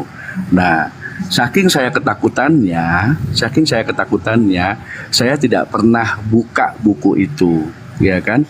Karena saya merasa, aduh, kok mistis ya gitu. Enggak lah, saya malas baca bukunya. Dan pernah dibaca buku itu oleh anak saya yang paling besar gitu kan. Ketika dibaca buku itu oleh anak saya, ternyata tembikar-tembikar, keramik-keramik, bejana-bejana, benda-benda kuno yang terdapat di candi itu dipajang di perpustakaan mereka. Kemudian dan dijelaskan di buku itu bahwa tanah dan batu-batuan dan keramik-keramik, tembikar dan segala macamnya berasal dari Palestina. Sehingga akhirnya saya menyimpulkan, pertama dari buku itu, kedua dari penjelasan Bang Zuma waktu di YouTube ada kata Iso, gitu kan. Saya menyimpulkan, ini Nabi Isa, tapi kok wajahnya tidak seperti gambar-gambar Yesus Oten itu. Kan terlihat kumuh, terlihat kotor, terlihat rambut gondrong tak teratur gitu, dan nggak bersih kelihatannya. Ini beda, ini berkerudung bersih, berjubah putih bersih, bercahaya. Oke. Dan Bapak sangat lemah Beper, lembut. iya izin Pak. Bapak Beper tadi menyimakkan penjelasan Gurunda Zuma Pak. Menyimak, sangat Ya, menyimak. oke. Artinya, Berarti insya Allah sudah terjawab ya Pak ya, semuanya ya Pak ya. insya Berarti ya, Allah Pak ya? sudah terjawab. Ya sudah, oke. Oke Pak. Maksudnya Sabar host. Oke, silakan. Sabar. Pesan apa yang terakhir ingin saudara abang saya ini sampaikan? Sabar ya host. yang ingin saya sampaikan, saya yakin saya setelah mendengar Gurunda Zuma ngomong Iso dalam bahasa Aramaik, karena saya tidak mengerti bahasa Aramaik, ya, saya yakin itu Nabi Isa. Dan yang membuat saya yakin lagi setelah baca bukunya, setelah saya baca buku lagi, benar-benar tembikar-tembikar itu berasal dari tanah Palestina. Astagfirullahaladzim, saya sudah berburuk sangka bahwa itu jin, ternyata apakah ini Nabi Isa gitu loh. Tapi saya yakin itu Nabi Isa. Tapi Saya tidak berminat untuk mempertanyakan ke oten-oten ke siapa yang non-Islam gitu ya. Karena saya merasa beda dengan yang saya impikan dengan yang digambar-gambar yang selama ini kita lihat gitu loh. Yang saya pesankan ya mungkin kalau kita umat Islam bermimpi yang seperti digambar oten itu mungkin jin atau iblis. Tapi kalau yang saya impikan saya yakin insya Allah itu Nabi Isa. Ya, oke, baik. Yang pertama, sebelum kita ini ya, yang pertama yang perlu kita imani, yang perlu kita pahami sebagai umat Islam itu harus memahami bahwasanya kedatangan Nabi Isa alaihissalam yang kedua kalinya itu nanti di akhir zaman. Itu kaidah Quran. Jadi kedatangannya bukan dalam mimpi ya dan seterusnya. Al-Quran menjelaskan itu dalam surah As-Zukhruf dan bagaimana kemudian Allah Subhanahu wa taala memberikan tanda akan akhir zaman yaitu ketika Nabi Isa alaihissalam turun untuk yang kedua kali. Ya. Terus kemudian baik. Ya, terus kemudian ketika di dalam kitabnya teman kita Kristen, tanda kedatangan beliau itu adalah seperti cahaya yang bercahaya dari timur sampai ke barat. Artinya kedatangan Nabi Isa alaihissalam itu diketahui oleh setiap manusia. Itu diketahui oleh setiap manusia. Dalam arti kata bahwasanya dari timur ke barat cahayanya bersinar, berarti semua yang bisa melihat cahaya matahari itu akan melihat dan mengetahui akan kedatangan beliau Nabi Isa alaihissalam. Itu yang diterangkan dalam kitabnya teman-teman kita Kristen. Nah, terakhir dari saya, Bang, yang seperti ini sekali lagi saya katakan, jangan dibesar-besarkan di dalam diri saudara sehingga melahirkan sebuah keadaan di mana keadaan itu menyalahi daripada syariat Islam itu sendiri. Akan tetapi jadikan ini sebagai pelajaran yang justru akan semakin mendekatkan abangku ini kepada Allah, mendekatkan abang. Subhanallah. Karena siapapun bisa meniru Nabi Isa alaihissalam, siapapun bisa meniru, kecuali meniru baginda Rasul Muhammad SAW itu tidak bisa. Iblis tidak punya daya dan kekuatan untuk meniru Rasulullah. Iya, silakan. Baik. Jadi kalau yang datang kepada saudara Rasulullah Muhammad SAW, ya gimana? Dalam mimpi itu beliau mengajak saya sholat, seraya saat itu sholat asar, gitu. Dan anehnya ketika kita sudah berjalan menuju mobil, gitu kan, dalam mimpi itu beliau melambaikan tangan kembali sholat, gitu. Iya, baik. Jadi gini, abangku. Mohon maaf, terlepas daripada mimpi itu mengajarkan sholat, tapi yang perlu dipahami saat ini adalah mengajak sholat. Yang perlu dipahami saat ini adalah iblis itu memiliki metode dan cara-cara menyesatkan. Tadi saya katakan step by step. Mungkin hari ini ngajak sholat, hari ini bisa jadi ngajak sholat. Setelah kita yakini bahwa dia adalah Nabi Isa alaihissalam, maka boleh jadi besok datang lagi dalam mimpi, lalu memberikan fatwa. Karena abang sudah percaya dia Nabi Isa, maka fatwa itu sebagai satu kebenaran. Fatwanya bisa jadi Anda jadikan sebagai satu pedoman, sehingga Anda menuruti fatwa berikutnya. Karena iblis itu cara menyesatkannya itu pelan-pelan, step by step, membisikkan kesesatan kepada manusia itu dengan cara-cara tersendiri. Dan faktor kejiwaan itu mempengaruhi metode iblis dalam menyesatkan manusia. Cara menyesatkan para ulama berbeda, cara menyesatkan iblis itu kepada manusia awam berbeda, cara menyesatkan manusia yang suka merenung, yang suka membaca, yang suka berfantasi itu berbeda-beda. Nah, tetapi terlepas dari itu semua, terlepas daripada itu semua, itu adalah sebuah kelebihan yang Allah berikan kepada abangku ini. Saya hanya minta supaya hal itu jangan dijadikan sebagai satu pemikiran bahwasanya yang datang mutlak adalah Nabi Isa alaihissalam, sehingga bisa merubah tatanan Quran yang mengatakan kedatangan Nabi Isa itu kelak nanti di akhir zaman. Sekira gitu ya. Abangku ya. Baik, sehat selalu, Bang. Alhamdulillahirrabbilalamin. Bang Zuba, terima kasih banyak. Saya tidak akan pernah bagaimana dengan mimpi ini. Hanya saja saya cuma mempertanyakan ke Bang Zuma, apakah ini benar saya mimpi Nabi Isa karena tidak sama dengan gambar-gambar Yesusan itu. Nah, apakah bagaimana? Ternyata, tapi kalau ini benar Nabi Isa yang datang dalam mimpi saya bersyukur alhamdulillah. Tapi tidak ada fatwa dan tidak ada anjuran-anjuran yang beliau berikan karena bahasanya juga saya tidak mengerti. Cuma satu kata iso yang saya mengerti, dan 7 kali datang mimpi seperti itu sama nggak pernah berubah. Dan terakhir saya mimpi 2 tahun yang lalu tetap seperti itu. Insya Allah saya tidak akan menjaga iman saya, dan saya merasa lebih agamis setelah itu. Lebih beda ya. Alhamdulillah, masya Allah. Insya Allah lebih agamis saya setelah itu. Saya lebih menjaga segalanya. Subhanallah. Masya Allah. Bang Sumat terima kasih banyak, Bang Andi terima kasih banyak, semua saudara-saudaraku Muslim terima kasih banyak. Nama Beverly ini nama akun saja, nama saya aslinya Ahmad Yani. Saya di Jakarta tinggal di Jalan Palmeriam. Saya di Kerawang juga ada rumah di sana. Insya Allah. Ya. Salam semuanya. Pak Ahmad jangan pergi dulu Pak Ahmad. Ya baik. Baik. Anda di Palmeriam, aku di Percetakan Negara. Gini Bang, itulah dekat. Jadi kalau masalah mimpi itu udah dijelaskan banyak. Ambil saja begini. Baik. Untuk mencari ilmu bagaimana mengajak sholat, ya tiap hari kita dengar suara azan, nggak perlu lewat mimpi gitu. Kan gitu.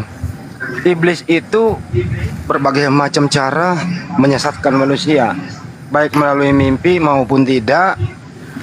Kalau keilmuannya itu biasanya tinggi, itu nggak langsung ngajak pergi ke Lokasari Bang, enggak. Dia ngajak dulu ke masjid. Ya kan gitu ya. Baik. Dia ngajak dulu ke masjid, habis itu baru ngobrol santai. Akhirnya Bapak endingnya juga ke Lokasari kan gitu. Gitu Bang, iblis itu. Ya, kira-kira sih itu sederhana dari saya. Makasih Pak Ahmad. Baik. Insya Allah saya nggak kenal sedikit Lokasari itu.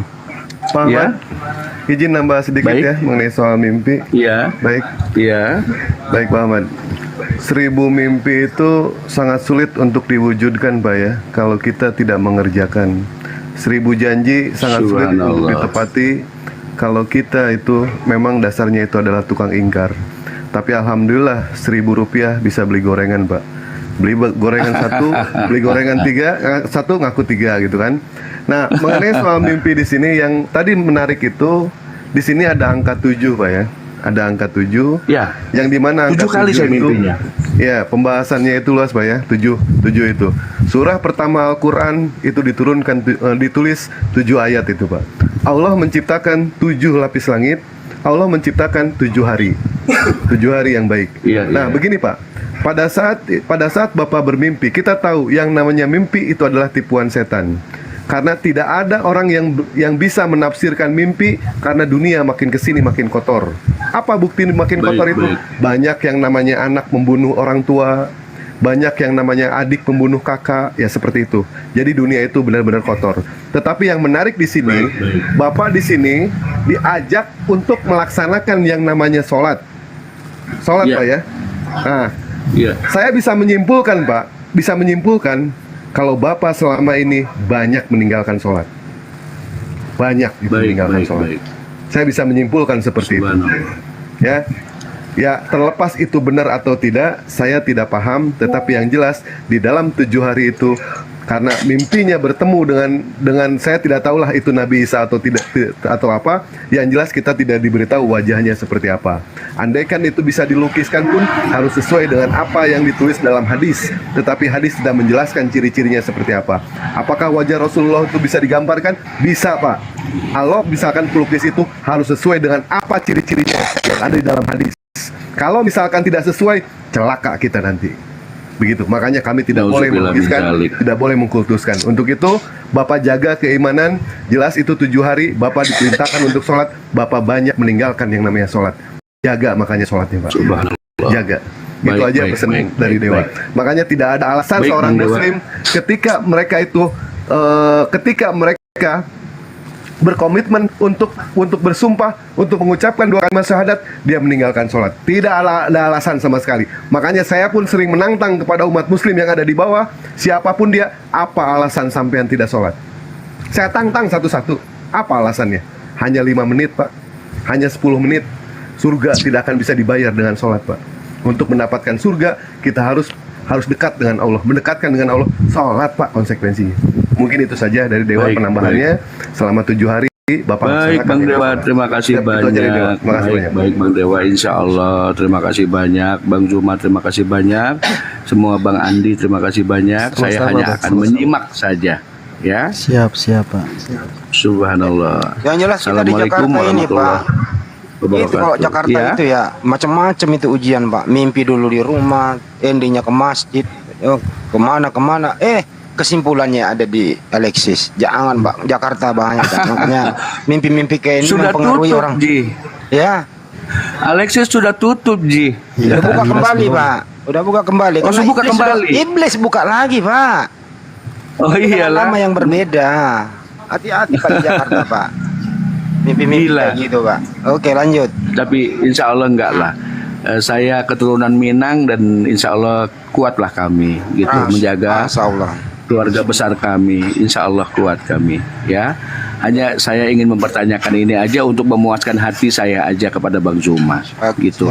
Dan ini salah satu takzim saya ke Bang Zuma juga, insya Allah. Salam takzim Gurunda. Ya abangku, Masya Allah, Barakallah. Rapatkan barisan, jangan menjauh dari orang-orang yang paham agama. Subhanallah. Terima kasih banyak Gurunda. Assalamualaikum warahmatullahi wabarakatuh. Waalaikumsalam warahmatullahi wabarakatuh. Ada orang yang orang yang di bawah nih. Taruh lo. Dia bilang Assalamualaikum warahmatullahi wabarakatuh. Andi Selebes ini langganannya Alexis. Iya benar. Tapi saya ketemu orang tuamu di situ. Emang enak kok baliknya. Waalaikumsalam. Sebentar ya Bang ini. Oke, apa yang mau disampaikan Bang Kanuta? La ilaha illallah. Ya, saya dari Gorontalo, Bang. Iya. Ya, salam jumpa sama Bang Zuma. Enggak, cuma mau tanya nih kan saya Bang. hobinya ini main musik. Kadang sih lalai juga dari sholat, Bang.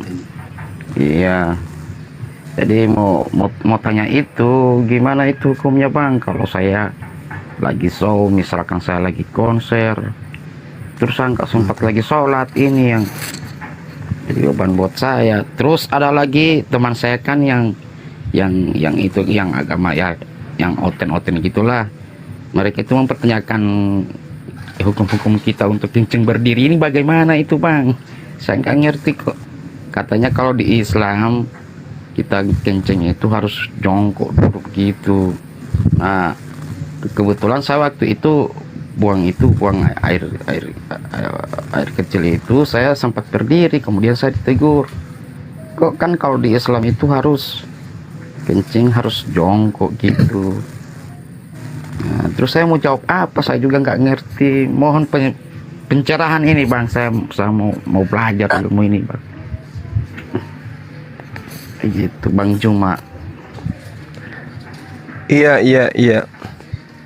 Jadi terkait dengan sholat, ya itu nggak bisa, Bang, nggak bisa ditinggal. Nggak bisa ditinggal. Bagi seorang muslim itu nggak boleh ditinggal. Kalau ada kegiatan, ya habis kegiatan itu kan bisa dilaksanakan atau dijamak gitu ya. Intinya sholat itu bagi orang muslim ya wajib hukumnya, kemudian untuk ini dilaksanakan, tidak bisa tidak, wajib intinya apapun itu. Makanya kalau mau Islam artinya sudah menyiapkan diri untuk tunduk kepada perintah. Makanya di dalam ajaran di luar Islam itu orang-orang kafir itu tidak ada kewajiban. Jadi kalau mau bebas itu di situ tempatnya. Orang kafir itu tidak ada perintah bagi mereka. Syarat dengan perintah. Jadi ada dua pilihan, muslim atau kafir. Sekali muslim, maka kita harus melakukan perintah-perintah apapun konsekuensinya. Itu yang pertama. Kedua, tentang kencing berdiri. Memang Rasulullah Muhammad SAW menurut Bunda Siti Aisyah radhiyallahu an bahwa Rasulullah Muhammad SAW itu tidak pernah kencing berdiri, dan kemudian beliau memang melarang. Siapa yang kemudian kencing berdiri itu tidak mengikuti sunnah beliau. Nah, makanya di dalam hadis riwayat Baihaqi, Rasul Apa kaidahnya itu? Apa kaidahnya? Ternyata ilmu kedokteran pun mengatakan bahwasanya orang yang kencing berdiri itu menyebabkan apa ya? Menyebabkan mereka kemudian bisa kena infeksi saluran kemih. Itu menurut hasil penyelidikan. Jadi bakteri dari urin itu bisa kemudian menyebar ke tempat yang bisa menyebabkan infeksi kantung kemih. Inilah hebatnya Rasulullah Muhammad SAW. Dia tidak menjelaskan pada saat itu, tapi kemudian dengan berjalannya waktu, ilmu kedokteran bisa memaparkan isi kandungan daripada kencing berdiri itu seperti apa. Nah, sama seperti pelarangan babi. Rasulullah Muhammad SAW 1400 tahun silam itu tidak pernah menjelaskan bahwasanya makan babi itu dilarang karena di dalamnya ada kandungan ini. Tapi ilmu pengetahuan setelahnya menjelaskan ternyata di dalam babi itu mengandung hal-hal yang bisa membuat kemudian tubuh kita ini dan bukan cuma tubuh bukan cuma jasad saja, tapi itu bisa mempengaruhi tentang kejiwaan seseorang. Nah, itulah yang perlu saya katakan. Nah, terkait dengan kencing ini tadi, ternyata beberapa studi yang kemudian membandingkan antara efek posisi kencing sambil duduk dan jongkok dibandingkan dengan berdiri, itu melahirkan sebuah hasil penelitian di mana orang yang sering kencing berdiri itu gampang terkena penyakit saluran saluran air kemih gitu ya. Nah, itu memang fakta, gangguan kantung kemih itu disebabkan karena sering kencing berdiri dan ternyata kencing berdiri itu tidak sampai kepada tetesan air kencing yang terakhir. Pada saat kita kencing berdiri itu masih ada air seni yang harusnya keluar. Tetapi kalau kita jongkok, maka sisa iya, maka ketika kita jongkok dalam buang air kecil, itu semua yang harusnya keluar pada fase itu keluar semua. Seperti itu. Itu dari saya sih ya. Karena saya bukan ahli kedokteran, tapi saya bisa memberikan itu karena saya banyak teman dokter yang kami sering sharing tentang hadis Rasulullah yang terkait dengan kencing berdiri. Apalagi kencing berlari itu bahaya tuh. Coba tanya Dewa, udah berapa kali Bang Dewa itu masuk rumah sakit karena kencing berlari. Itu Bang, yang kedua musik katanya Bang. Yang kedua musik. Iya, sudah tadi kan. Jadi kita tidak masuk ke musiknya, kegiatan-kegiatan beliau yang kemudian menyita waktu beliau untuk kemudian meninggalkan sholat. Tapi saya rasa kalau Anda adalah musisi atau apapun itu, Anda bisa pamit sebagai musafir, Anda bisa menjamak sholat Anda kan gitu. Silakan. Baik, saya tambah sedikit Pak ya untuk mengenai soal musik. Apakah musik itu haram? Tidak Pak. Yang haram itu adalah suara sendok sama garpu kita Pak. Pada saat tetangga kita tidak makan, kita makan kenyang. Itulah musik yang paling haram Pak. Ya Pak. Itu satu. Yang kedua, ada satu riwayat Pak ya. Ketika Utsman bin Affan dalam perjalanan pulang, tiba-tiba kuda yang ditunggangi oleh Utsman itu meringkik keras melewati kuburan tua. Kemudian sahabatnya bertanya kepada Utsman, "Ya Utsman, ada apa?"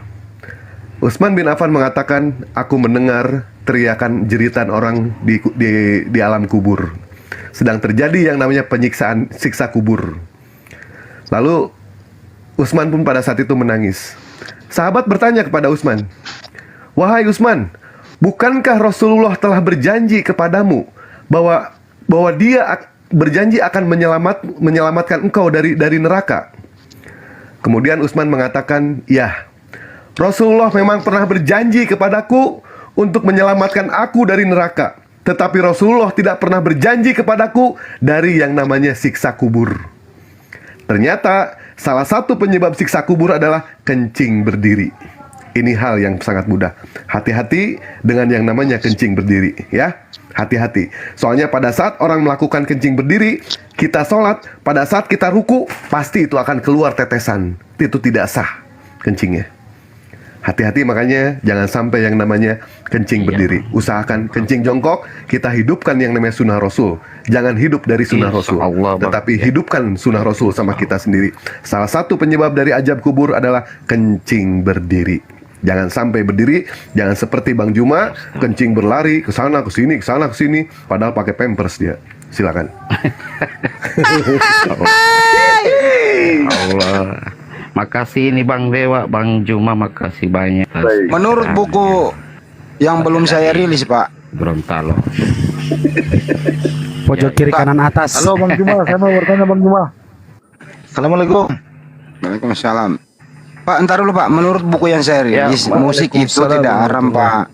Yang mengharamkan musik itu adalah personalnya, penyanyinya, terus apa yang lirik lagu itu gitu loh, gitu ya. Tapi kalau isi lagunya edukasi, islami, tidak erotis, nggak ada masalah itu musik. Terus waktunya di mana, tempatnya di mana gitu, nggak ada masalah gitu.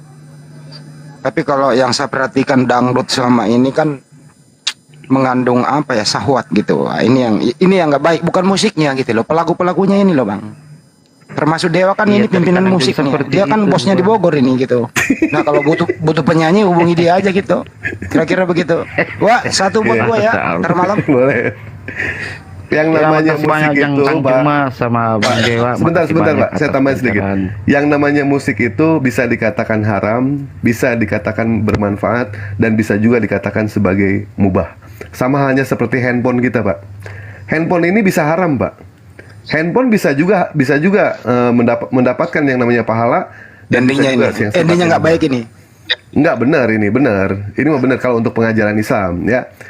Dan terus kalau misalkan perempuan nih ya, perempuan sedang makan dia dapat dosa. Perempuan, bahkan seorang perempuan sedang sholat pun, sedang tidur pun bisa mendapatkan dosa. Dosa jariah. Seperti apa? Misalkan juga dengan tidak menggunakan hijab. Dia sedang sholat saja dibuka sama orang, itu dosa. Dia sedang tidur dibuka sama orang TikToknya tanpa menggunakan yang namanya tanpa menggunakan hijab, dia tetap akan berdosa.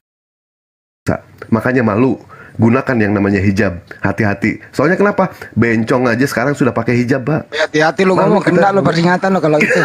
Oh iya. Mau. Silakan. Iya. Nah, makasih banyak ini semua pada Gerunda sama Bang Andi, makasih banyak. Saya mau sedikit mau pamit dulu Bang ya. Hanya mau sholat nih, mau sholat asar Gorontalo sudah lewat ini Bang. Kita lagi jam 5 ini belum asar. Ya Bang, makasih ya Bang ya. Assalamualaikum warahmatullahi wabarakatuh. Waalaikumsalam warahmatullahi wabarakatuh. Kalau di Makassar itu godaan yang terkutuk tuh banyak juga tuh. Hati-hati juga teman-teman di Makassar ya. Yang lo pikir ada Masjid Asmaul Husna di sana lo jauh dari godaan. Waduh, hati-hati juga gitu. Jadi dimanapun godaan itu ada. Halo Bang Juma. Saya bertanya Bang Juma. Apa sih Pak Nasution? Iya. Bang, tupus-tupus Pak. Jaringan tupus-tupus Pak.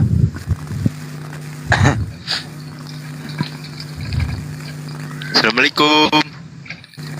Waalaikumsalam. Assalamualaikum Bang Dewa, Bang Juma, asik naik. Iya, Superman. Iya Bang. Saya gemeter Bang, sumpah Bang, demi Bang gemeter Bang. Namanya bagus tuh, Super Poki. Saya ngefans Bang sama Bang Juma, sama Bang Dewa, sama Bang Handi nih. Oh ya Allah. Poki aja enak itu dua-duanya. Saya kagak. Saya tiap malam nonton. Gimana? Ngefans sama siapa? Ngefans sama siapa? Coba diulang. Itu Bang. Coba diulang, ngefans sama siapa? Sama Bang Hendi, Bang Juma, sama Bang Dewa. Saya tiap malam nonton itu Bang, lensa apa namanya yang itu Bang di YouTube. Bang Juma, saya mau bertanya Bang Juma. Iya, sebentar. Dulu orang lagi ngomong ini Nasution, Super Poki dulu. Super Poki. Poki tangannya. Bang, saya mau tanya Bang. Lama banget sih. Bang, saya mau tanya, boleh nggak? Poki itu teman-teman bahasa Indonesianya buntung. Poki gitu ya. Mau tanya boleh bang? Iya, iya. Bang, gini bang kan saya mau tanyanya itu bentuk teguran Allah itu kayak gimana sih bang? Jadi gini bang, saya punya pengalaman bang. Jadi saya cerita boleh bang ya? Nggak usah bang, bentuk teguran Allah salah satunya adalah poki, di poki. Nah itu teguran juga tuh kalau poki. Selesai. Oh salah. Saji nih.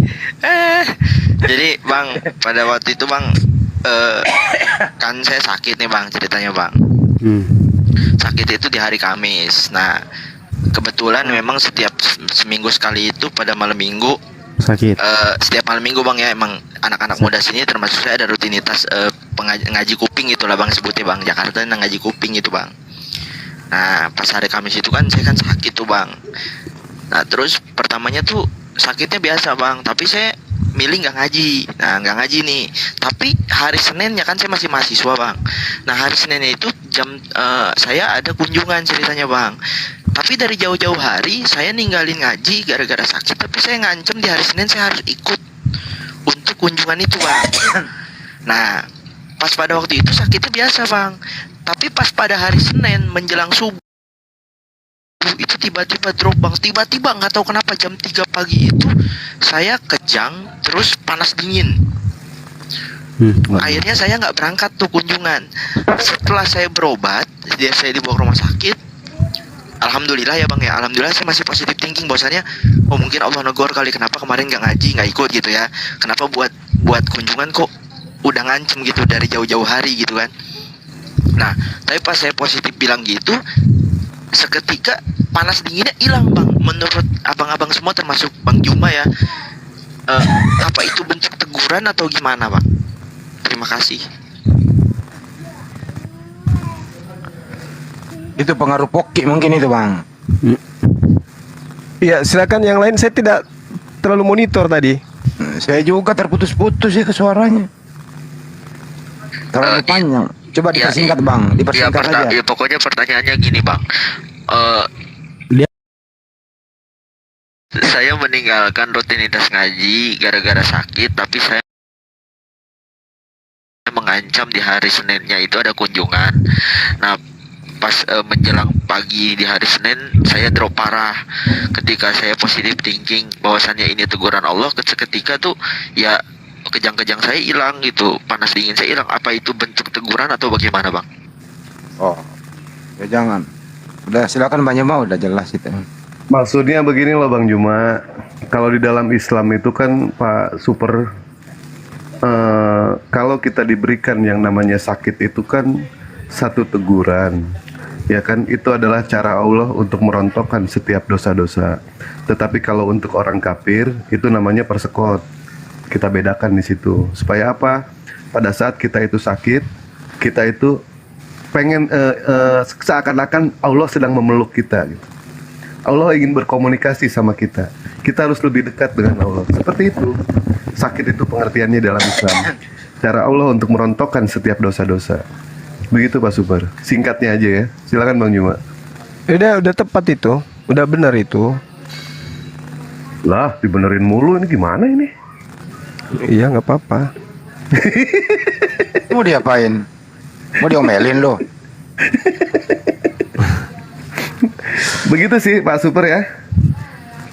Iya Bang Dewa. Terus screenshot dulu. Oh screenshot. Screenshot. Mau ngapain lu screenshot gua? Seneng abisnya bisa naik di atas. Baik. Tapi Ibes jangan di ini ya. Jangan di ini ya. Jangan kena ya Ibes ya. Super Poki. Ya, soalnya nggak ngefan dia sama Bang Ibes. Juma, makasih Bang Juma, Bang Dewa, Bang Hendy. Poki siapa yang Poki? Saya Poki. Yakin lo? Kan enggak, ini nama game doang Bang. Saya kan suka main game. Oh jangan sampai Poki beneran lo ada. Jangan. Enggak Bang. Ya, makasih sekali lagi Bang Dewa, Bang Juma, Bang Hendy semuanya. Abang-abang. Wassalamualaikum. Ya, waalaikumsalam warahmatullahi wabarakatuh. Kata ini kota kasih ruang tahu, kasih jalan. Ada yang emosi dari tadi. Ya. Oh Pak Nasution, silakan Pak. Ada yang nggak mau ditanyakan?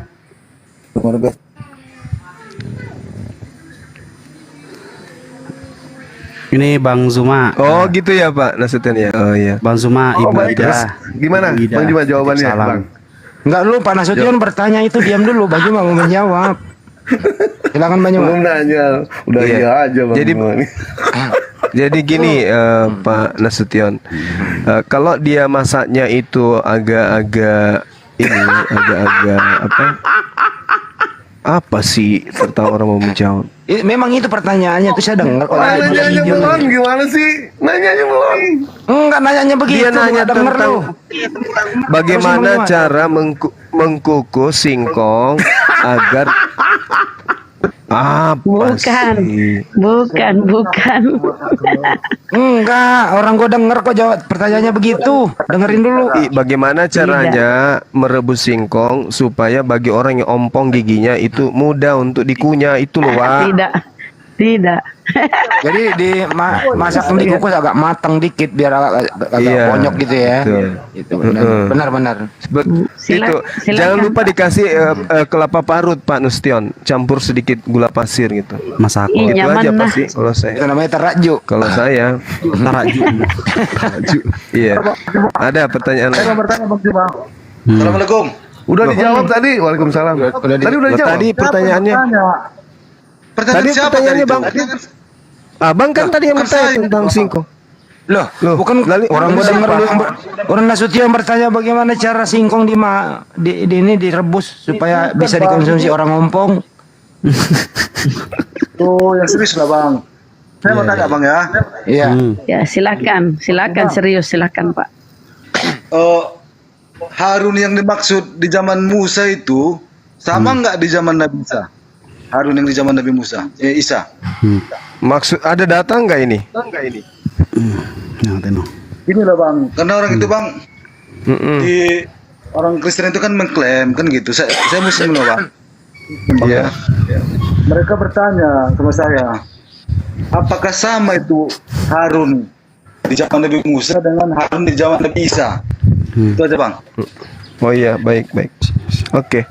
Jadi sebenarnya Maryam itu ya ketika ditanya di dalam Al-Qur'an, Al-Qur'anul Karim tentang ukhta Harun, itu bukan berbicara mengenai saudara kandung, serahim gitu, enggak. Tapi yang dimaksud di sana adalah saudara Harun. Maryam itu adalah seorang wanita mulia, wanita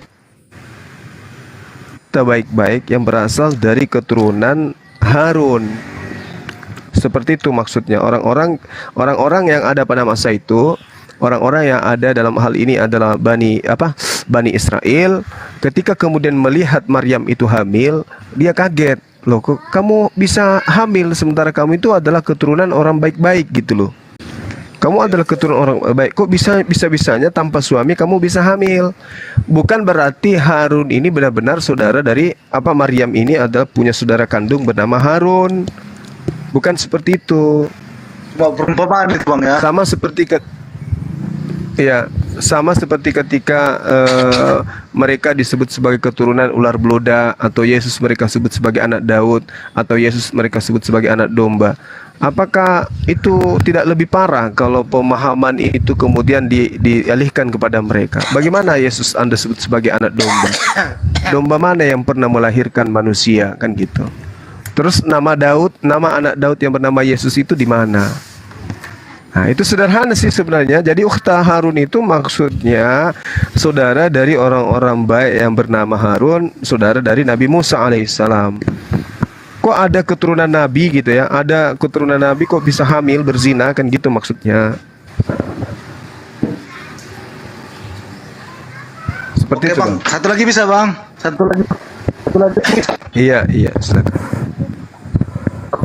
Ini Bang. Batuk, lu batuk, lu tidur lagi ya. Siksa kubur itu ada Bang. Siksa kubur itu ada Bang. Siksa kubur. Karena Bang belum diadili kok udah disiksakan gitu. Gimana? Apa dibilang nih? Siksa kubur itu konsepnya gini, seperti apa Bang? Karena belum diadili kok sudah disiksa. Oke, betul, pas. Siksa kubur ada Bang. Iya, baik. Ya. Jadi gini.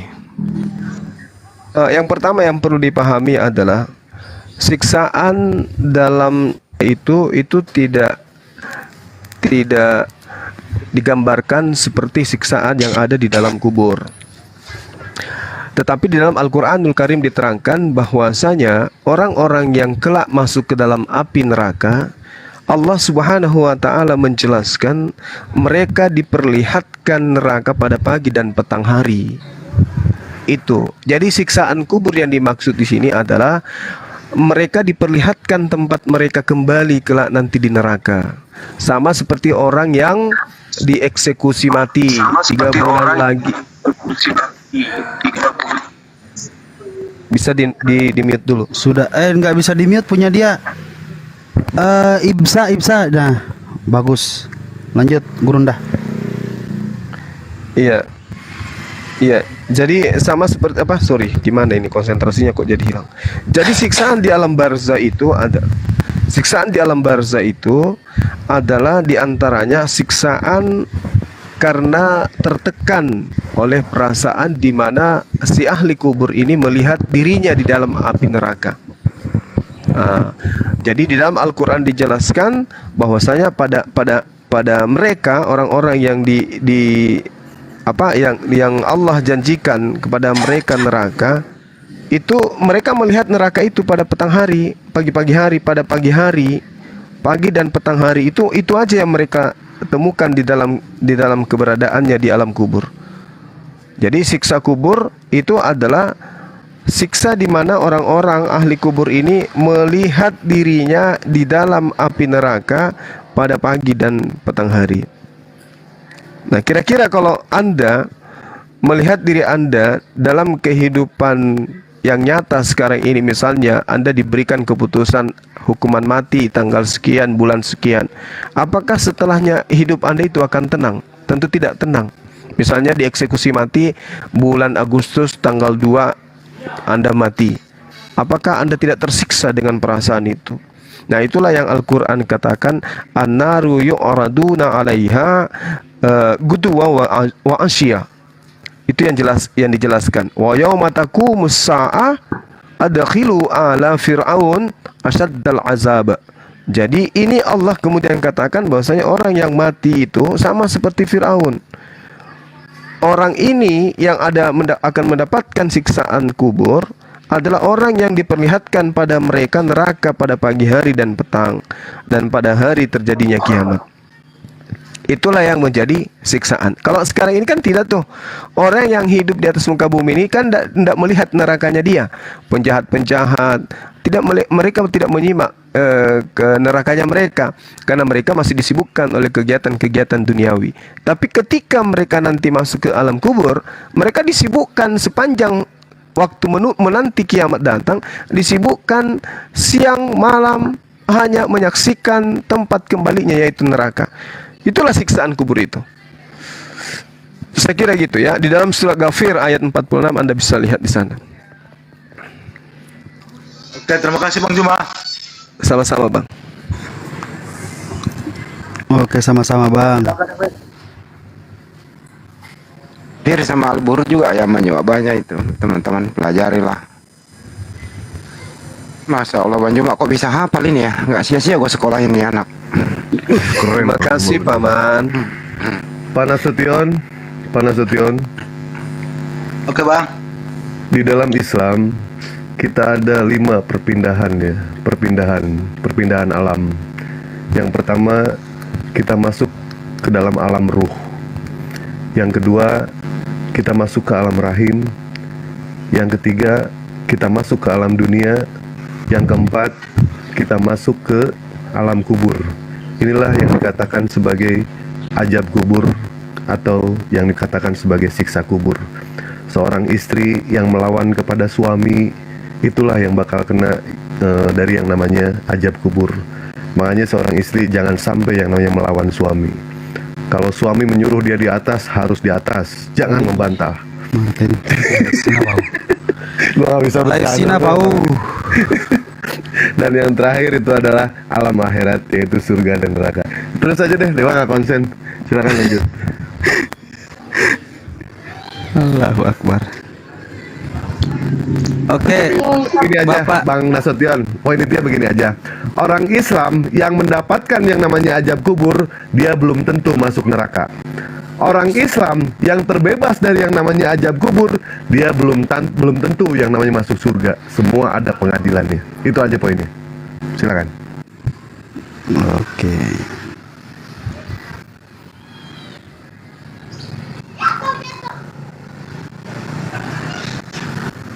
Selamat sore Pak Ibas, Pak Ibsal Fis.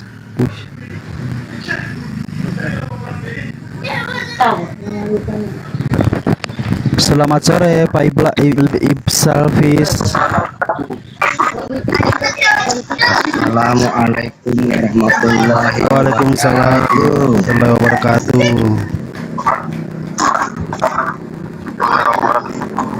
Ini Pak, ada yang mau disampaikan Pak? Bukan Bang Ibas, Bang. LBS Ibsa ya Ibsa. Enggak, aku gini, biasanya aku masuk Bang Juma ini, room inilah kebanyakan tuh debat. Ini kok nggak ada debatnya gitu aja, pengen nanya itu aja. Oh gitu. Dan satu lagi tadi yang tertarik aku itu, Bang Juma bilang apa masalah hijab ya, hijab. Kalau perempuan nggak berhijab, tiktokan itu gitu. Mahadewa yang ngomong itu. Aja Mahadewa. tadi makanya pengen. Mahadewa yang ngomong Pak. Mahadewa, oh iya. Dan satu lagi aku mau nanya nih buat abang-abang semua. Aku ada dengar gini, apa yang dimaksud wanita berpakaian tapi tak seperti berpakaian? Itu aja. Itu bisa juga diartikan seperti wanita yang pakai hijab tapi perilakunya tak ubahnya seperti wanita yang tidak memiliki adab. Tubuhnya dibalut dengan pakaian, tetapi pribadi pembawaan sebagai seorang wanita itu telanjang. Dalam arti kata, etika di dalam bergaul dengan lain jenis, dengan yang bukan muhrimnya itu tak ada batasan. Berhijab dia, tapi perilakunya tidak mencerminkan sebagai seorang muslimah. Jadi tidak serta-merta pepatah itu atau kata-kata itu dinisbahkan kepada seorang wanita yang tidak berhijab. Bisa jadi mereka berhijab jasad tetapi rohnya itu telanjang. Artinya setiap hari pakai jilbab ya untuk kemudian menipu orang lain bahwa saya adalah seorang muslimah yang baik. Tidak mungkin saya melakukan satu tindakan yang bisa mencoreng diri saya sebagai seorang wanita, tetapi ya ternyata mohon maaf ya ditemukan melakukan tindakan yang tidak semestinya. Ada juga yang tidak berhijab tapi mereka bisa menjaga sikap. Pada saat suami keluar rumah, mereka juga tetap menjaga sikap, menjaga amanah sebagai seorang wanita. Tetapi ada juga yang berhijab, begitu kemudian jauh dari orang-orang yang bisa menjadi penghalang untuk melakukan maksiat, justru melakukan kemaksiatan. Intinya Islam itu datang memberikan solusi. Solusinya adalah hijabkan jasadmu dan hijabkan rohmu. Seperti itu. Banyak yang berhijab sekarang ini Bang, tapi menyembahnya kepada manusia. Kan itu ya. Benar. Mikiri. Iya, itu aku tahu Bang. Banyak. Jadi Pak Ibsal, kalau kata pepatah mengatakan percuma menggunakan kerudung kalau yang di bawah sering dimasukin burung. Nah itu seperti itu. Percuma, begini juga ada nih, ada pepatah. Percuma kencang di atas, tapi longgar di bawah. Peliharaannya sendiri ya apa? Ya. Makanya jangan kencang-kencang di atas, yang di bawah yang longgar. Nanti dewa yang masuk gitu. Jadi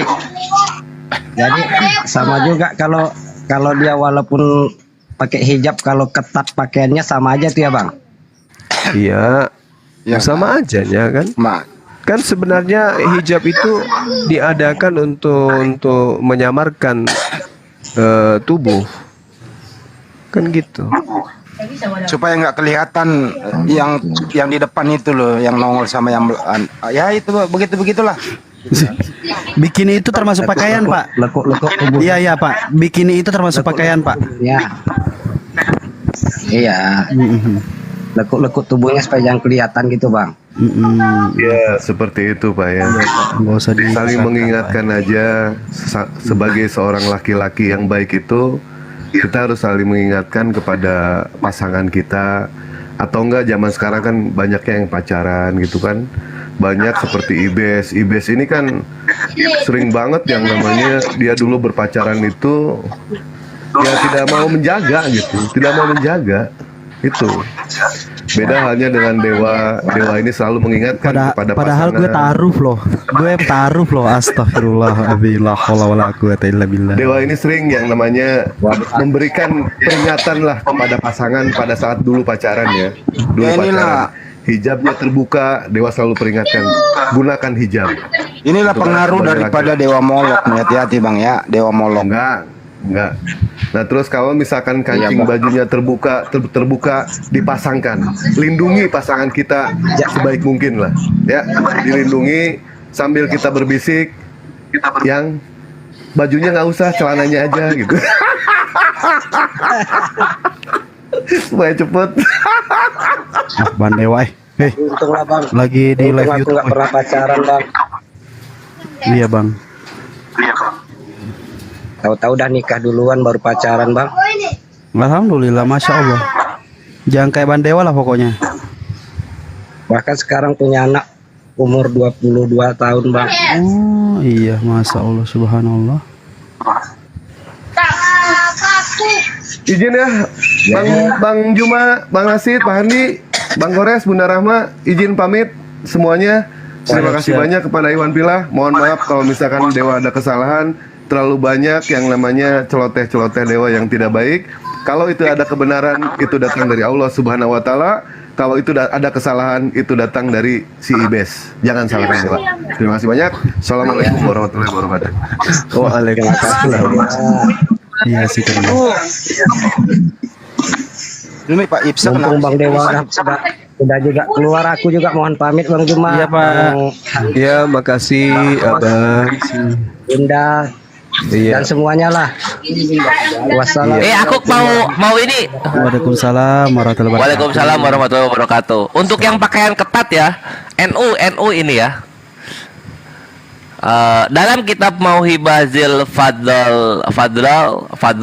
juz 2 halaman 326 sampai 327 dan dalam Minhajul Qawim juz 1 halaman 234, syarat menutupi aurat baik dalam sholat maupun di luarnya itu adalah tertutupinya anggota tubuh oleh pakaian atau sejenisnya serta menutupi warna kulit. Jadi sudah tercukupi apabila pakaian itu menutupi warna kulit. Nah loh, ayo gimana ini? Bukan begitu. Penjelasannya pengertiannya jangan sempit kayak gitu. Menutupi anggota badan itu kan artinya ya jangan pakai pakaian ketat. Kalau pakaian ketat kan masih kelihatan anggota badannya maupun bentuknya ya. Bentuk itu sudah menunjukkan pikiran orang seperti itu gitu loh, menimbulkan syahwat. Mestinya ya longgar dong. Gitu. Itu sih pengertiannya jangan sempit, Pak. Oh, ini dibilangnya warna kulit aja soalnya. Ya tadi itu kan ada tadi menutupi anggota badan. Nah ini nih, waktu Gemini berarti biar ketat yang penting tertutup. Ya. Nggak bisa begitu. Kelihatan buah dadanya nongol-nongol kan. Waduh, apalagi baju baju kaos lengan panjang ketat. Terus jalan lari pagi pakai hijab, terguncang-guncang di depan. Itu kan gimana gitu. Nggak bagus juga. Astaghfirullahaladzim. Loh, emang kenapa? Masalah? Ini. Dari penjelasan di atas bisa dipahami bersama bahwa hukum mengenai pakaian ketat baik untuk sholat maupun di luar sholat selama tidak tembus pandang dan terlihat warna kulitnya tidak menimbulkan syahwat adalah boleh baik bagi laki-laki maupun perempuan. Nah itu ini Oh. Itu kan pendapat. NU. Itu kan bukan NU. kitab suci. Iya. Aku nggak ngarang-ngarang loh. Iya paham, itu saya baca juga. Biasa. Ya, kadang kan karena katanya mengikuti mode jilbab, tapi bajunya itu tidak menutup sampai ke bawah gitu, pokoknya daerah bajunya cuma sampai ke pinggang, jelas terus celana panjang ketat. Itu kan cuma kepala ditutup di atas, di bawah ya dipamer gitu. Ya longgar-longgar lah, jangan terlalu ketat. Bang Hadi mungkin ditutup aja dulu sesi ini Bang Hadi. Iya ya. Iya Bang. Saya sih nggak live, jadi yang terima kasih buat semuanya yang ada di Julik Kipli ya Mabas yang live pada sore ini ya teman-teman di sana. Yang Anda dengarkan ini adalah tanya jawab, edukasi. Kalau sekiranya kami di sini ada sesuatu yang kurang berkenaan, mohon dimaafkan. Tapi saya rasa di balik ini semua ada positif, ada hikmah. Sebagai apa? Sebagai bahan kita untuk memperbaiki diri ke depan sebagai umat Islam. Baik dari tadi topik mimpi, tanya jawab siksa kubur, musik sampai ke pakaian ketat dan seterusnya. Jangan mengambil tindakan sendiri. Bertanyalah apabila ada keraguan di sana. Yang terpenting adalah bekali diri dengan ilmu. Enggak boleh kufur. Kami di sini masih bisa menemani Anda kapan saja. Banjuma 24 jam dibutuhkan oleh umat. Terima kasih buat semuanya. Mohon maaf atas segala hilap. Wabillahi taufiq wal hidayah. Assalamualaikum warahmatullahi wabarakatuh. Sampai jumpa. Terima kasih. Waalaikumsalam warahmatullahi wabarakatuh. Waalaikumsalam warahmatullahi wabarakatuh. Closing juga.